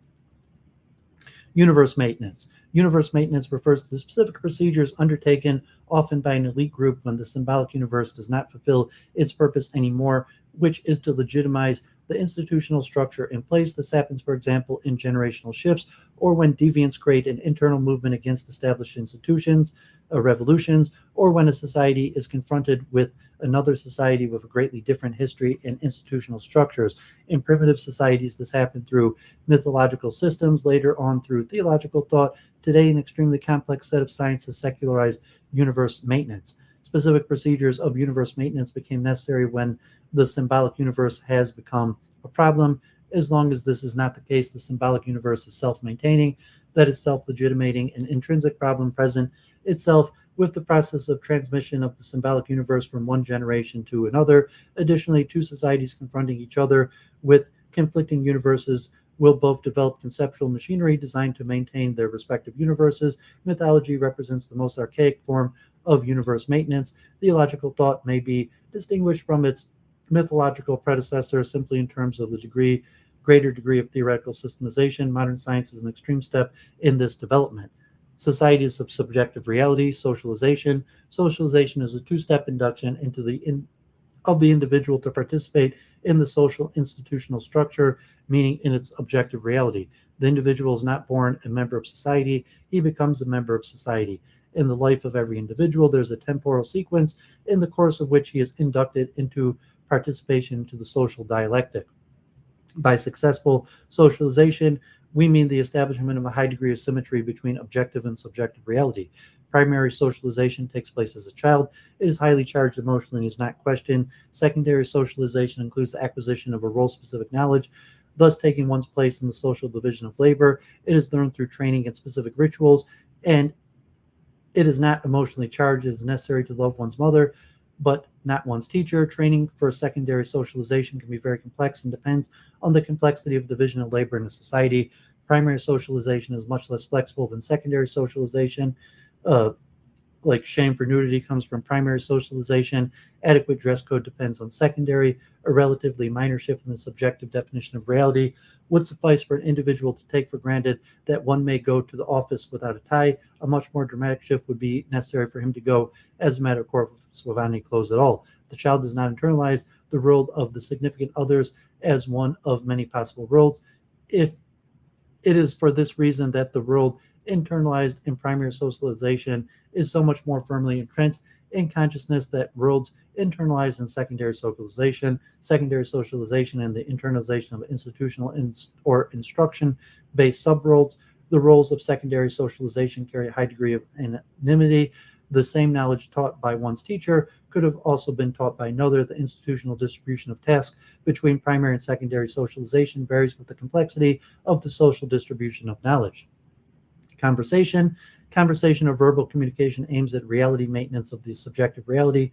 What seems to be useless and unnecessary communication of redundant banalities is actually a constant mutual reconfirmation of each other's internal thoughts, in that it maintains subjective reality. One may view the individual's everyday life in terms of working away of a conversational apparatus that ongoingly maintains, modifies, and reconstructs his subjective reality. For example, well, it's time for me to get to the station, and fine, darling, have a good day at the office implies an entire world within these apparently simple propositions makes sense. The exchange confirms the subjective reality of this world. The great part, if not all, of everyday conversation maintains subjective reality. Imagine the effect of an exchange like this. Well, it's time for me to go to the station. Fine, darling, don't forget to take long, you're done. Identity. Identity of an individual is a subject to the struggle of affiliation to sometimes conflicting realities. For example, the reality from primary socialization, mother tells child not to steal, can be in contrast with second socialization, gang members teach teenager that stealing is cool. Our final social location is the institutional structure of society will ultimately also influence our body and organism. Life expectancies of lower class and upper class vary. Society determines how long and in what manner the individual organism shall live. Society is also directly penetrates the organism in its functioning, most importantly in respect to sexuality and nutrition. While both sexuality and nutrition are grounded in biological drives, biological constitution does not tell him where he should seek sexual release and what he should eat. The reception, 1998, the International Sociological Association listed The Social Construction of Reality, the fifth most important sociological book of the 20th century, behind Max Weber's The Protestant Ethic and the Spirit of Capitalism, but ahead of Pierre Bourdieu's distinction. The social construction of reality is referenced by a very broad range of fields, including law, social medicine, philosophy, political science, economics, management, and gender studies. The book was influential in the creation of the field of social constructionism, which has developed many subfields. Though the concept of constructionism has entered sociology prior to the social construction of reality, Piaget used the term in his 1950 book. Scholars of social constructionism drew parallels between social construction and various post-structuralism and postmodern fields, making these theories synonymous with the ideas of social constructionism. Though these books did not reference the social construction of reality, however, this term social constructionism is used quite broadly. Some uses are unrelated to the theory laid out in the social construction of reality, and the further the field from the sociology, and less likely it is to cite the social construction of reality when discussing constructionism. Okay, so there you have this important book. So just a little backdrop on some important ideas I'm going to put out there.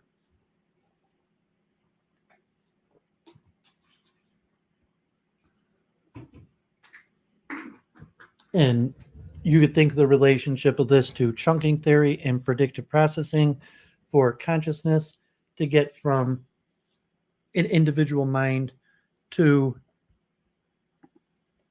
larger Shalom. consciousness. Okay, so we got Khalid here. Islam, shalom. Good to see you. Shalom. Yeah, good to see you. Thanks for accepting my invite on Thursday. But I didn't really want to disrupt your conversation, but thanks for allowing me in. So okay, yeah, I'm just reading some.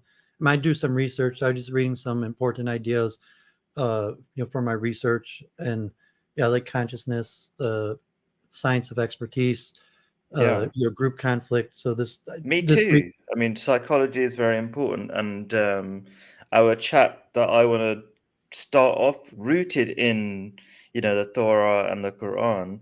I want it to be practical in a practical reality as well. So I don't want to limit it to this is what our scriptures say. Could be a solution. But since you invited me, I mean, I don't want to interrupt. Like, what did you have in mind me coming on? Because I've got I thought it might be an idea just to start the conversation off so I can predict what you might say, and then I can better plan our conversation on Thursday. But what were you thinking just a transition, if I came on? Because I'm an engineer, civil engineer, and I like consciousness, and I like to keep up to date with the most modern academic theories in the field. But at the end of the day, I'm a Bible believer. I'm a religious, spiritual person. I pray regularly. So, Claire was the one who recommended. I think you said your Ahmadiyya Islam. That's right, Ahmadiyya Muslim. Yes, yes. So yeah, I'm somewhat familiar. Like actually, I have a prayer book that I use, a very good prayer book for the Islamic services that I got. Yeah, I saw that. I saw Um, that stream when you mentioned it. Yeah. yeah, like I think it was a bookstore. I'm not sure if it was a bookstore or someone on the street, but I have quite a few books from Ahmadiyya. Some of the best introductory literature to Islam comes from the Ahmadiyya Society, and I'm here in Metro Detroit. The Ahmadiyyas were some of the first people to set up here in Detroit, some of the first mosques built, and at least I mean, I didn't really plan on converting to Islam, but I've done interfaith and wanted to learn more about it. So the Ahmadiyya are the most outgoing in teaching about it, and have some of the best introductory literature.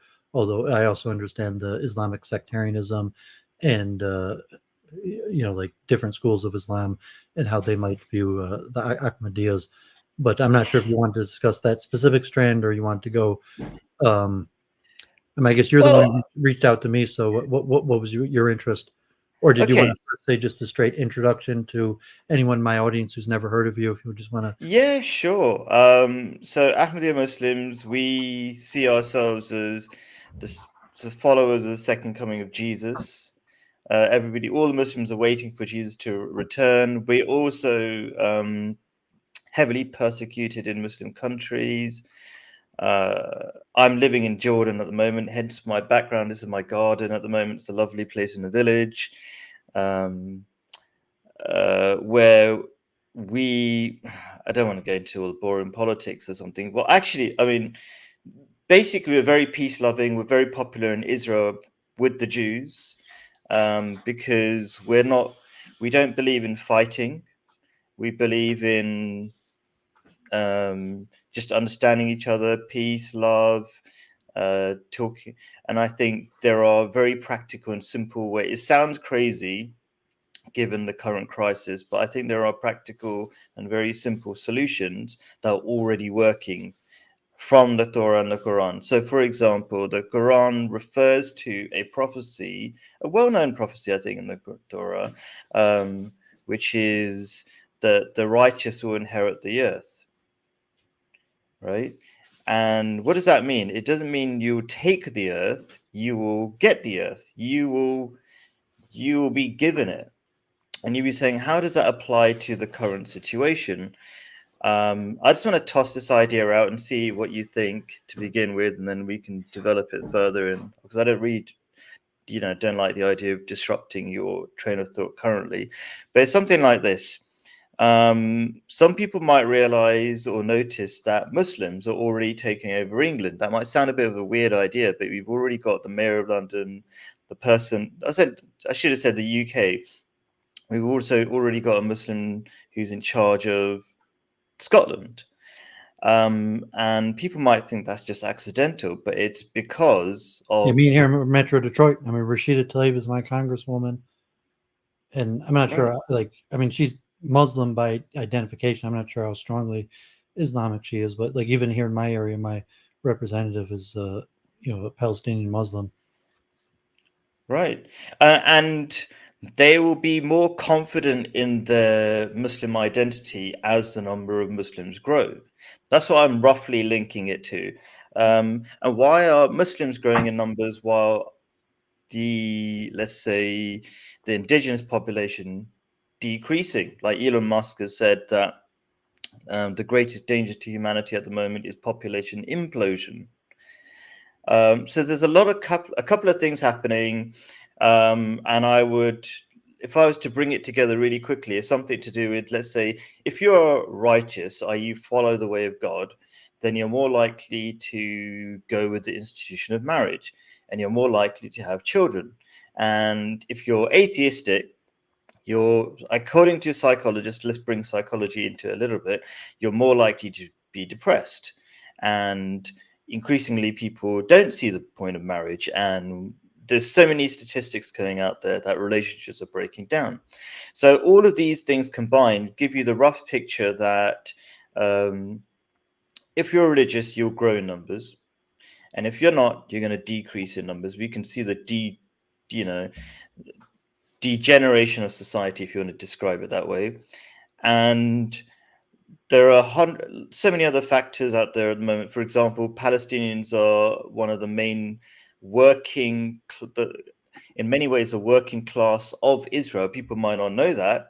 Currently, Israel desperately calling out to India, saying, please, can we get some working people to replace all these people that we're ethnically cleansing at the moment? They're not saying in those words, but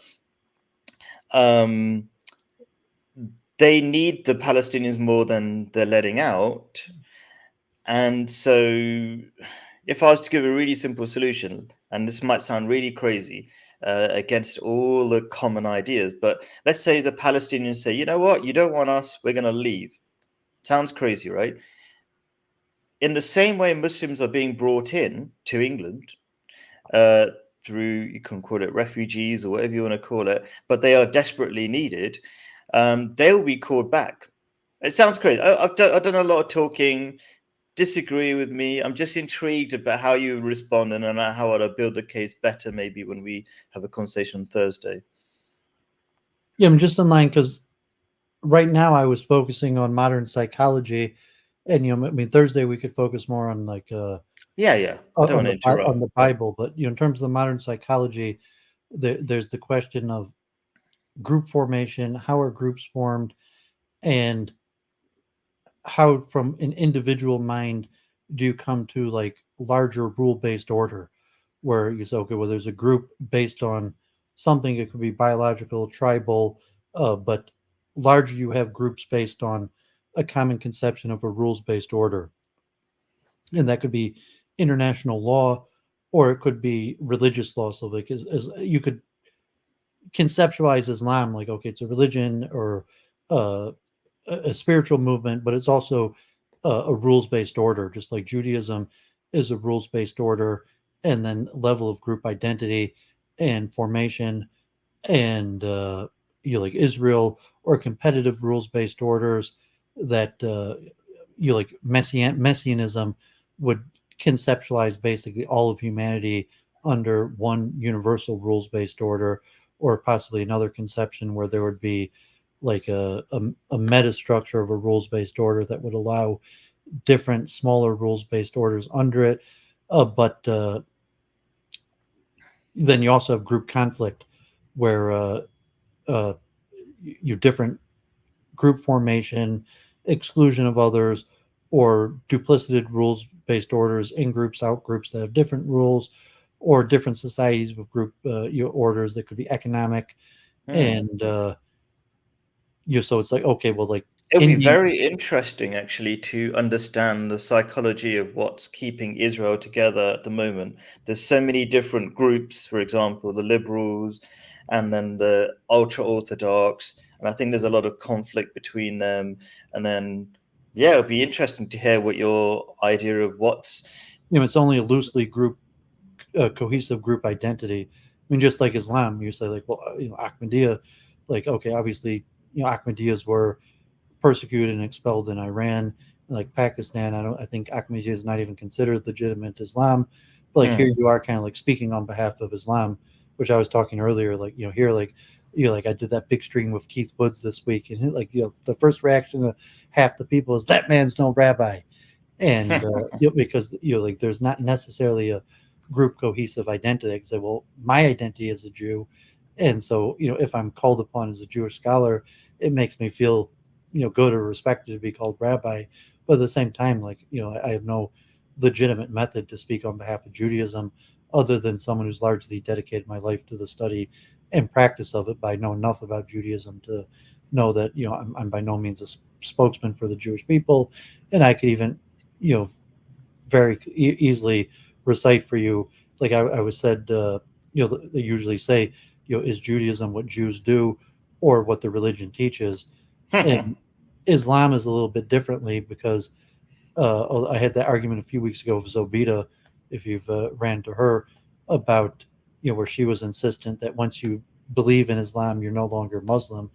But could you say the same thing? Well, is Islam what the religion teaches, or is it some loose identity of group formation? and what Muslims do, or even an ethnic group like your Jordanian or large ethnic groups that are largely identified as Muslim, or people within Muslim countries, uh, versus the theoretical theology of end times beliefs, where you're implanting like a different structure of how you understand the world, and so like even like a dualistic philosophy Sure. of spiritual forces as opposed to like legal. Are you or saying like the ideal versus the reality? Like there's cultural Islam, or people just do anything they want sort of thing, where there's the real religion and the clash between the two realities. Like, Yeah, I would say these exist yeah, concurrently. And so I had a big yeah, argument with this, Iraqi woman living in London, Zobeida Al Rabia, who's a popular streamer, pro-Palestinian activist,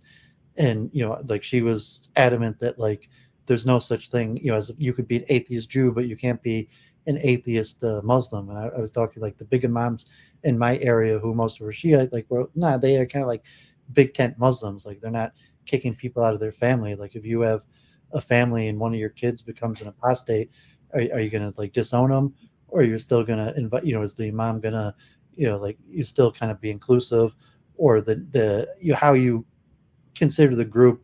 What does it mean to, like, are you permanently a member of a group? Like he's your son, or he's your cousin, he's your family member, you grew up with him, went to school together, he's somewhat a member of the group no matter what he does. yeah. But But then being a Jew is a race as well, right? So it's not necessarily a religion. That's why you can be an atheist Jew. well, yeah, No? so that clerical obviously has the concept of secular Quranism. So you say, well, if you argue like Judaism and like secular Judaism, or Judaism as an identity, even if you leave the religion, there's still cultural, ethnic, racial, genetic, tribal aspects to it, and then even theologically, the claim that Jews have like this third unique soul, that like if you're a Jew, it's like esoteric, different, that like a Jew, even if they don't obey the law, even if they're not educated, they still have this unique different soul that makes them different than non-Jews on a theological basis. So like I don't know enough about Islam. So culturally you could argue, okay, there's cultural Islam, there's tribal Islam, even if people don't believe. And I don't know if there's esoteric Islam like that also, to say, well, like if you were a Muslim once, did that affect your soul in a different way that if you're an apostate versus someone who never knew the stuff, I or don't your think conception of Muslims the think soul? that. I think you could, if you were once a Muslim and you decided to become an atheist, then you're an atheist. It's not like a permanent identity or something. I don't think there's that sort of belief. I've never come across anybody who says that. We don't have like a Kabbalah that has a comprehensive spiritual system, like of laid out metaphysics of like souls, and the difference that performing the rituals of the belief might have on like a esoteric spiritual level. No, so are you saying maybe like if you're once a Muslim, maybe I don't fully understand all the terms you're using, but are you saying if you're once a Muslim, maybe there's a permanent effect on your soul, and then even if you turn an atheist, there would have been an effect on your soul or something that Yes, is within Judaism, at least the Kabbalists have concepts like that. You could say they're completely theoretical metaphysics, esotericism. That most Jews aren't even familiar with the literature, or just say it's completely speculative. But at least there's a thought structure like that. Interesting. I don't know. Let me throw a question out, because I don't know about, I've never heard of anything like that kind of thing, like a permanent effect to you. Your beliefs are your beliefs. Whatever you once were, you can have different beliefs. You can change your beliefs. Just to go back to the beginning, just to see what your response would be, so I can think about it more before Thursday. So, what do you think about this idea? I think it's in the Psalms. I can't remember exactly the reference, but the Quran references. In the Quran, there's a reference to that biblical prophecy, I should say, that the righteous will inherit the earth. And It's funny you said I think it's Psalm 37, and it's in the New Testament also, that the meek will inherit the earth. So there's two statements. Say the righteous will inherit the earth, and then there's a different statement that the meek will inherit the earth. Right. Okay, what do you think about either of those? So, because people might say they're similar in some ways. If you're righteous, you're meek and things like this. But generally, what would be your response to that from a belief point of view and a practical point of view? Well, I mean, you could say there's some similarity, but I think they're substantially different between like the meek, the downtrodden. At the end of the days, like what's up will be down and what's down will be up, and some like virtue to suffering, or something like that, as opposed to uh, the righteous. You're saying like at the utopian vision at the end of the day, where um, the righteous will be vindicated for action, or that the righteous are prepared. So like the righteous are the people that you may live according to the law, uh, and the spiritual principles, even without benefit in the current fallen status of humanity. But at the end of days, like in the messianic period, that will be uh so to say, like God's king, like the God's kingdom on earth, however you describe it, that the righteous will be fully prepared for that lifestyle and be able to move right in, as where everyone else won't be prepared. If there's some sort of like special clause given to the meek or those who suffered. I mean, the righteous are those who truly understand the spiritual purpose, understand the fallen state nature, understand the dual nature between living according to the current norms of sinful society and God's law, even if God's law isn't the norm. So, just saying that eventually Messiah will come, God's law will be instituted for all of humanity, and the righteous who are already living according to God's law will be able to, uh, they'll be prepared for that utopian society, as where everyone else won't know what to do because That's they're very not. interesting. So I think my understanding that maybe there's the difference between my understanding and your understanding is that you think the righteous will inherit the earth at the end times, like when everything's sort of over, they will inherit it or something. Where I think it's only a short time while the irreligious rule, okay, or the non-righteous rule, and their Have you world seen any of my collapses really content quickly. with like counter Semites or my debates? Because you're thinking like, okay, like I was just talking with like Keith Woods, the big streamer, or like Kevin McCairn. They're like, like you Jews think that like at the end of the days, like you're gonna have all these goyim as slaves, and it's like, okay, the righteous are gonna inherit the earth because like at the end of the day, it's like I'm gonna be rewarded. Like I'm trying hard to follow God's law, and like like at the end of the day, you're all gonna be my slave. Like I mean that's statements like the Talmud. It says more conspiracy theory, but if you wanted to put like the people who are scared, even like Claire Call, like the people she speaks to, like they're going to implement no-hide laws and they're going to behead the idol worshippers, and you're going to be made like turned into the Jews slaves.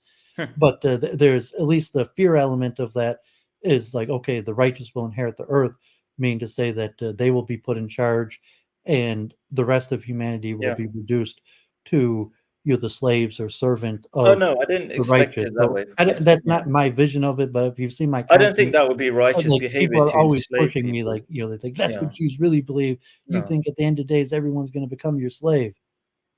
No. So my approach is never really to be adversarial or anything like that. And I never imagined that anyway. So I don't really imagine when the righteous inherit the earth, they'll enslave and be horrible to other people. It doesn't sound very righteous to me. So that's not a concept I had in mind.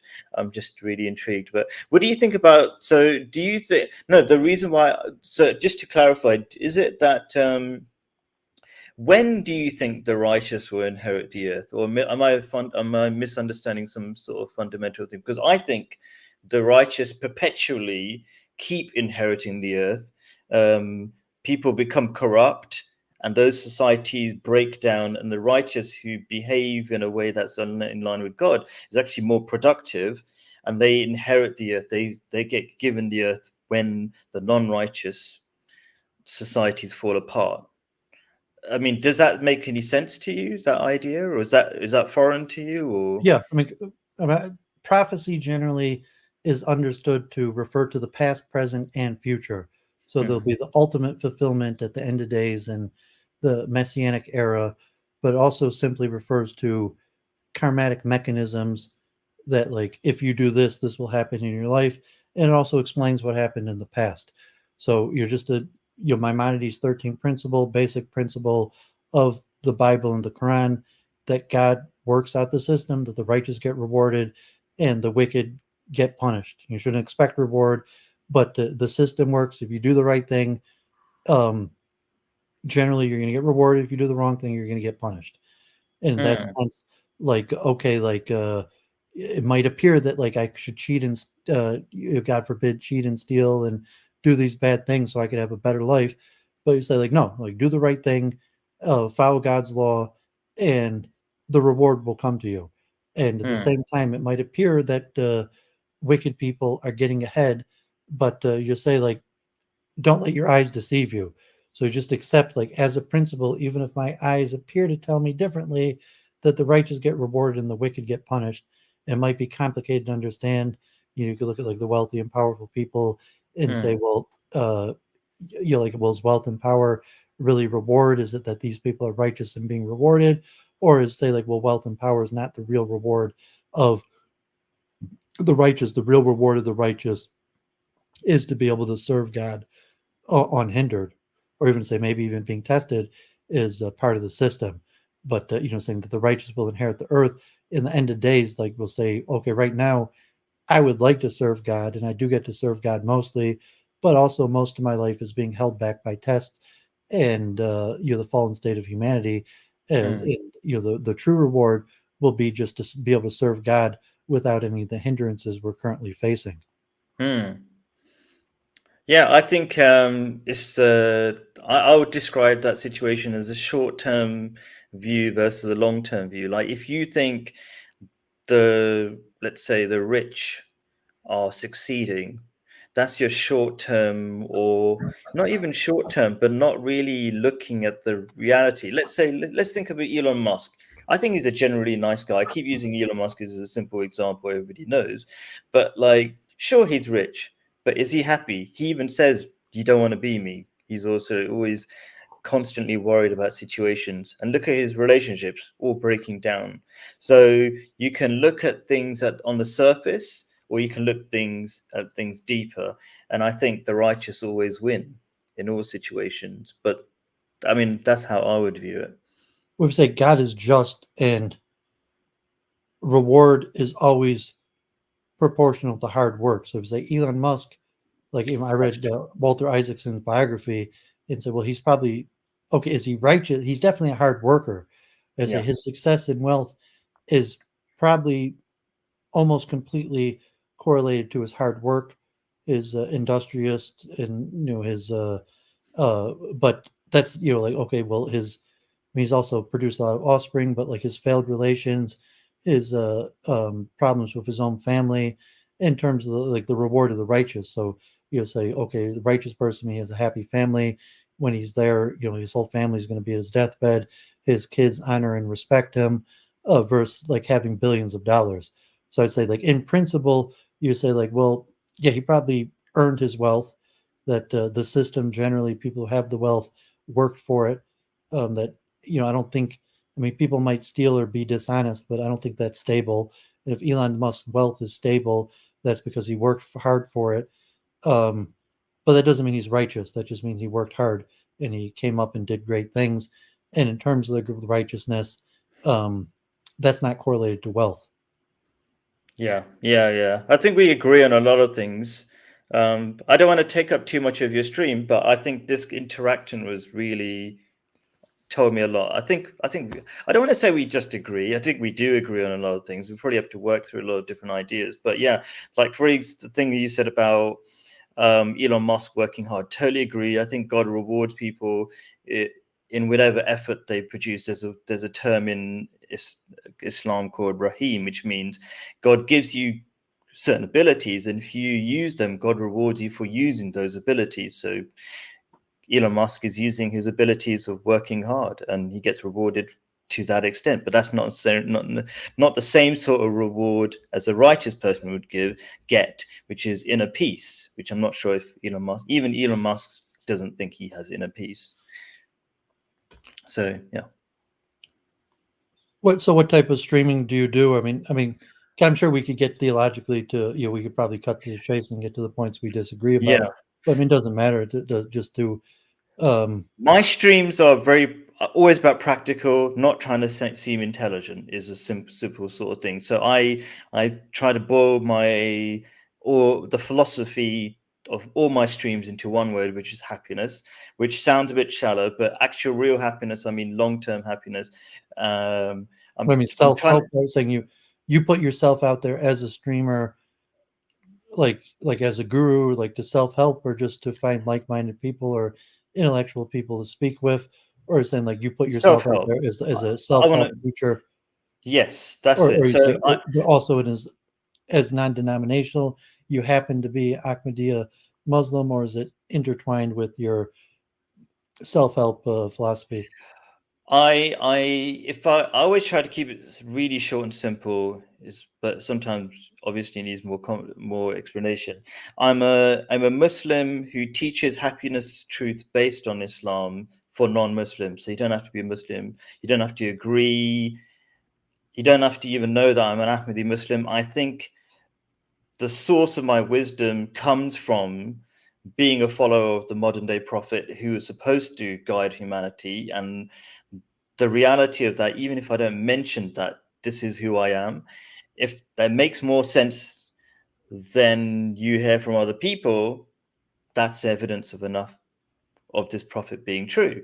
So maybe the way to say is, I don't really mention I'm an Ahmadi Muslim. It's not even necessarily the focus to say I'm a Muslim, listen to what my theology says. I often even say to Christians, be better Christians and you'll be happier. For example, when I say be better Christians, what? Get married at least. Yeah. And don't look at porn because, you shouldn't, that's adultery of the eyes, things like that. So I'm just trying to give as a way to give back, or is related to your profession? Like you're saying professionally. Oh, no, I don't do it professionally. I try to never. This is the method you do to give back, or you feel like you want to help, so you became a streamer and you want to put out a positive message, or you feel like God has blessed you, and whatever way you could give back, streaming is a good way to do that. Yes, all of that. It's every part of righteousness is to help people, and the best way to help people is with the ideas first. I'm not very good at quotes, but I think there's a famous Jesus quote, something, or maybe it's not quite like that. In mixing things up, but it's like you can give a man fish and you'll feed him for a day, but if you teach him how to fish, they'll be fed for a lifetime. Yeah. Right? So the idea is you can literally give people money and you will help them. But if you give them ideas, they'll help them for a lifetime. Then they'll also stop calling themselves harm through bad ideas. So just sharing ideas. If anybody benefits, that's great.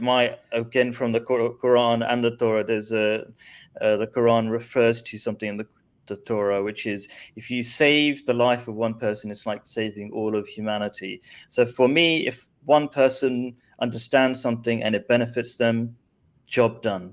Fantastic. And what about my principle?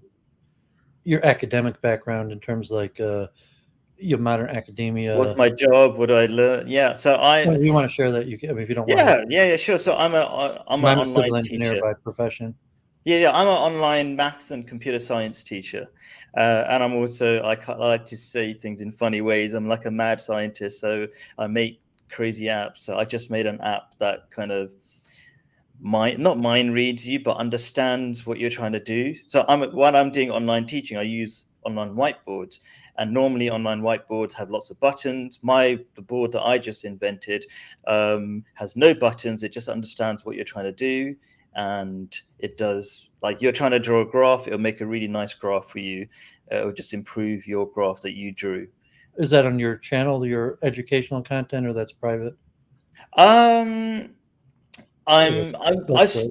used to have them mixed up, And I did mention it in a recent video. So I have live streams and I have like videos, and Well, the that's like paid videos. for. You do paid tutoring. Oh, You I have get. subscription Oh yeah, services. yes, the tutoring is paid for. That's my paid job. The apps don't really make any money. They're just like one day they will. I'll put them out there and see what happens. But the idea behind the apps is like, how do you push technology and humanity forwards? Like, that's I'm a just big math guy. Like I'm a chess coach here in Metro Detroit. But what type of subjects are you tutoring? Like into the younger math. students or through Yeah, advanced topics? kind of like teenage students mainly. So I'm in England. So my students are according to the British curriculum. So it's in England. It's something like 11 to 19 years old. I mean, I have a computer science student who's at university, but normally, yeah. I sit in here Metro Detroit. Like one thing for like competitive chess coaching, like almost half of the students are Indian and like some Chinese.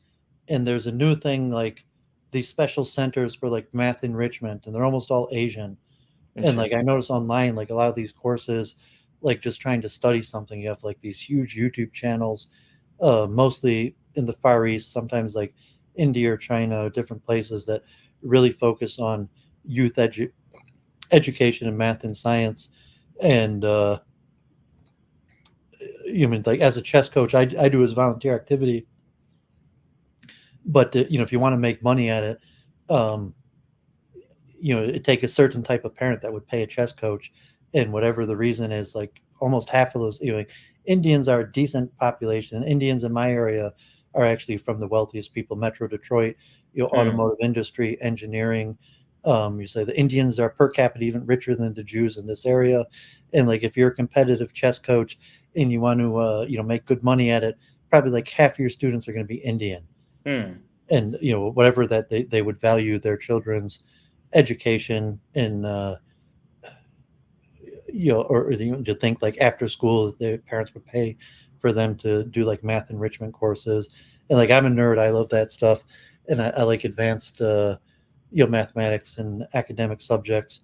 And even University of Michigan where I went to is there's a local engineering school near me too that's like 25% Indian, of just people who take math, science, engineering education seriously. I'm very intrigued about how culture and maybe biology, I would say, I wouldn't be surprised if biology and culture are connected, connects you to certain ways of thinking. So maybe it's not politically correct, but okay, so you got the Indians who are very interested in the chess and the maths, whatever. And I find a lot of when I'm teaching in schools, physical schools, I'm an online teacher at the moment. A lot of the people who are the math teachers and a computer science teacher, or Indian, Pakistani, etc. I'll be very intrigued. But what is the interest of the average Jew or something? And then this is probably really politically incorrect, but I think this is why I mentioned biology. So Black African people are very good at sports. They dominate all, athletics in terms of running and pure biology. So I think there is maybe it's another discussion. I'm not sure, but since you brought it up, Theoretically, because like I was big into Hinduism. I studied a lot of the theology, and like so, like in Metro Detroit, I mean, like one thing there's probably like currently over 5,000 temporary visa IT workers just in like at the time, like let alone like like I mean, there's some like Bengali cab drivers, but most of the Indians here in this area are engineers and fulfill a certain function. They dominate IT. And so like I think like Kabbalah is the Kabbalistic system of like the Arizal and some of the sages relates to like banking and credit, of like a spirituality, like trickle down spirituality and reward and punishment. And it creates a theological structure that like the Jewish mind might be related to certain financial fields like banking or real estate, import, export, wholesale. and I would say the Indian mind, at least based on like the Vedas and even like the Ahmadiyya, I think, somewhat like Indian inspired of karmatic thinking, um, relates to probably like database structure and IT. So that there's something about the Indian mind, not necessarily like, I'd say I'd have to argue biologically, but I'm talking about the Vedic scripture instead of the Judaic mind, not say biologically, but just from like the Kabbalistic wisdom. But it's like there's something about the Vedic mind that understands like database structure, algorithmic thinking, and you're to the IT field and some forms of engineering, maybe towards uh, I'm not sure if all fields of engineering, but definitely many fields of engineering, like civil engineering, automotive engineering, mechanical engineering, maybe electrical engineering. I'm not sure how much of like the Vedas or karmatic thinking you've studied, but if you thought like this, just this representative structure, that if a person has a natural intuitive field for like database design, algorithmic structure for IT. Like you're saying, you're developing apps in your spare time. So you're just like, if you have a perception of karma and the interaction of hidden forces and like these database structures that exist in reality, so that if it came to coding, it would kind of come naturally to you in the same way, like maybe the way a Jew might look at something like banking, credit, financial transactions based on this conceptualization of God in the spiritual realm works. So I've mentioned that. I've thought about that many times. I have a lot of Indian friends in this area. I've went to Hindu temples, and um, they're almost all engineers and work in IT. And I could almost, just like you, were going straight into this kind of conversation and agreeing on these kind of topics that I find that very commonly, as where other people that just conceptually, they don't care, they don't think about things in that way. So even if it was like, okay, like here's a business, here's a structure, um, how would you break that down? How would you code that? How would you set up algorithms or database structures to understand that like maybe like that would just be interesting to you to think about in that manner, as where other people may not even be able to. It would be almost impossible even conceptually visualize that in the same way. Like, how would you make money off of, in terms like setting up like say the Judeo mind, in terms like a business and the structure of credit, or the nature of where the profit comes in, and kind of like this trickle down spirituality of Kabbalah, holding that there's infinite light, and if God gave all the light at once to us, it would destroy us. So it has to be trickled down, and that kind of like trickle down spirituality leads to credit and stock structure of like corporation and economic. That's interesting that you link spirituality to, let's say, credit and whatever. That's very interesting for different reasons in terms of usury and stuff like that. Can you just explain a term, the Kabbalah? I think one of my Jewish friends tried to explain it in terms of it's the spiritual side of the Torah, of the law. Kabbalah literally means like to receive, but the implication means it's a received hidden wisdom that was given to the prophets, and for a period of time was passed on just teacher to student as hidden wisdom. But the implication is that it wasn't invented; it was the received hidden wisdom of the prophets. But that's just the literal etymology of the words.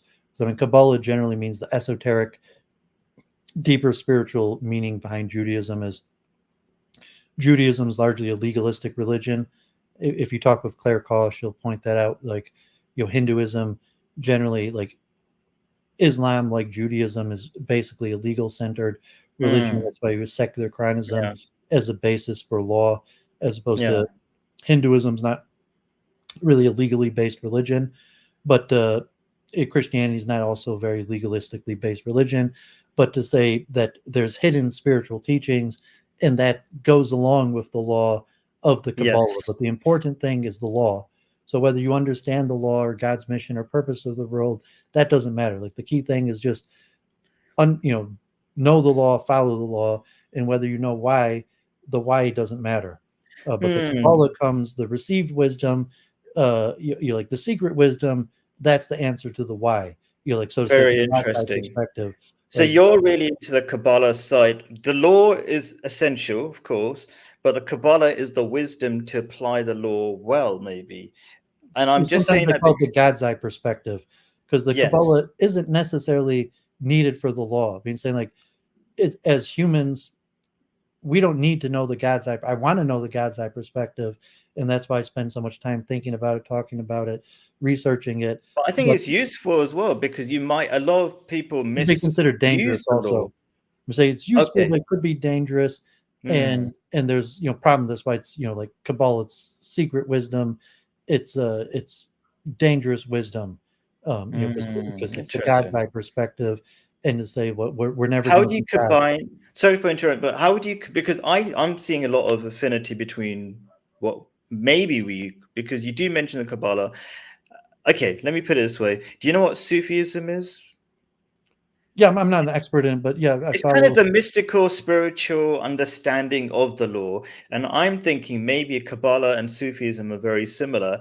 And Ahmadi Muslims, what differentiates us is that we don't just say, here's the law, here's the understanding of the law. This is what you misunderstood. Like people over-focus in the most Muslims on physical jihad, which is going and attacking physical people physically, where the main jihad or the real wisdom is inner struggle and changing people's ideas through patience and things like that. That's the real jihad. That's the real wisdom of the teaching. So I don't know if I'm explaining it badly or not, but I think Kabbalah and Sufism are very similar elements. I don't know if people disagree with this. I've understood it to say, like, there were certain Iranian or like Indo-Iranian teachings that predated Islam, and Sufism was sort of like pre-spiritual wisdom, maybe came from the Vedas or the Indo-Iranian people. And when Islam hit the region, that those teachings were incorporated into Islam, but they come from, I mean, that might be the archaeological understanding, that the Sufi teachings predated Islam and then were incorporated into Islam, but aren't necessarily part of the Islamic structure, that they come from a different origin, although maybe some Muslims disagree about it. I've only read a tiny bit on, I've read quite a bit on Gurdjieff. Are you familiar with the Gurdjieff and the Fourth Way, which is based on Sufism? I mean, I'm not an exact follower of Sufism, because I think there's a lot of he's not directly a Sufi. He has like the I forget, like the certain brotherhood that he claimed he received this secret wisdom, and then created like this cultish movement in the West of the Fourth Wave, like Ouspensky and Bennett. And there was some like secret brotherhood that many people think was a Sufi organization.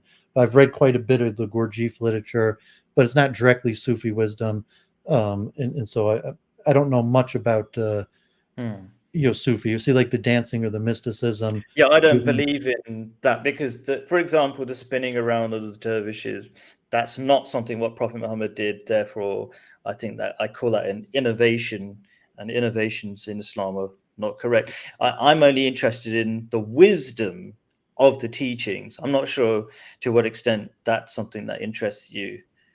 Well, yeah, that's what interests me the most. Like, okay, I try to follow the law and do my best, but I'm more intellectual into wisdom, and say questions of the nature of the soul, spiritual experiences, the connection between what we're doing now, following the law, and eschatology, how events that are related to the long narrative of history, as opposed to, if you're just looking main Islam or mainstream Judaism, it's just the law.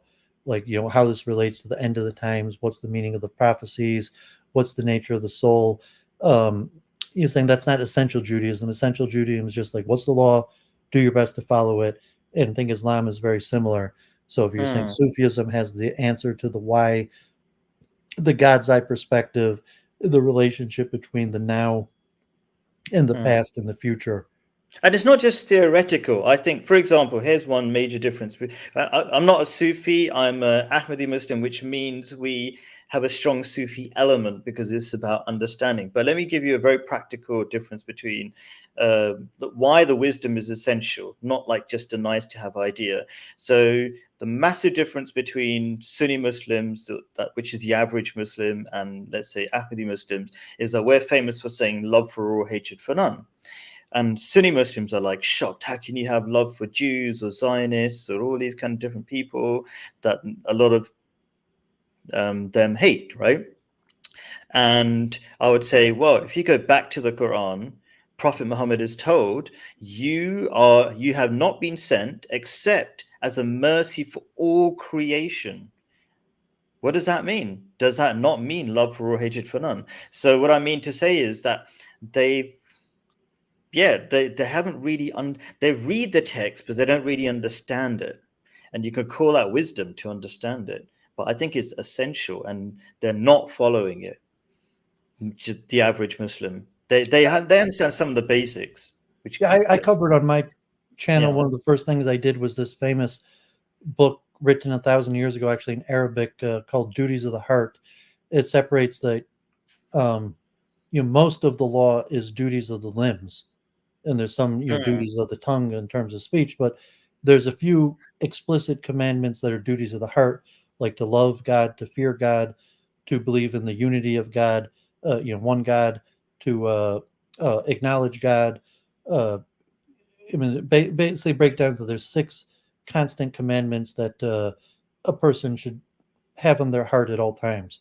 Like at any given instant, it's a commandment to love and fear God, to believe in the unity of God, to recognize God, to acknowledge our obligation to serve God, repentance. I've seen the exact breakdown of the constant duties of the heart, and then the argument that these are actually, to some extent, even more important than the duties of the limbs. Now, that the duties of the limbs are always required upon a person, but because the duties of the heart are constant, so it's just like, okay, this very second was I loving and fearing God, so I either fulfilled that or I didn't, and then the next instant came and it's the same obligation, as opposed to most of the duties of the limbs. They're like one time a day or a few time a day, and you either did it or you didn't, or you have a long period of time, like one, if you pray 5 times a day or whatever, or your various dietary obligations, they're not constant, as where the duties of the heart are constant. And then so if you're talking about something that could be a derivative of one of these duties of the heart, like belief in the unity of God. So like questions of, well, if everything is, what does it mean, the unity of God, and what are the implications of that? And then the derived principles, like how you look at evil, how you look at your enemies, and the logical extension of these basic principles. So if you're arguing with, let's say a non-esoteric straight line Muslim, and it's like, well, yes, they agree that you should love God at all times, fear God at all times, that you have to believe in the unity of God, unity of creation. Then how do you understand certain elements, like your like, where do your enemies get your power from? I always have these arguments here. People like, well, what about God? People, conspiracy theories about the Jews. Because a lot of times, God forbid, that's what I'm speaking with, but any form of conspiracy theory or any understanding, like there's these evildoers, or there's this other people, where do they get their power from? Like they can't be more powerful than God. Where does God fit into this? And so a lot of times it could just be very basic logic that step by step could be used to derive these what appear to be mystic principles. And even just saying, well, like Andrew Tate is very popular, and certain elements like of self-improvement that should be obvious. You don't necessarily need someone like Andrew Tate to tell you it, because they should be obvious on principle, but you're just like, well, accepting self-responsibility, not blaming other people, blaming yourself, being proactive about life, you're not being lazy, gender roles.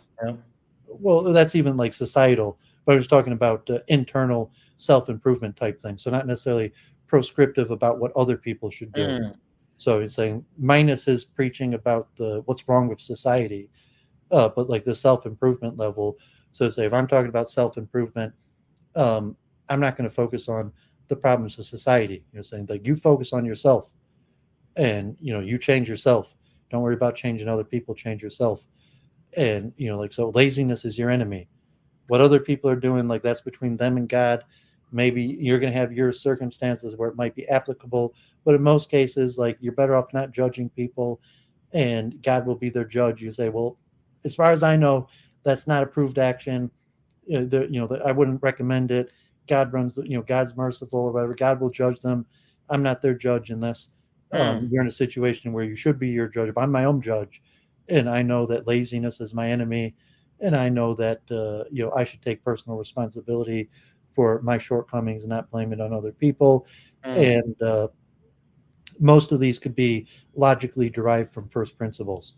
There's a lot. I think there's a lot of things that we could probably have loads of live streams on. Like I'm trying not to interrupt, but I have a habit of trying to. Okay. Well, like, yeah. I like I to was rambling for 4 hours before. Before you came on, I was rambling just myself for 4 hours. So. Oh, okay. So you're happy to talk to somebody. Like, for example, there was some stuff that I was fascinated by with what you were saying about the duties of the limbs and versus the duties of the heart, and that correlates very strongly with the Islamic idea. So in Islam, the soul has 3 stages: the self that incites to evil. I can't remember. I probably can, but I'll tell you the rough. Basically, the correlation between my beliefs and what you were just describing is that it's kind of like a structure. You have to lift human beings out of barbarism before you can teach the higher moral values of oneness of God and things like that. So Islam teaches be clean, don't eat certain kinds of animals, don't be healthy. And then it teaches higher level things like marriage and don't be drunk on alcohol and stuff like that. And, so I think the duties of the limbs are the foundations of being a bit more than just an animal. Your emotions are regulated. That's basically the basics of morality. And then on the lower level morality, there's higher level morality. Does that sound like it's similar to what you were saying about the duties of the limbs are foundational, and then the duties of the heart might be the higher order morality? Yeah, and just when you were saying that, and like God forbid you slipped your mind the exact correct like 3 points or however, and I'm thinking about that like okay, when I was in New York or when I had better association where my friends cared about this stuff, I had this stuff like memorized, and I'd be like, "What it's in some of these books, the sages are very precise and like this element get divided into these 3 sub principles or the 6 principles," and like you could say offhand. But now I have almost no one to talk about that with. So like I've read the literature, I've tried to incorporate it in myself, but just the fact it's not on the tip of my tongue in memory, shows it's probably lapsed and I haven't fully incorporated it. And that's the important of these conversations. So I try to be academic. I'll talk because people don't care much about spirituality.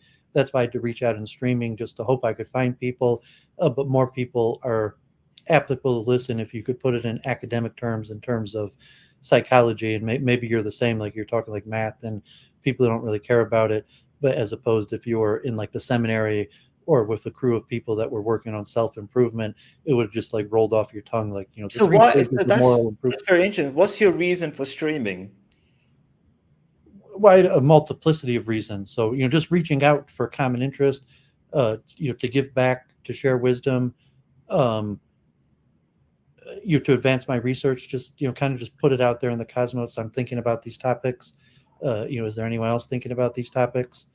And also because I'm pretty academic, like now I'm already a middle-aged man. I've spent 25 years spending, thank God, yeah, I mean, I've worked part-time, but I've been in a situation where I've basically been able to study part-time to full-time for 25 years now. So just sharing some of my research and putting it out there, because even like I don't really like I like to teach a little bit, but I'm actually more interested in continuing my research and just wondering if there's other people out there that you're thinking about the same ideas.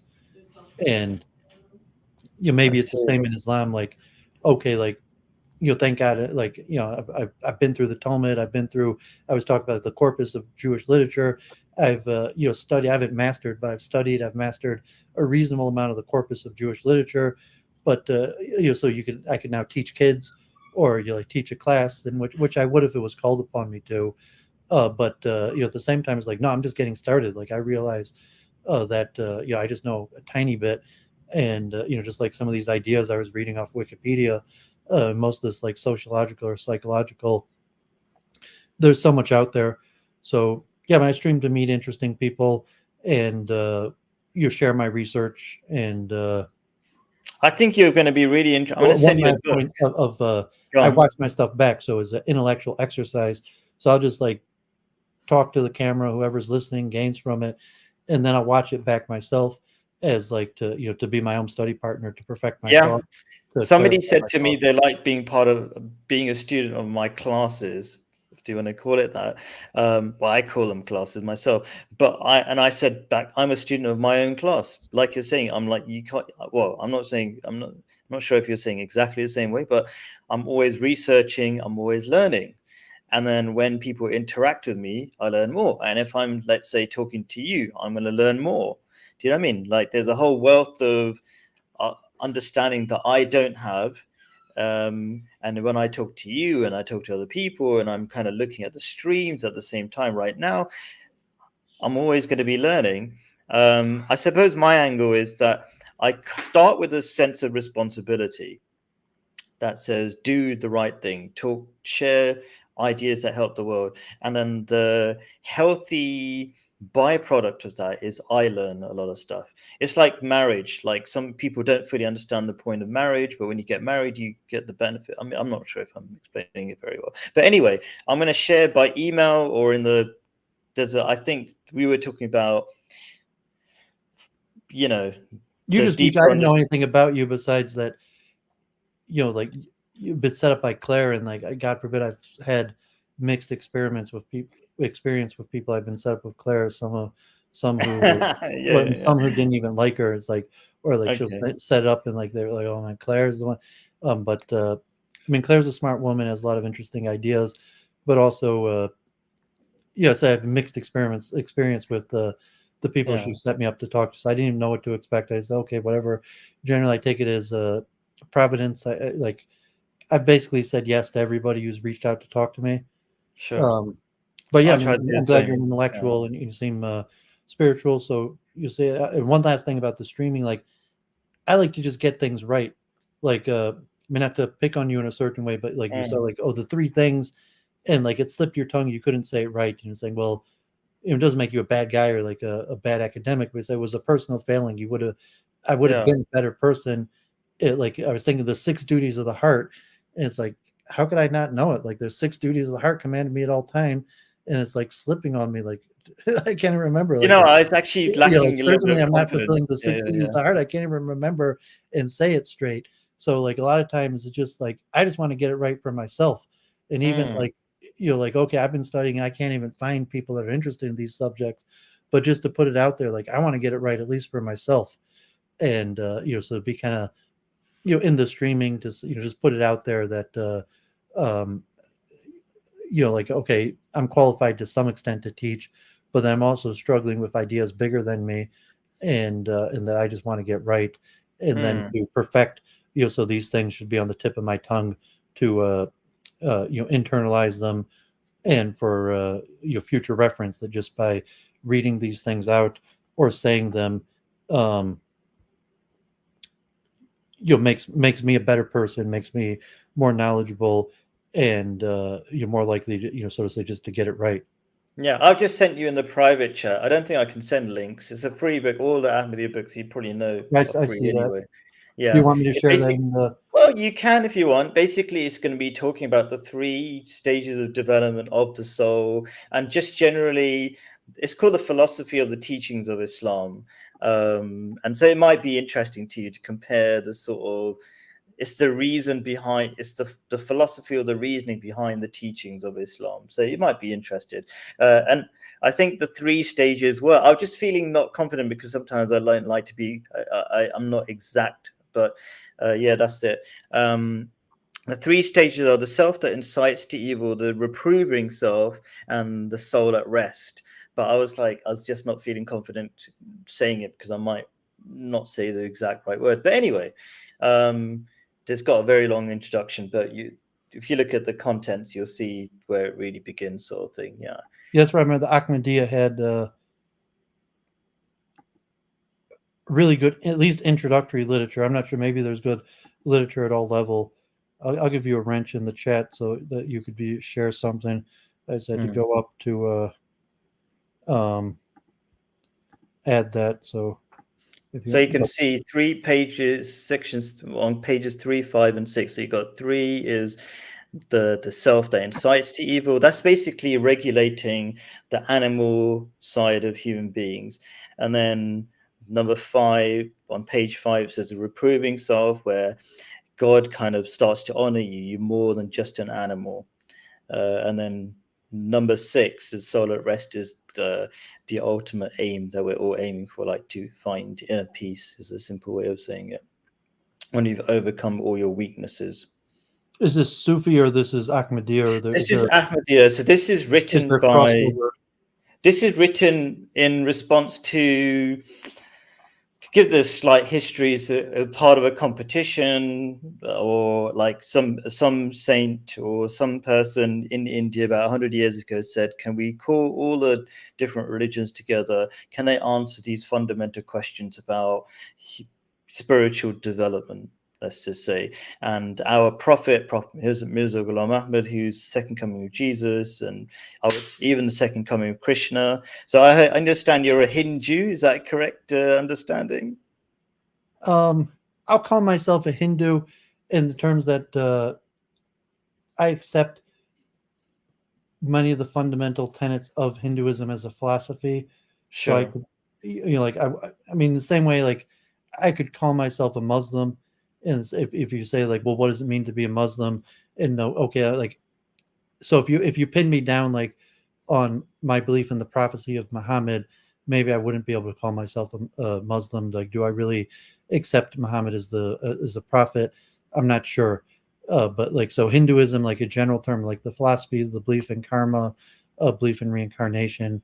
I became a vegetarian. The Ahimsa principle. I subscribe to the basic tenets of Hinduism. Interesting. Yeah. So I could be a Jew as well.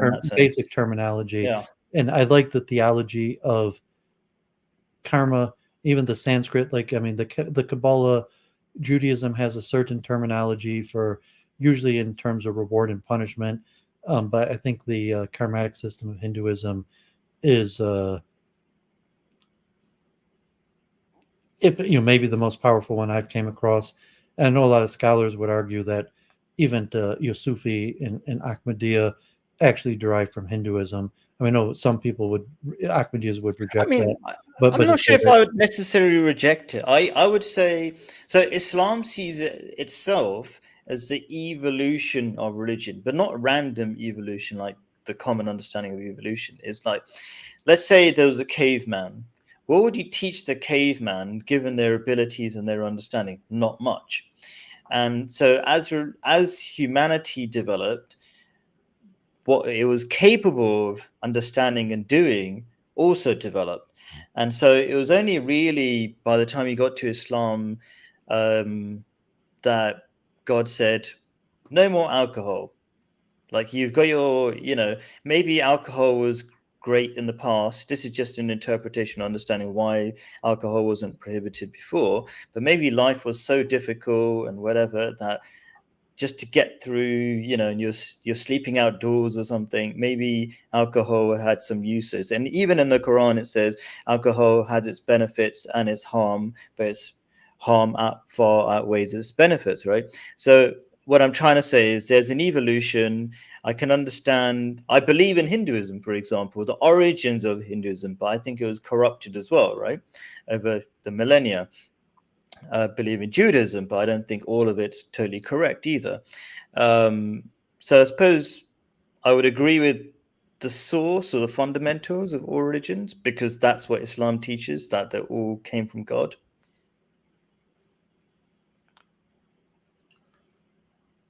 Yeah. So, I mean, I have what I call the multiple truth hypothesis to deal with the uncertainty and competitive truth systems.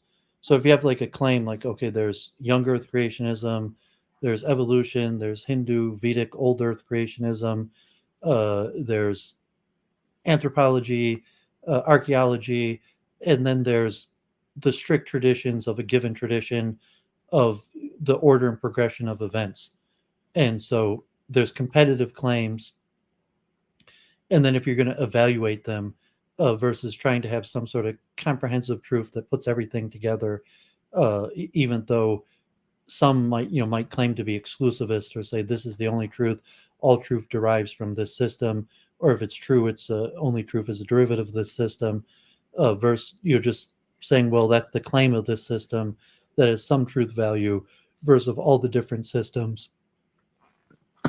And I started as a work doing interfaith and just taking face value various traditions and their claims. So like, this is what we believe, this is what we believe, the origin, cosmology, eschatology, origin, destination of the soul, uh purpose of creation, understanding of like good and evil, good deeds, bad deeds, karma, action, reaction, and all these competitive systems. You're just taking on face value that this is the system, what the person, system or religion, teaching, great master uh, proposed, and there's going to be many common elements with other traditions, and there's going to be some contradictory elements, and so if you just add those all up, and you might have a certain base of things that are common among almost all traditions, maybe not always, but and then you're going to have certain things that you have varieties of schools, and at some point, like if you just, well, what's the truth? And so you could like uncertainty. Well, I don't know, the God's eye view. Maybe it's possible all these contradictory things are simultaneously true at the same time, and that's just how God made the rule. Maybe it's in competitively, like there's the famous Radhanath Swami, the American Jew from Chicago, who became a big Hare Krishna preacher. But you said that God, kind of like a Freemasonic understanding, maybe Hindu understanding, but God comes to different people at different times in different forms to give different messages. And well, is that possible? You're saying that God would have came to different times and different people to give different messages, even You mean opposing messages or different in? Well, even it's fundamentally contradictory, where God came in different forms to different people at different times and gave contradictory messages. Told one people not to eat meat and told the different people to eat meat. Told one people not to worship idols and told another people to worship idols. Or so I mean, even dealing with like the pure contradictory items, is it possible that God appeared and commanded these people to worship him in idol form, and came to these other people and commanded them not to worship in idol form? So just like pure contradictions, not, let alone like theological claims about our belief system. Like, and could I add a caveat to what you're saying? So, like a lot of people would say Hinduism is idol worship. So I'm currently doing streams with a devout Hindu, and he says he finds it insulting to call Hinduism idol worship because he only believes in one God, and these so-called idols are what he calls avatars, for example. So I didn't mean, that's why I phrased it. I didn't mean to imply they didn't believe, but saying that God came and commanded him to worship him in idol form. I don't know if he has idols or an altar or worships God in idol form. And saying even if he, like, oh yeah, I have here I got Lord Jagannath, I got from Puri, Jagannath Puri, and I go to my local Hindu temple, and they might be monotheists, but they still worship God in idol form. Yeah. And just saying, well, why? Because that's what the scripture, or they believe their acharyas commanded them to do. And I would argue that that's not what they were commanded to do if you go to the source or the origins. But maybe from their Hinduism, if you're going to reject their teachers, or I mean, if you say the Ramanujacharya versus Shankaracharya, or Lord Chaitanya, or something that's like, no, I mean, Lord Chaitanya, Ramanujacharya clearly advised people to worship to erect idols and to, I don't say worship God. That you could argue they're not worshiping the idol; they're worshiping God, but they're worshiping God just like in the same way you might wake up and say the prayers, or as a Jew, I might wake up and say the prayers. But what if instead of being commanded to say these prayers, that I was commanded to feed this feed this idol representation, or light incense or flowers, but I'm saying it's a direct contradiction where it appears that God, one of them has to be true and one of them has to be false, or say, well, maybe it's possible that the creator of the universe in fact factually did command these varying people to with contradictory laws. And so I suppose like what you were saying is, how do you you're trying to settle and say like, no, they're not really contradictory or something, but say like, well, without coming on to some sort of, or like trying to like, let me explain your religion for you, but saying like, no, I mean, all appearances, there appears to be strict contradictions where there's just different truth claims that traditions are saying that God created the universe through our prophets, our leaders, our wise men, said do this, and then told your group don't do that. So I suppose, okay, let's say we just take religions at their face value, what the average person says about their religion or something, and say one says idol worship, but the other one says not, and then you say which one makes sense. And I suppose what you are asking was, or talking about, is how do you come to the truth? And I suppose it's what's the word? Well, no, I'm saying that I'm saying different. I'm saying like we're just humans. I say, okay, I believe that we can't come to the truth. Like we can't see things from the God's eye perspective, and from the God's eye perspective, it's possible that the same God came to different people at different times in different places and gave them different instructions, even contradictory instructions. Right. And even So from like, would you agree pure that the best esoteric level, it could be that God commanded one person to rise up and fight another people and die, like Bhagavad Gita or something, like on the battlefield, and that both sides are righteous, like you say, Israel and Palestine, or some sort of war, Pakistan and India, and saying that God commanded both people to fight, and from some level, it wasn't that one side was right and the other side was wrong, that there's just some God's eye perspective thing that we can't understand, but factually, God did instruct both parties with opposite instructions. Would you agree that is a possibility? Would you agree that the sensible thing to do, given our limitations, is simply to say these are you just weigh up the evidence and you say wherever there's more evidence, I'm going to go with that. Would you say that's a reasonable thing to do? Well, so I've done interfaith. I've done a lot of, like, I've done the Islamic prayer service. I mentioned the Ahmadiyya prayer book. That was very helpful for, getting me to be able to do the Islamic prayer service. I've done Hindu worship. Obviously I've lived I studied in Israel to be a rabbi, and I've done Jewish religious, most service most of my life. But, even say, okay, like, well, surrender. I surrender to God. If you want to call me Muslim, I don't take that as an insult. Just mean that I surrender to God. You call me a Muslim, but like whether I accept Muhammad as a prophet or not, like I'm not sure if you put me to the test on that, or what I actually believe. I might say my belief doesn't matter, but can you be a Jew on Monday and a Jew on Saturday, a Muslim on Friday, and a Hindu on Sunday, or is there some contrary nature that you can't do Friday Islamic service, then go to synagogue on Saturday, and then go to a Hindu temple on Sunday, and then do a Shinto, or is it possible in some like Freemasonic sense that you say no, it's just the grand architect? What do you mean by Freemasonic? What does that mean? Because I know what the Freemasons are vaguely, that they're a relatively secret organization, and what their function is I'm not 100% sure. But I'm talking the what theology. do you mean?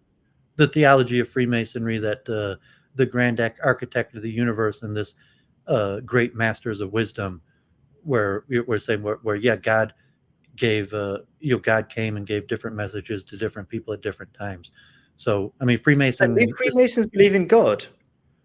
Well, in the sense, there's a secret society and there's initiation rites and there's degrees, but of the theology, like, yes, there's a grand architect of the universe, and Freemasonry is a system for organizing the wisdoms and spiritual systems of the world.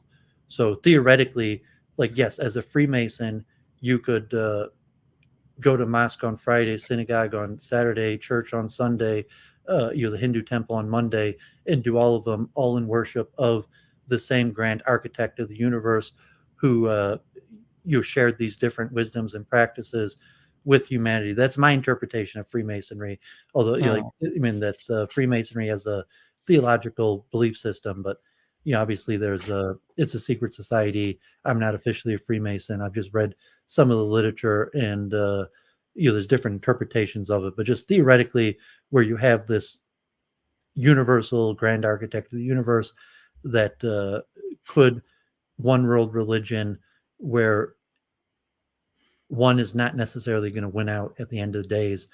And what's universal in Freemasonry is the initiation, rites of initiation, and social structures of responsibility and ritual.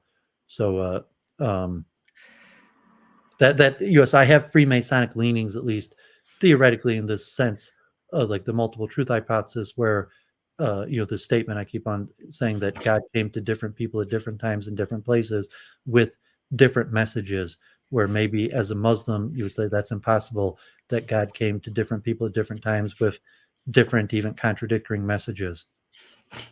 Well, okay. So I suppose, I'm going to go in a bit, but I'm very intrigued by many things. But one thing I'm intrigued by is, what's your relationship with your fans, as it were? So is Skyworks 600 a regular? Yeah, he's a regular of my channel. So I have a wide variety of people who follow my content, that because I have a wide variety of content. So most of my regular viewers are kind of spiritually scientific minded people from different Very traditions. interesting. So I wouldn't say I have a kind of like new age leaning, not new age, people who like to think on their own, but you have spiritual scientific leanings, and probably if they're watching my content, they wouldn't be pigeonholed to one system. I mean, they might officially be part of one religion, but if they're watching my content, they're probably interested in interfaith, and that's the main thing I focus on, is trying to combine different wisdoms and systems that would appear to be uncombinable. Very interesting. I like at least the description you've given your own crowd, as it were. And I think if they're open-minded enough, like, so for example, he says, Skyworks 600 says the belief in an afterlife is a flawed concept. And then the challenge would be, therefore, I've done videos where I talk about the logic behind believing that the afterlife is a logical belief, that we've already gone through two beliefs, and it's not just we've gone through two lives already, and that's not just, and it's a scientific belief, and I'll quickly explain that. Like, you have the sperm life that essentially died to become the life in the womb, and that became a higher level of existence, and that life within the womb had to die to get into the life outside the womb. And from each level perspective, something had to die, and at each level you gained a higher level of existence. That would be one way of arguing it. Do you know what I mean? So I'm not saying that's a who knows if anybody accepts that, but what do you think about responding to, I suppose my question is, do you try to respond to the questions in the comments, or just the comments themselves? Well, only if they do like at Doooovid, or depends on the stream. Usually not. Like, most of the comments, like, I'll read back the next day, that stay in focus. So unless the person does at Doooovid, and I'd say most of the people who watch me don't necessarily agree with me. Like, a lot of times they have their own opinions and their own views, but maybe they appreciate my research, or struggling to try to work with these conflicting ideas that I think most people are conflicted, and that they don't subscribe to one system completely. So even if you could say, well, I'm an Ahmadiyya Muslim and I subscribe to the basic tenets of that, but maybe you struggle with other belief systems, academic, scientific things that you would like to combine with your belief system, that might be difficult. So I think most of the people who follow me, they don't agree with me. They have their own worldviews, but they're interested in learning as much as possible, and eclectic. Some people I work together, like some people I've actually spoke with offline, or some people are anonymous, some people are streamers. So it's tough as a streamer to and some people I know from other personalities, like Skyworks follows my work with this woman, Church of Entropy. You might have more Hindu leanings. So streaming's a interesting it's interesting form of networking, and a lot of people now for years, like they make interesting comments in the chat, but I don't know that much about them. Other people I've spoke to offline and know personal details about them. Some people are like networkers and they follow other content, and they'll tell me about other content, or try, like Claire Call or something, who speak to, and she's like constantly making connections and preaching. And like I'm more a Providence type person. I accept Providence, so I'm not really proactive in promoting myself. So if people from my chat or other people recommend I speak to somebody, or someone reaches out, I usually say yes, but I almost never reach out to speak to other people. I'm more resigned to Providence. Interesting. You just go with the flow, is in simple terms. Yeah. I mean, I think so. I'm going to go now, but I'll just like to say, you do have you have a, let's say, how do you describe it? You have more interest in the live chat than I normally do, which is cool in its own way. I don't know if that's good. If people do join our live stream on Thursday, I probably my general thing is to try to respond to all the things in the live chat as It's well. tough to build up an audience or a style. So, I mean, and a lot of times you build up an audience by capturing that audience from appearing with a bigger streamer. So like a lot of times the people who watch me could be hostile towards me because, like, maybe like, okay, I just had a conversation with this prominent counter Semite, and there was like 2,000 people watching him, and got tens of thousands of views, but like almost everyone who watches him is like has counter Semitic leanings. So some of those people might come to my content, or so if you're preaching like I mean, there's ways to build up your content, and then when you get your own like eclectic audience, that people, okay, I have a wide variety of interest, and I've spoken to a whole bunch of people from different backgrounds, and then they all come together and they see in the chat, like, who are you? What are you here from? And just like, the eclectic people who are my eclectic research. So, and then it also depends on the stream, if you want to just have a focused conversation, or you want to do the chat, and then obviously so I would definitely extract money out of people. It's like, no, you got to pay. You want me to respond to your comment? You got to pay. So super chat. Just to clarify, the main focus would be the person I'm talking to, because it's out of respect, definitely. The person who's come on camera and devoted their time, that's the main focus of my conversation, whatever you want to say, whatever our conversation is. And then, but also out of respect, if somebody's taken the time to be in the live chat, I will try to respond to that to a lower degree. Yeah. Well, if they do an @ I mean, so like the YouTube, if they do like an @Doooovid, so like I haven't seen a single @Doooovid in my chat. So I mean, people who watch me normally, like, I'm reading or not. So if they wanted my attention, they do @Doooovid, and I'll see it in red. Oh, I see. I've seen a few. If it's at Khalid Safir, then you see it in red. So like you can see your name. But they seem to be talking about you. So Oswald seems to be saying he's your favorite wrench. Okay, yeah, I mean, he's kind of like a booking agent. He's also anonymous, or maybe holds views that makes him want to hide his identity due to the current status of politics in the West.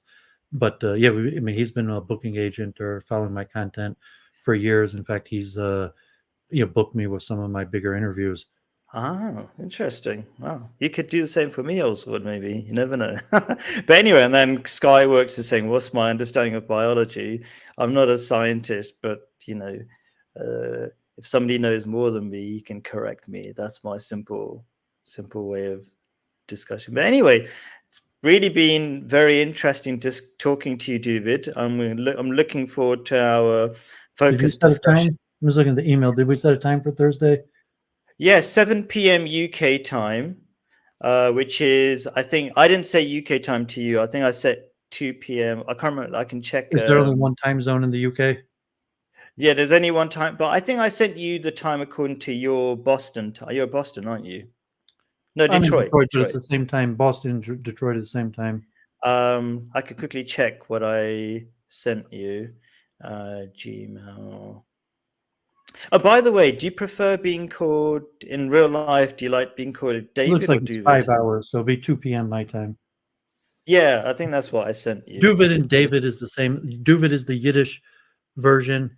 So I mean, just my YouTube, like Doovid, because there's, there's not that many Hasidim, but there's enough Hasidim that Doovid was taken, Doo was taken. So I ended up, going with Doovid with 4 O's. But it's just like like Dawid, like in Hebrew, it'd be David. Dawood in English, Arabic. David. In Arabic, maybe like Dawid. But Doovid's just Yiddish version of the same name. Ah, so it's not just the YouTube name; it's your real name. Yeah, I'm David Kelton, but Metro Detroit. No, but, the real name, not your anglicized name, is Doovid. Well, I mean, David Doovid's just the Yiddish version of David, so that's why I'm Doovid. What would your parents call you? People used to call me like I have friends like they'd be like Doovid. Like I'm not sure why, but dude. Because there's a lot. Like if you go to synagogue, there's like sometimes like 5 Davids. So like whatever reason, you get a few friends they'd be like Doovid.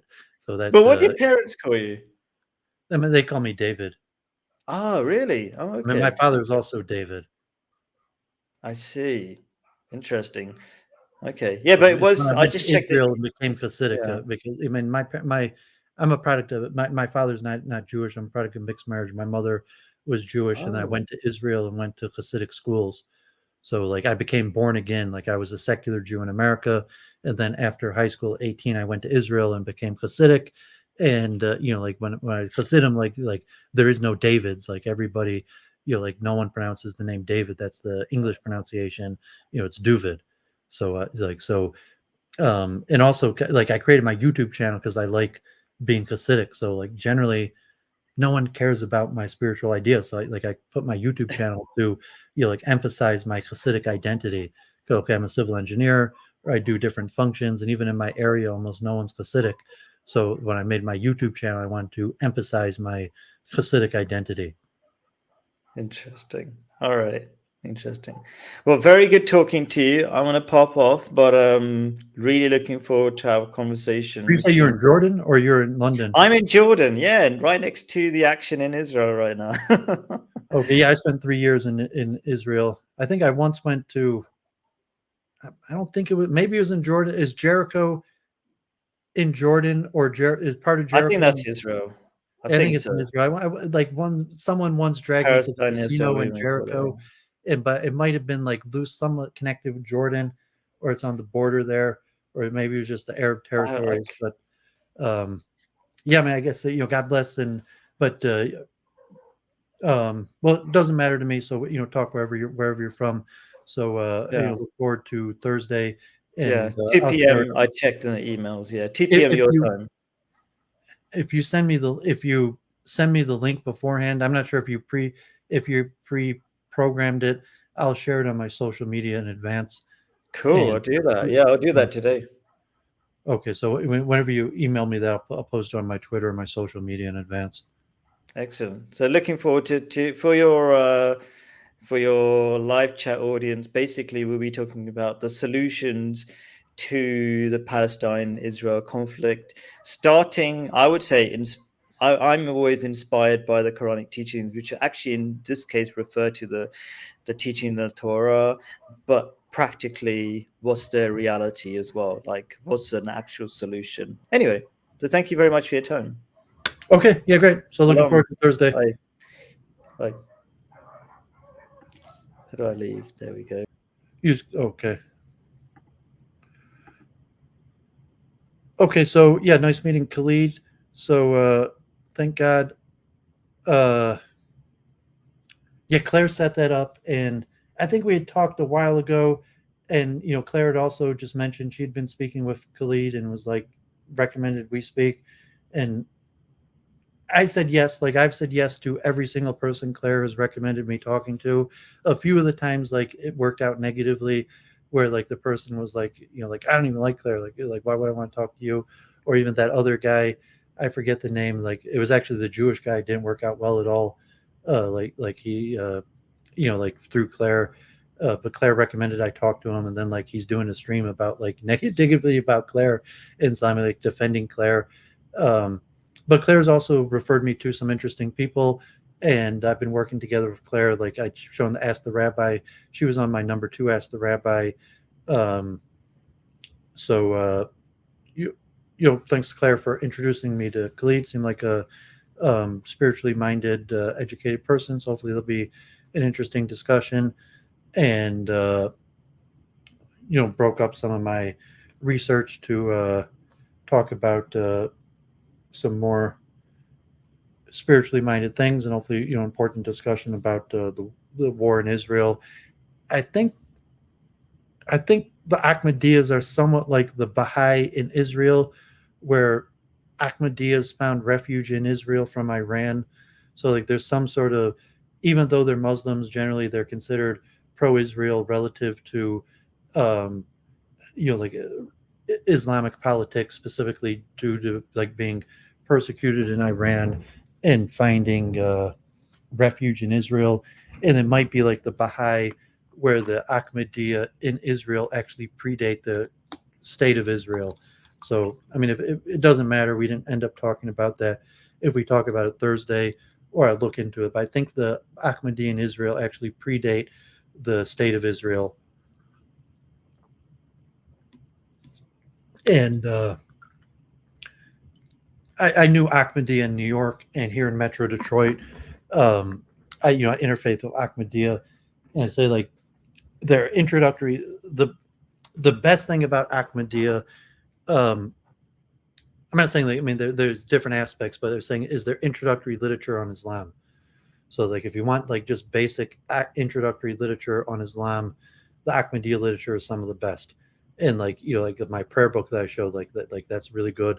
Like I've not seen any comparable thing to the Ahmadiyya prayer book. Even I've been to mosques, and like they've warned me like, okay, like we don't do the Ahmadiyya stuff there, but they still was like, that's a good prayer book. Like wow, like they were impressed by the prayer book, like with the translation, the Arabic, the English, the transliteration. It had pictures, like instructions, when to bow, when to do this, when to do that, and like that.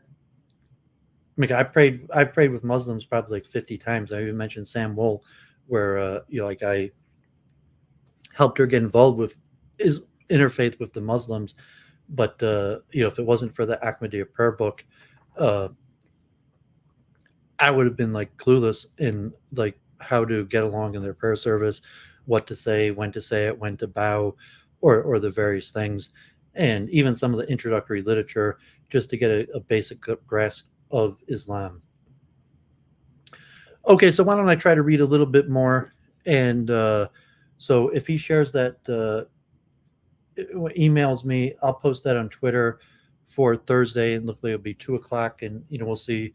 Whatever he wants to talk about is fine. If it's the war in Israel, or eschatology, interfaith. So it's kind of like, as I said, like come on Week in Review, just like get to know each other, pick each other's your brains about various things, and probably maybe Thursday will be more directed conversation just on a specific topic. But Khalid, you're welcome to coming in a Week in Review or something, or if it's interesting, we could do. You will see Thursday. You could arrange another conversation. So let's try to read through a few more of these things. Just put a few more ideas out there. I think I got 20 people watching, so I appreciate everyone watching. As said, unless there's an @Doooovid, I'm not reading the chat, like all the comments. So unless you put an @Doooovid, assume you're talking to each other. Or usually the next day when I go over the stream, I will read through all the chat, and so a lot of the time the comments are insightful, but it's just too distracting for me to try to read through all the chat unless I'm doing a stream where I'm directly like Ask the Rabbi, or I'm doing a stream where I'm directly just interacting with the chat. Okay, so the Science Wars. The Science Wars were a series of scholarly and public discussions in the 1990s of the social place of science and making authoritative claims about the world. Encyclopedia.com, citing the Encyclopedia of Science and Religion, describes the Science Wars as the complex of discussions about the way the sciences are related to or incarnated in culture, history, and practice, which came to be called a war in the mid-1990s because of strong polarization over questions of legitimacy and authority. One side is concerned with defending the authority of science as rooted in objective evidence and rational procedures. The other side argues that it is legitimate and fruitful to study the sciences as institutions and social technical networks whose development is influenced by linguistics, economics, politics, and other factors surrounding formally rational procedures and isolated established facts. The Science Wars took place principally in the United States in the 1990s in the academic and mainstream press. Scientific realists such as Norman Levitt, Paul Gross, Jean Bricmont, and Alan Sokol accused many writers whom they described as postmodernists as having effectively rejected scientific objectivity, the scientific method, empiricism, and scientific knowledge. Though much of the theory associated with postmodernism did not make any interventions into the natural sciences, the scientific realist took aim at its general influence. The scientific realist argued that large swaths of scholarship among the amounting to a rejection of objectivity and realism have been influenced by major 20th century post-structuralist philosophers such as Jacques Derrida, Gilles Deleuze, Jean-Francois Lyotard, and others, whose work they declare to be incomprehensible or meaningless. They implicate a broad range of fields in this trend, including cultural studies, feminist studies, comparative literature, media studies, and especially science and technology studies, which does apply such methods to the study of science. Solid-state physicist David Meerman understands the Science Wars as a series of exchanges between scientists and sociologists, historians, and literary critics, whom the scientists thought were ludicrously ignorant of science, making all kinds of nonsensical pronouncements. The other side dismissed these charges as naive, ill-informed, and self-serving. Sociologist Harry Collins wrote that the Science Wars began in the early 1990s with attacks by natural scientists or ex-natural scientists who had assumed the role of spokesperson for science. The subject of the attacks was the analysis of science coming out of literary studies and the social sciences. Historical background. Until the mid-20th century, the philosophy of science had concentrated on the visibility of scientific methods and knowledge, proposing justifications for the truth of scientific theories and observations, and attempting to discover at a philosophical level why science worked. Karl Popper, an early proponent of logical positivism in the 20th century, repudiated the classical observationalist inductivist form of scientific method in favor of empirical falsification. He is also known for his opposition to the classical justificationist, verificationist account of knowledge, which he replaced with critical rationalism, the first non-justificational philosophy of criticism in the history of philosophy. His criticism of scientific method were adopted by several postmodernist critiques. A number of 20th century philosophers maintained that logical models of pure science does not apply to actual scientific practice. It was the publication of Thomas Kuhn's The Structure of Scientific Revolutions in 1962, however, which fully opened the study of science to new disciplines by suggesting that the evolution of science was in part socially determined and that it did not operate under the simple logical laws put forward by the logical positive school of philosophy. Kuhn described the development of scientific knowledge not as a linear increase in truth and understanding, but as a series of periodic revolutions which overturned the old scientific order and replaced it with new orders, what he called paradigms. Kuhn attributed much of the process to the interactions and strategies of the human participants in science rather than its own innate logical structures. Some interpreted Kuhn's ideas to mean that scientific theories were either wholly or in part social constructs, which many interpreted as diminishing the claim of science to representing objective reality, and that reality had a lesser or potentially irrelevant role in the formulation of scientific theories. In 1971, Jerome Ravitz published Scientific Knowledge and Social Problems, a book describing the role that scientific community as a social construct plays in accepting or rejecting objective scientific knowledge. Postmodernism. A number of different philosophical and historical schools, often grouped together as postmodernism, began reinterpreting scientific achievements of the past through the lens of the practitioners, often posing the influence of politics and economics in the development of scientific theories, in addition to scientific observations. Rather than being presented as working entirely from positivistic observation, many scientists of the past were scrutinized for the connection to the issues of gender, sexual orientation, race, and class. Some more radical philosophers, such as Paul Feyerabend, argue that scientific theories were themselves incoherent and that other forms of knowledge production, such as those used in religion, serves the material and spiritual needs of the practitioners with equal validity as did scientific explanation. Imre Lakatos advanced the midway between the postmodernists and realist camps. For Lakatos, scientific knowledge is progressive. However, it progresses not by a strict linear path where every new element builds upon and incorporates every other, but an approach where a core of a research program is established by auxiliary theories, which can themselves be falsified or replaced without comprising the core. Social conditions and attitudes affect how strongly one attempts to resist falsification for the core of the program, but the program has an objective status based on its relative explanatory power. Resisting falsification only becomes ad hoc and damaging the knowledge when an alternative program with greater explanatory power is rejected in favor of another with less. But because it is a changing theory, a theoretical core, which has broad ramifications for other areas of study, accepting the new program is also revolutionary as well as progressive. Thus, for Lakatos, the character of science is that of being both revolutionary and progressive, both socially informed and objectively justified. In Higher Superstition, the academic left in its quarrels with science, scientists Paul Gross and Norman Levitt accuse postmodernists of anti-intellectualism, presented with the shortcomings of relativism, and suggested that postmodernists knew little about scientific theories they criticized and practiced poor scholarship for political reasons. The authors insist that the scientific critics misunderstood the theoretical approaches they criticized, given their character, misreading, and condensation rather than argument. The book sparked the so-called science wars. Higher Superstition inspired the New York Academy of Science conference titled The Flight from Science and Reason, organized by Gross, Levitt, and Gerald Holton. Attendees of the conference were critical of the polemic approach of Gross and Levitt, yet agreed upon the intellectual inconsistency of how laymen, non-scientists, and social studies intellectuals dealt with science. Social text. In 1996, Social Text, the Duke University publication of postmodern critical theory, compiled the Science Wars issue, containing brief articles by postmodernist academics and social scientists and the humanities that emphasized the roles of society and politics in science. In the introduction to the issue, Social Text editor Andrew Ross said that the attack upon science studies was a conservative reaction to the reduction in funding for scientific research, characterized from the Flight from Science and Reason conference as an attempted linking together a host of dangerous threats: scientific creationism, New Age alternatives and cults, astrology, UFOism, the radical science movement, postmodernism, critical science studies, alongside the ready-made historical specters of Aryan Nazi science in the Soviet era of licentianism that degenerated into name-calling.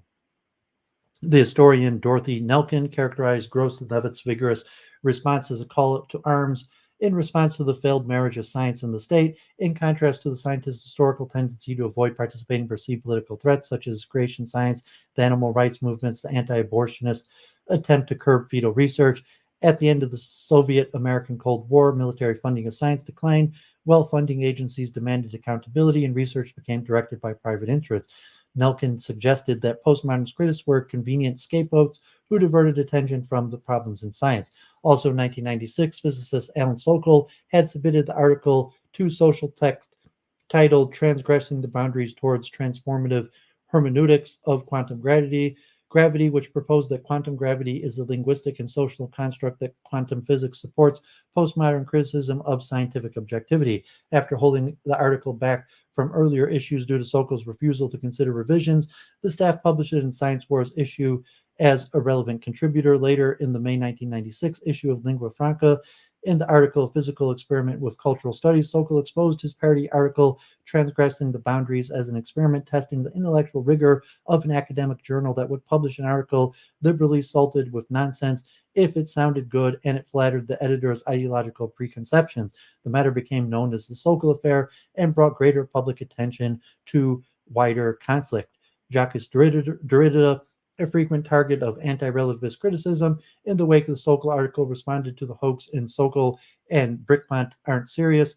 First published in Le Monde, he called Sokol's actions sad for having overshadowed Sokol's mathematical work and ruined the chance to sort out controversies of scientific objectivity in a careful way. Derrida went on to fault him and co-author John Brickmont for what he considered an act of intellectual bad faith. They had accused him of scientific incompetence in the English edition of a follow-up book, but deleted the accusation from the French edition and denied that it had ever existed. He concluded, as the title indicates, that Sokol was not serious in his approach, but used the spectacle for a quick practical joke to displace the scholarship Derrida believed the public deserved.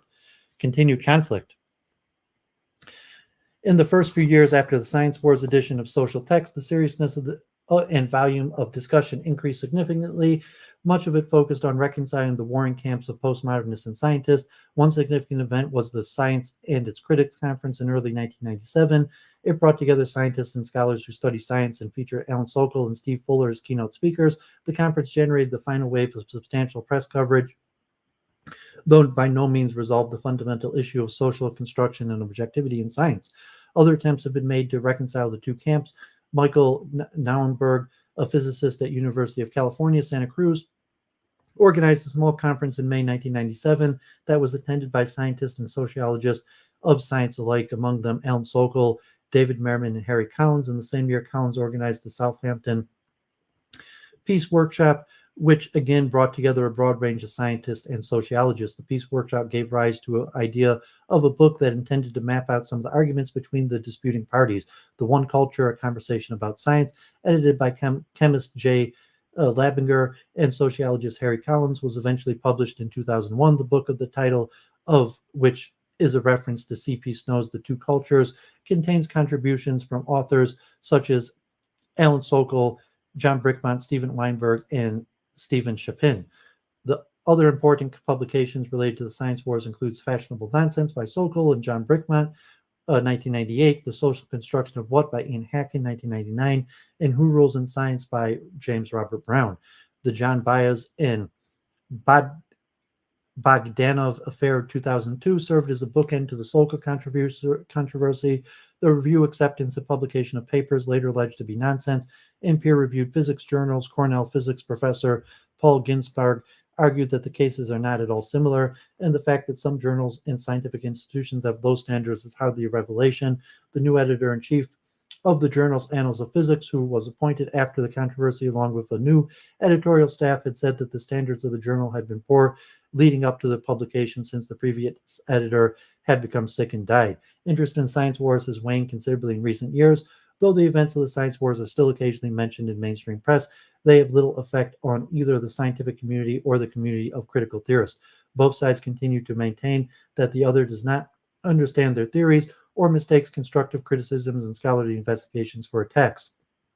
In 1999, Bruno Latour said, "Scientists always stomp around meetings talking about bridging the two-culture gap, but when scores of people from outside the science begin to build just that bridge, they recoil in horror and want to impose the strangest of all gaps on free speech. Since Socrates, only scientists should speak about science." Subsequently, Latour has suggested a reevaluation of sociology's epistemology based on lessons learned from the Science Wars.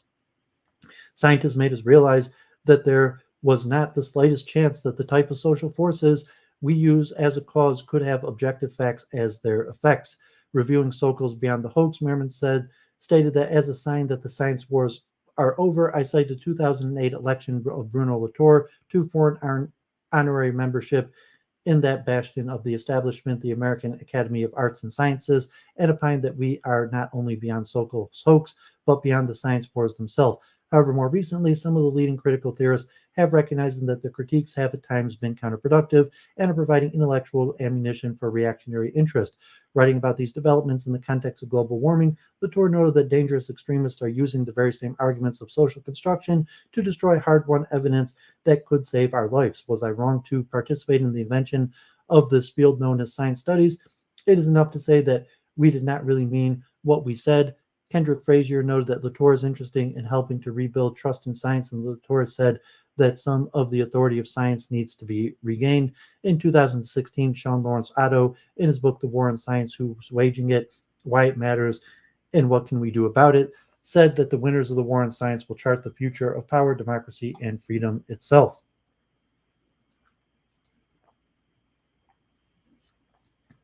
Okay. Let's keep on going. So let's look at A Theory of Justice by John Rawls. So we had covered earlier, like original position, which is, I think, was also related to John Rawls. So let's look at the theory of justice. Okay, Last Australian, God bless. Thanks for tuning in.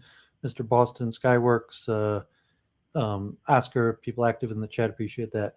So A Theory of Justice is a 1971 work of political philosophy and ethics by the philosopher John Rawls, in which the author attempts to provide a moral theory alternative to utilitarianism that addresses the problem of distributive justice, that socially just distribution of goods in a society.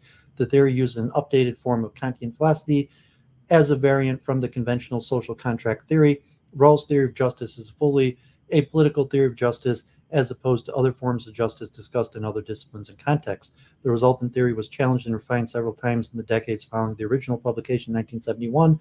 A significant reappraisal was published in the 1985 essay Justice as Fairness and the 2001 book Justice as Fairness, the Restatement, in which Rawls further developed his two central principles for his discussion of justice. Together, they dictate that society should be structured so that the greatest possible amount of liberty is given to its members, limited only by the notion that the liberty of any one member shall not infringe upon that of any other member. Secondly, inequalities, either social or economic, are only to be allowed if the worst off will be better off than they might be under an equal distribution.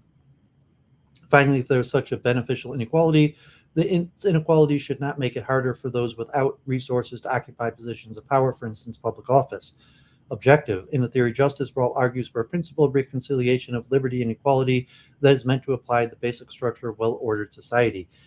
Central to his effort is an account of the circumstances of justice inspired by David Hume and a fair choice situation for parties facing such circumstances, similar to some of Immanuel Kant's views. Principles of justice are sought to guide the conduct of the parties.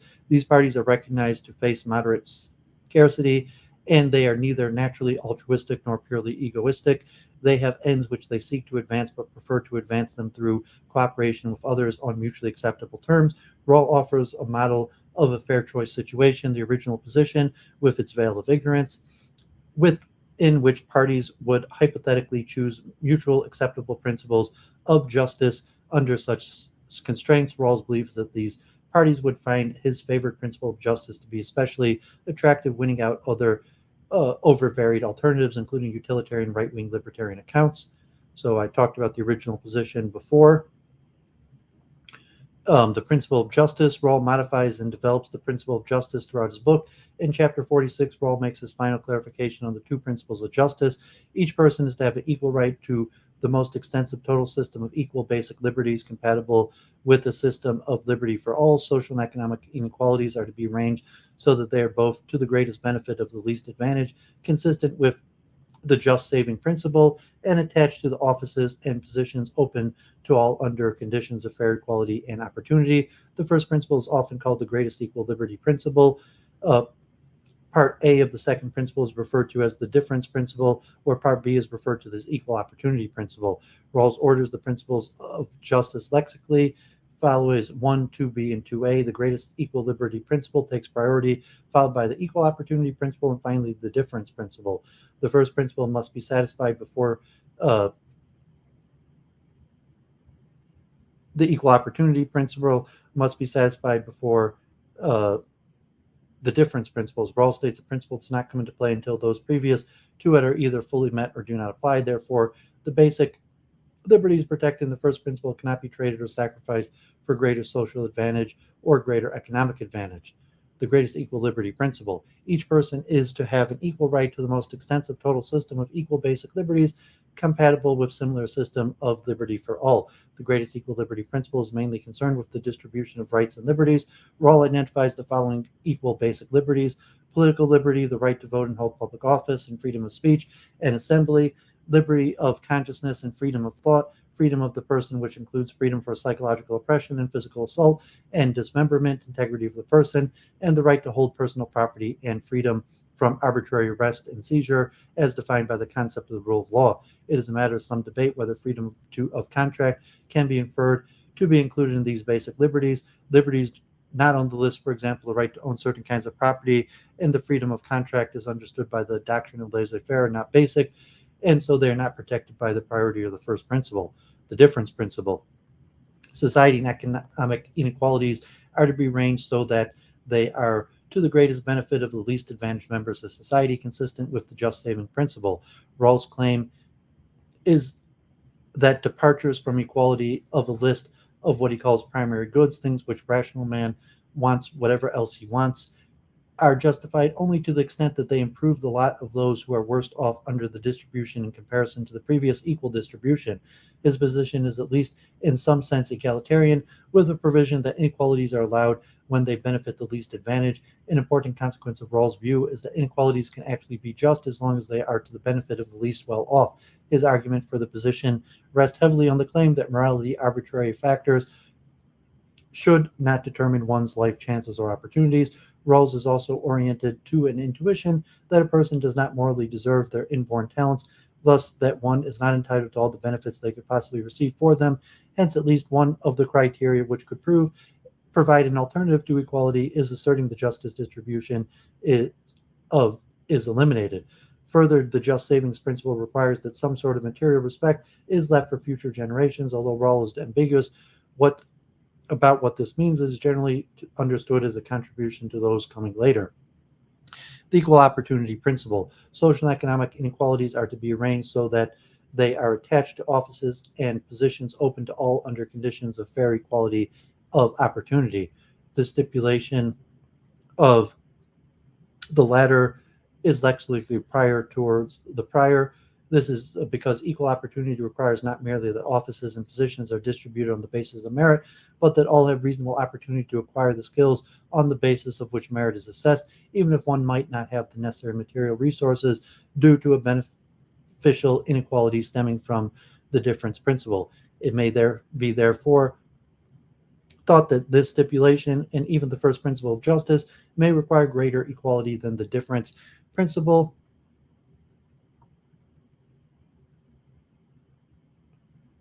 Because large social and economic inequalities, even when they are to the advantage of the worst off, will tend to seriously undermine the value of the political liberties and any measures towards fair equality opportunity. Influence and reception.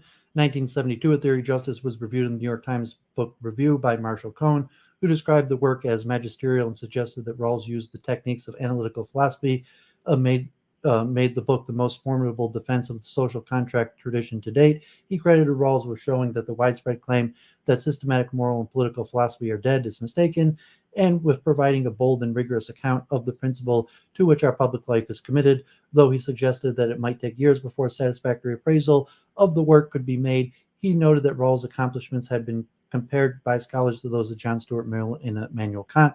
However, he criticized Rawls for looseness in his understanding of some fundamental political concepts. Theories of justice received criticism from several philosophers. Robert Naswick criticized Rawls' account of the distributive justice in defense of libertarianism, anarchy state, and utopia. And Bloom, writing in American Political Science Review in 1975, noted that A Theory of Justice had attracted more attention in the Anglo-Saxon world than any other work of its kind in a generation, attributing its popularity to its being the most ambitious political project undertaken by a member of the school currently dominant in academic philosophy, and to Rawls' radical egalitarian interpretation of liberal democracy. Bloom criticized Rawls for failing to account for the existence of natural right in his theory of justice and wrote that Rawls absolutizes social union as the ultimate goal, which would conventionalize everything into artifice. Robert Paul Wolff criticizes Rawls for a Marxist perspective in understanding Rawls' A Critique and Reconstruction of a Theory of Justice, 1977, arguing Rawls offers an apology for the status quo insofar as he constructs justice from existing practice and forecloses the possibility that there may be problems of justice embedded in capitalist social problems, private property, or the market economy.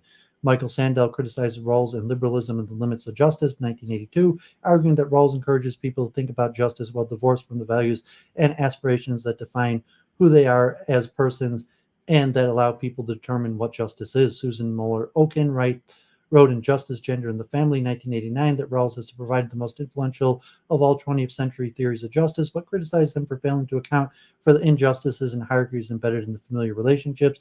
Economists Kenneth Arrow and John Harasani criticized the assumption of the original position, and particularly the use of the maximum reasoning, with the implication that Rawls' selection of parameters for the original position was result-oriented, calculated to derive the two principles that Rawls desired to advance, and or, as the contractarian critique holds, that the person in the original position articulated by Rawls would not in fact select the principle that a theories of justice advocates.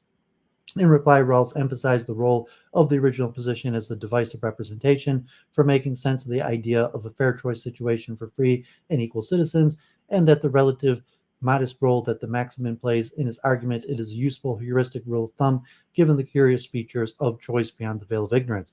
In his book Black Rights, White Wrongs, philosopher Charles Mills critiques the underlying assumption of Rawls' work as inherently white and thus subject to glaring blind spots. Mills sets the white fantasy world of Rawlism and its ideal theory against the actual history of radicalized oppression in the modern era, and proposes that non-ideal theory is urgently needed to address racial inequalities and possible remediations.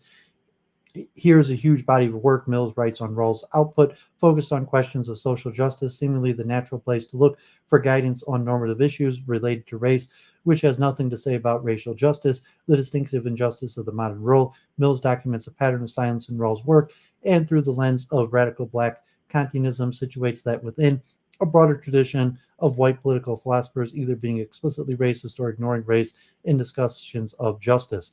The economist Amartya Sen has raised concern over Rawls' emphasis on primary social goods, arguing in Inequality Reexamined 1992 that we should attend not only to the distribution of primary goods, but also how effectively people are able to use those goods to pursue their ends. Norman Daniels has wondered why healthcare should not be treated as a primary good, and some of his subsequent work has been addressed in the question arguing for the right to healthcare within a broadly Rawlsian framework. The philosopher G.A. Cohen, and If You Are an Egalitarian, How Come You're So Rich? In 2000, and Rescuing Justice and Equality, 2008, criticizes Rawls' avowal of inequality under the difference principle, his application of the principle only to the social institutions, and what he sees as Rawls' obsession with using primary goods as the currency of equality. Sen critiques and attempts to revitalize the theory of justice and the idea of justice in 2009.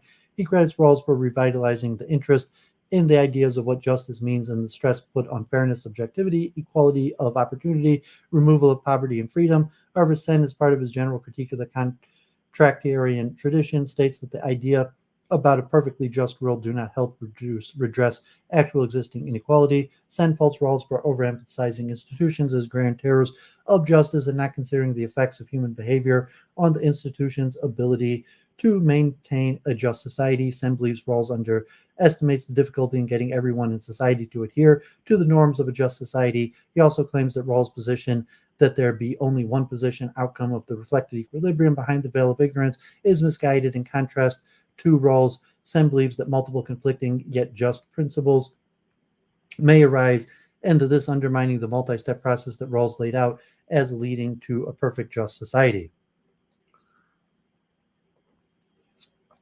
Okay, moving right along. I'm going to try to do two more of these. Okay, crowd psychology. Crowd psychology is a branch of social psychology that deals with the ways in which the psychology of a crowd is different from the psychology of an individual person who are in the crowd. The field of crowd psychology inquires into the behaviors and thought processes of both the individual members of the crowd and the crowd as a collective social entity. The behavior of the crowd is much influenced by de-individuation, a person's loss of responsibility, and the person's impression of the universality of behavior, both in which conditions increase the magnitude with the size of the crowd. Notable theorists in crowd psychology include Gustave Le Bon, Gabriel Tardy, and Sigmund Freud. Origin. The first debate in crowd psychology began in Rome at the First International Congress of Criminal Anthropology In November 1885, the Congress was dominated by Cesare Lombroso and fellow Italians who emphasized the biological determinants of psychology of a crowd. Lombroso detailed before the first Congress his theories of the physical anomalies of criminals and the classification of criminals as born criminals or criminals by occasion and matoids. Enrico Ferri expressed his view of crime as degeneration more profound than insanity. For in most insane persons, the primitive moral sense had survived the wreck of their intelligence. Along similar lines were the remarks of Benedict Serge and Marot. A weak response was offered by the French, who put forward an environmental theory of human psychology. And Gulli called attention to the importance of the influence of social environment upon crime. Professor Alexander Lacassagne thought that the atavistic and degenerative theories as held by the Italian school were exaggerations and false interpretations of the facts, and that the important factor was the social environment. In Paris during August 1889, the Italian school received a stronger rebuke in their biological theories during the Second International Congress of Criminal Anthropology. A radical divergence in the views between the Italian and the French schools was reflected in the proceedings. Professor Lombroso laid stress upon epilepsy in connection with the theory of born criminality. Professor Monavir characterized Lombroso's theory as nothing but the exploded science of phrenology. The anomalies observed by Lombroso were met with in honest men as well as in criminals.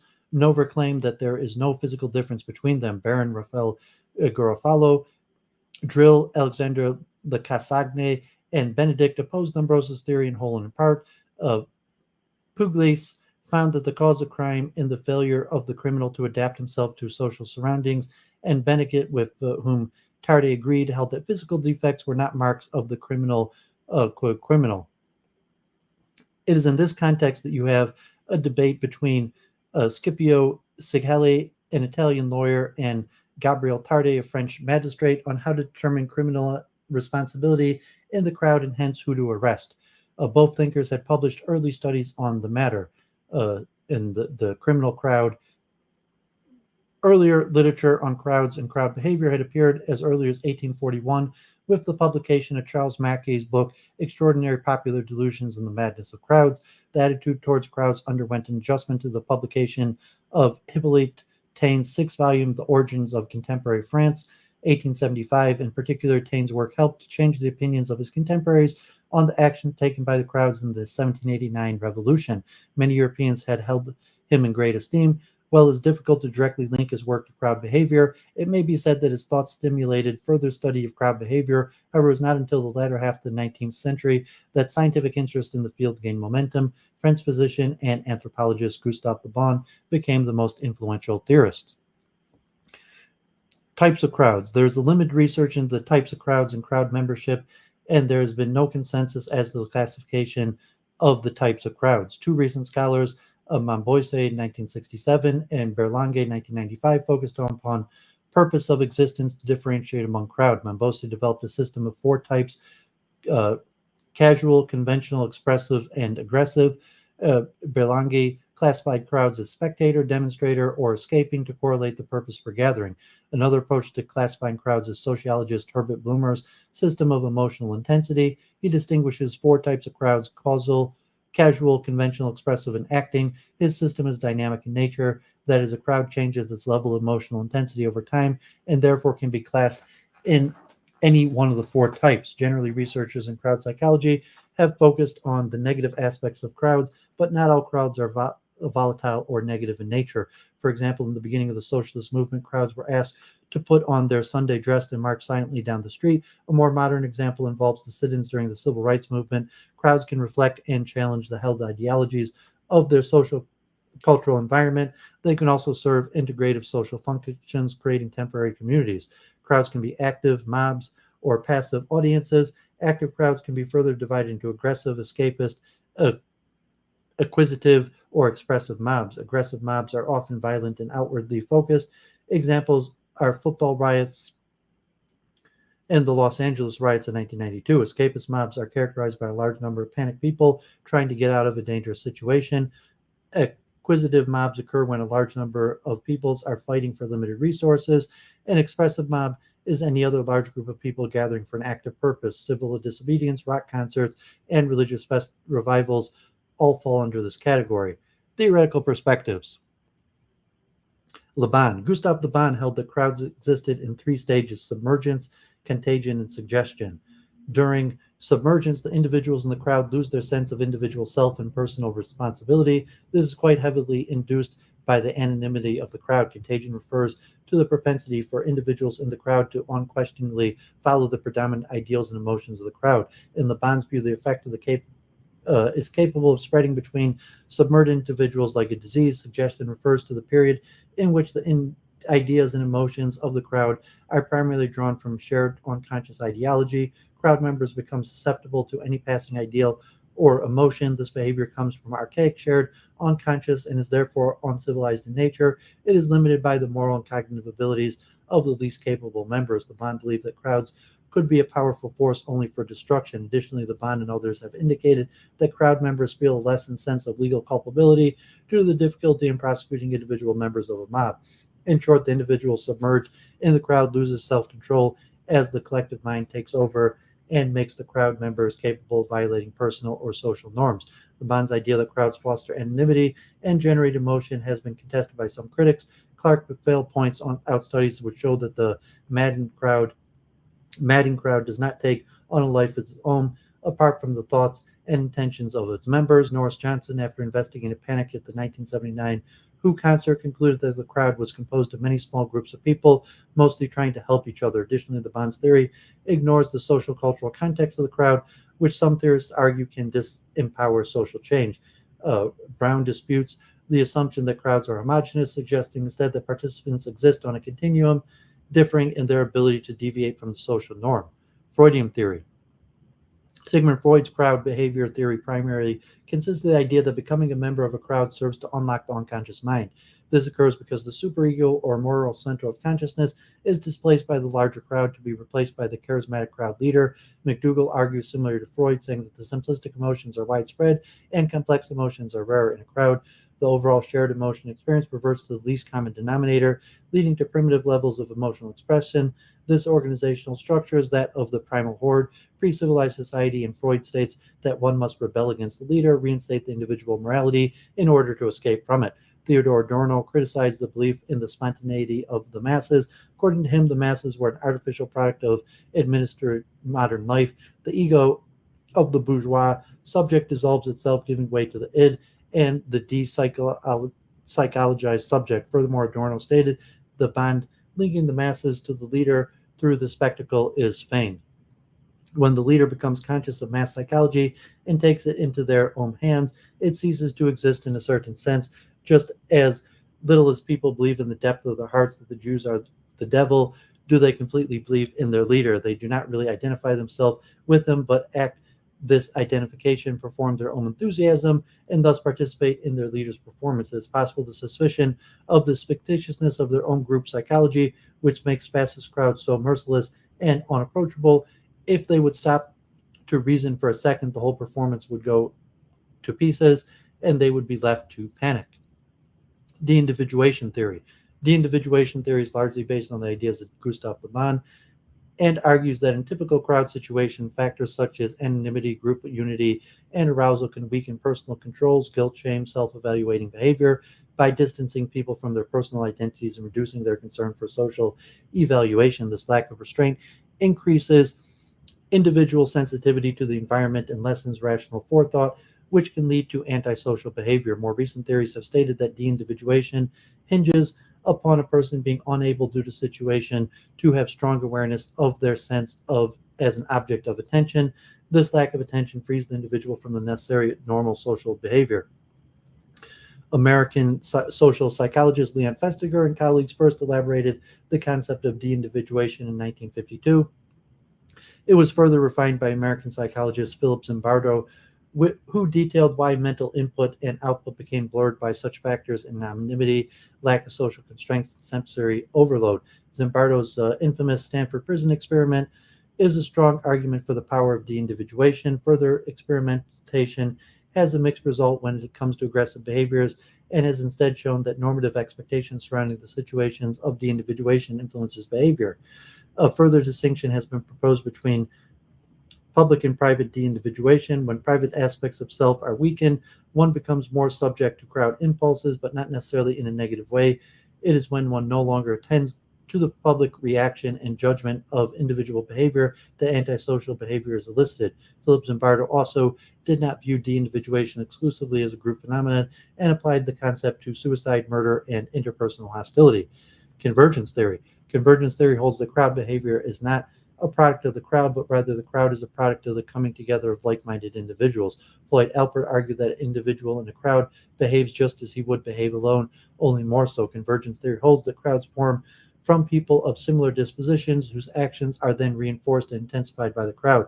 Convergence theory claims that crowd behavior is not irrational, rather people in crowds expressing existing beliefs and values, so that the mob reaction is the rational product of widespread popular feeling.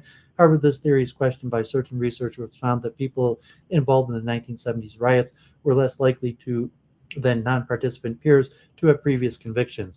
Critics of this theory report that it still excludes the social determination of self and action, in that it argues that all actions of the crowd are born from the individual's intents. Emergent norm theory. Ralph Turner and Louis Killian put forth the idea that norms emerge within the crowd. Emergent norm theory states that crowds have little unity at their outset, but during period of milling around, key members suggest appropriate actions, and following members fall in line, forming the basis for the crowd's norms. Key members are identified through distinctive personalities or behaviors. These garner attention, and the lack of negative response elicited from the crowd as a whole stands as a tacit agreement to their legitimacy. The followers form the majority of the mob, as people tend to be creatures of conformity who are heavily influenced by the opinions of others. This has been shown into the conformity studies conducted by Sheriff and Ash. Crowd members are further convinced by the universality phenomenon described by Alpert as a persuasive tendency of the idea that if everyone in the mob is acting in such a way that it cannot be wrong. Emergent norm theory allows for positive and negative mob types as the distinctive characteristics of behaviors of key figures can be positive or negative in nature. An antisocial leader can incite violent action, but an influential voice of nonviolence in a crowd can lead to a mass sit-in. When a crowd describes as above targeted an individual, antisocial behaviors may emerge within its members. A major criticism of this theory is that the formation and following of new norms indicates a level of self-awareness that is often missing in the individuals and crowds, as evidenced by the study of de-individuation. Another criticism is that the idea of emergent norms fails to take into account the presence of existing social-cultural norms. Additionally, the theory fails to explain why certain suggestions of individuals rise to the normative status while others do not. Social identity theory. The social identity theory posits that the self is a complex system made up primarily of the concept of membership or non-membership in various social groups. These groups have various moral and behavioral values and norms, and the individual actions depend on which group membership or non-membership is most personally salient to the time of action. This influence is evidenced by findings that when the stated purpose and values of a group changes, the values and motives of its members also change. Crowds are an amalgam of individuals, all of whom belong to various overlapping groups. However, if the crowd is primarily related to some identifiable group, then the values of that group will dictate the crowd's actions. In crowds which are more ambiguous, individuals will assume a new social identity as a member of the crowd. This group membership is made more salient by confrontation with other groups, a relatively common occurrence for crowds. The group identity serves to create set of standards for behavior. For certain groups, violence is legitimate. For others, it is unacceptable. The standard is formed from the stated values, but also from the actions of others in the crowd, and sometimes from a few leadership type positions. The concern with this theory is that while it explains how crowds reflect social ideas and prevailing attitudes, it does not explain the mechanisms by which crowds enact to drive social change. And let's look at one last one.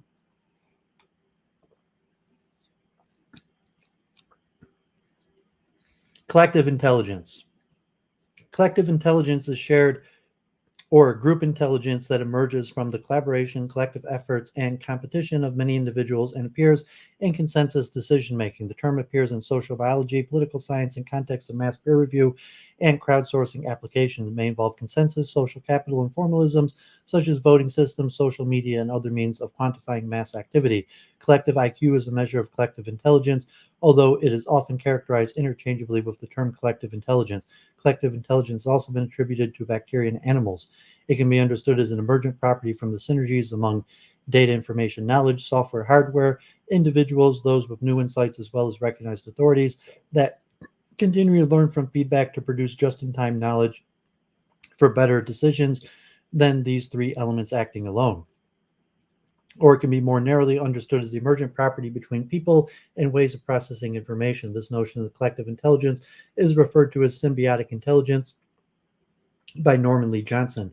The concept is used in sociology, business, computer science, and mass communication. It also appears in science fiction. Pierre Levy defines collective intelligence as it is a form of universally distributed intelligence, constantly enhanced, coordinated in real time, and resulting in the effective mobilization of skills. I'll add the following indispensable characteristic to the definition. The basis and goal of collective intelligence is mutual recognition and enrichment of the individual rather than the cult of fetish or hypothesized communities. According to the researchers Pierre Levy and Derek de Kirchhoff, it refers to the capacity of network ICTs, information communication technologies, to enhance the collective pool of social knowledge by simultaneously expanding the extent of human interaction. A broader definition was provided by Jeff Mulligan in a series of lectures and reports from 2006 onwards, and in his book Big Mind, which proposed a framework for analyzing any thinking system, including both human and machine intelligence, in terms of functional elements, observation, prediction, creativity, and judgment, learning loops, and forms of organization. The aim was to provide a way to diagnose and improve the collective intelligence of a city, business, NGO, or parliament.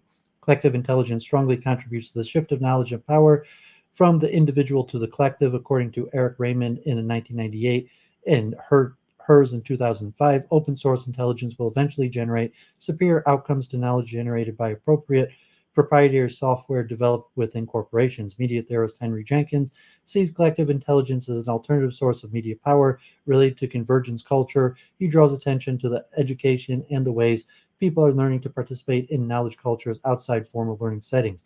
Henry Jenkins criticizes schools which promote autonomous problem solvers and self-contained learners while remaining hostile to learning thoughts through the means of collective intelligence. Both Pierre Levy and Henry Jenkins supports the claim that collective intelligence is important for democratization as it is interlinked with knowledge-based culture and sustained by collective idea sharing, and thus contributes to a better understanding of diverse society. Similar to the G factor for general individual intelligence, a new scientific understanding of collective intelligence aims to extract a general collective intelligence factor, C factor, for groups, indicating a group's ability to perform a wide range of tasks. Definition, operationalization, and statistical methods for are derived from G. Similarly, as G is highly interrelated with the concept of IQ, this measurement of collective intelligence can be interpreted as intelligence quotient for groups.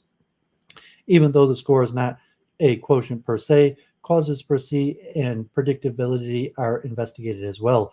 Writers who have influenced the idea of collective intelligence include Francis Galton, Douglas Hofstadter, Peter Russell, Tom Atlee, Pierre Levy, Howard Bloom, Francis Haylighton, Douglas Engelbart, Louis Rosenberg, Cliff Jocelyn, Ron Dembo, Gottfried Mayer-Kress, and Jeff Mulligan.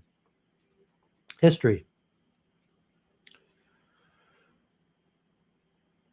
The concept, although not so named, originated in 1785 with the Marquis de Condorcet, whose jury theorem stated that if each member of a voting group is more likely than not to make a correct decision, the probability that the highest vote of the group is the correct decision increases with the number of members of the group.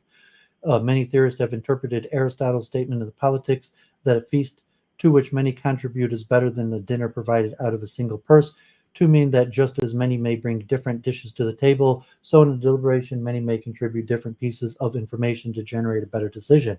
Recent scholarship, however, suggests that it was probably not what Aristotle meant, but is a modern interpretation based on what we know about team intelligence.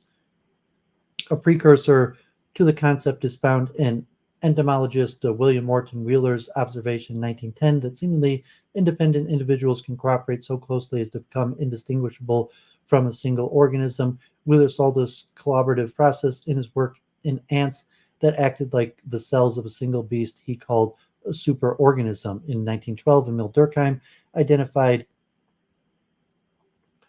society is the sole source of human logical thought. He argued the elementary forms of religious life that society constitute higher intelligence because it transcends the individual over space and time. Other antecedents were Vladimir Vernadsky and Pierre Thiers de Chardin's concept of the noosphere and H.G. Wells' concept of the world brain.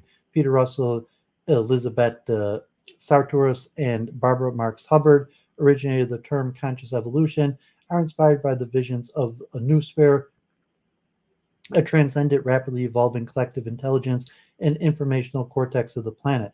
The notion has more recently been examined by philosopher Pierre Levy. In 1962, a research report, Douglas Engelbart linked collective intelligence to organizational effectiveness and predicted that proactively augmenting human intellect would yield a multiplier effect in group problem solving. 3 people working together in this augmented mode would seem to be more than 3 times as effective in solving a complex problem as in one augmented person working alone. In 1984, he coined the term collective IQ as a measure of collective intelligence to focus attention on the opportunity to significantly raise collective IQ in business and society. The idea of collective intelligence also forms the framework of contemporary democratic theories often referred to as epistemic democracy. Epistemic democracy theories refer to the capacity of the populace, either through deliberation or aggregation of knowledge, to track the truth and relies on mechanisms to synthesize and apply collective intelligence. Collective intelligence was introduced into the machine learning community in the late 20th century and matured into a broader consideration of how to design collectives, self-interested adaptive agents to meet a system-wide goal. This was related to single agent work of reward shaping and has been taken forward by numerous researchers in the game theory and engineering communities. To mention, Howard Bloom had discussed mass behavior, collective behavior from the level of quarks to the level of bacterial, plant, animal, and human societies. He stresses that biological adaptations have turned most of the Earth's living beings into components of what he calls a learning machine. In 1986, Bloom combined the concept of apoptosis, parallel distributed processing, group selection, and the superorganism to produce a theory of how collective intelligence works. Later, he showed how collective intelligence of competing bacterial colonies and human societies can be explained in terms of computer-generated complex adaptive systems and the genetic algorithms concepts pioneered by John Holland. Bloom traced the evolution of collective intelligence to our bacterial ancestors 1 billion years ago and demonstrated how a multi-species intelligence has worked since the beginning of life. Ant societies exhibit more intelligence in terms of technology than any other animal except for humans and cooperate in keeping livestock, for example, aphids for milking, leafcutters care for fungi and carry leaves to feed the fungi. David Skrbina cites the concept of a group mind as being derived from Plato's concept of panpsychism, that mind or consciousness is omnipresent and exists in all matter. He develops the concept of a group mind as articulated by Thomas Hobbes in Leviathan and Fetcher's arguments for a collective consciousness of mankind. He cites Durkheim as the most notable advocate of collective consciousness, and Thiers de Chardin is a thinker who has developed the philosophical implications of the group in mind. Tom Attlee focuses primarily on humans and on the work to upgrade what Harold Bloom calls the group IQ. Attlee feels that collective intelligence can be encouraged to overcome groupthink and individual cognitive bias in order to allow a collective to cooperate on one process while achieving enhanced intellectual performance. George Poor defined the collective intelligence phenomenon as the capacity of human communities to evolve towards higher order complexity and harmony through such innovation mechanisms as differentiation, integration, competition, collaboration. Attlee and Poor state that the collective intelligence also involves achieving a single focus of attention and standard of metrics, which provides an appropriate threshold of action. Their approach is rooted in scientific community metaphor. The term group intelligence is sometimes used interchangeably with the term collective intelligence. Anita Woolley presents collective intelligence as a measure of group intelligence and group creativity. The idea is that a measure of collective intelligence covers a broad range of features of the group, mainly group composition and group interaction. These features of composition that lead to increased levels of collective intelligence in groups include criteria such as higher numbers of women in the group, as well as increased diversity in a group. Attlee and Poor suggest that the field of collective intelligence should primarily be seen as a human enterprise in which mindsets a willingness to share and an openness to the value of distributed intelligence for the common good are paramount. Though group theory and artificial intelligence have something to offer, individuals who respect collective intelligence are confident of their own abilities and recognize that the whole is indeed greater than the sum of any individual parts.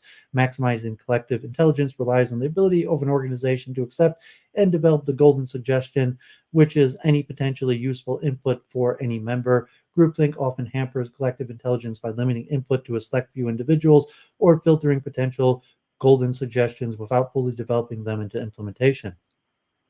Robert David Steele Vivas, in The New Craft of Intelligence, portrayed all citizens as intelligence Minutemen, drawing only on legal and ethical sources of information, able to create a public intelligence that keeps public officials and corporate managers honest, turning to the concept of national intelligence on its head. According to Dan Tapscott and Anthony Williams, collective intelligence is mass collaboration. In order for this concept to happen, four principles need to exist: openness, sharing ideas and intellectual property. Through these resources, provide the edge over competitors. More benefits accrue from allowing others to share ideas and gain significant improvement and scrutiny through collaboration. Peering horizontal organizations, and with the opening up of the Linux program, where users are free to modify and develop in providing that they make it available to others. Peering succeeds because it encourages self-organization and style production that works more effectively than hierarchical management for certain tasks. Sharing, companies have stated that started to share some ideas while maintaining some degree of control over others, like potential and critical patent rights. Limiting all intellectual property shuts out opportunities, while sharing some expands markets and brings out products faster. Acting globally, the advancement of communications technology has prompted the rise of global companies at low overhead cost. The internet is widespread. Therefore, a globally integrated company has no geographic boundaries and may access new markets, ideas, and technology. And I downloaded this paper for Mark Elliott. Hopefully I'll look at that. So that's all I'm going to cover this week. I had pulled out to talk about, although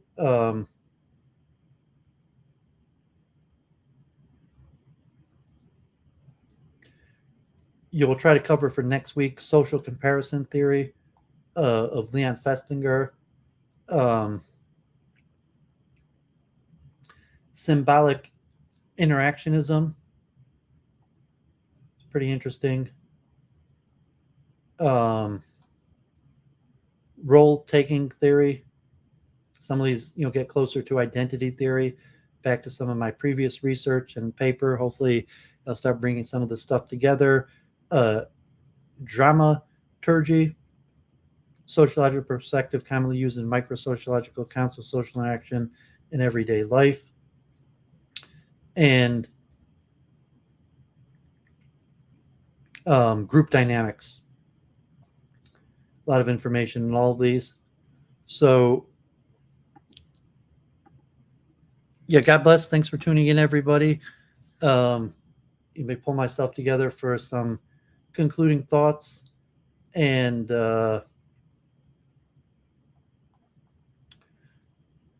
so, yeah, thanks to Judas for coming on, giving Doooovid a little encouragement in my Judaism, and Khalid. So look forward to talking to Khalid on Thursday. So, I'll put that out. So, we'll hopefully, I'll share that once he shares that with me, and then so it should be Thursday at 2:00. Wednesday, hopefully, I'm going to do a stream on the philosophy of science, return to some of my research, and I have the stuff on reductionism and biology, measurement and science, and the philosophy of neuroscience, and I'll probably add one or two things to that, and then I might start doing in the middle of the week a little bit of research into metaphysics and epistemology. Just get that stuff down really good. And looking at here this week stuff on groups. So I'm going to return to the science of expertise. We're going to go further into at some point the various cognitive architectures and different areas of research, the multifaceted approach to expertise. looking at multiple factors like genetics and environmental factors, training, coaching, and then eventually I want to go over all of the major theories of expertise. We'll see what happens with the war in Israel, but I wanted to relate a larger level to group formation, group strategy from like a single mind, single consciousness, how a single mind might have predictive processing and chunking to develop cognitive structures, to group structures and group identity, group formation. So next week we'll also look a little bit more into group identity, group formation, and try to bring some of this material together for when I go back to expertise. And you could consider group formation, leadership as a form of expertise and cognitive structures. So some of the stuff we covered this week in terms of the cognitive structures, the social construction of reality, it's an interesting book. I went into detail, read that whole thing out. So Oswald, thanks. Doooovid, you're just trying to provide good educational content, educating myself. Anyone out there that enjoys this content, I'm glad I could be of use. Join my Discord. My Discord's pretty dead. We'll see if anything comes up besides that. But yeah, hopefully to continue the research. Hope everyone had a good Thanksgiving, and we'll see what happens in Israel if things get escalated or de-escalate. So it's tough to know right now. So I read through that whole thing about war narratives. I hope people found that interesting. I think that was pretty insightful in terms of narrative identity theory of like McAdams, and why went in depth psychologically about narrative identity in general. He didn't mention Joseph Campbell in his talks of narratives and like the hero's journey. I didn't bring it up when I was reading it. It was Oswald with John David Ebert, but just related to narratives in general, the hero's journey, but the narrative structure of war from the prospective to the retrospective, and eventually having a political cost to the narrative. So think that that's happening with Ukraine. It might happen very shortly with Israel. So I was glad to add a little bit of scholarship to that. I was glad to find that article from the University of Norway to add some scholarship with that, and just throw out some of these ideas on various topics related to research. So hopefully some people found that interesting. So with that, God bless. Going to sign off. Almost 7 hours. So good research. Ended up with a few guests, even though it wasn't planned. And stay tuned for streams during the week or week in review next week. So God bless. Thanks everyone for tuning in. Have a great week.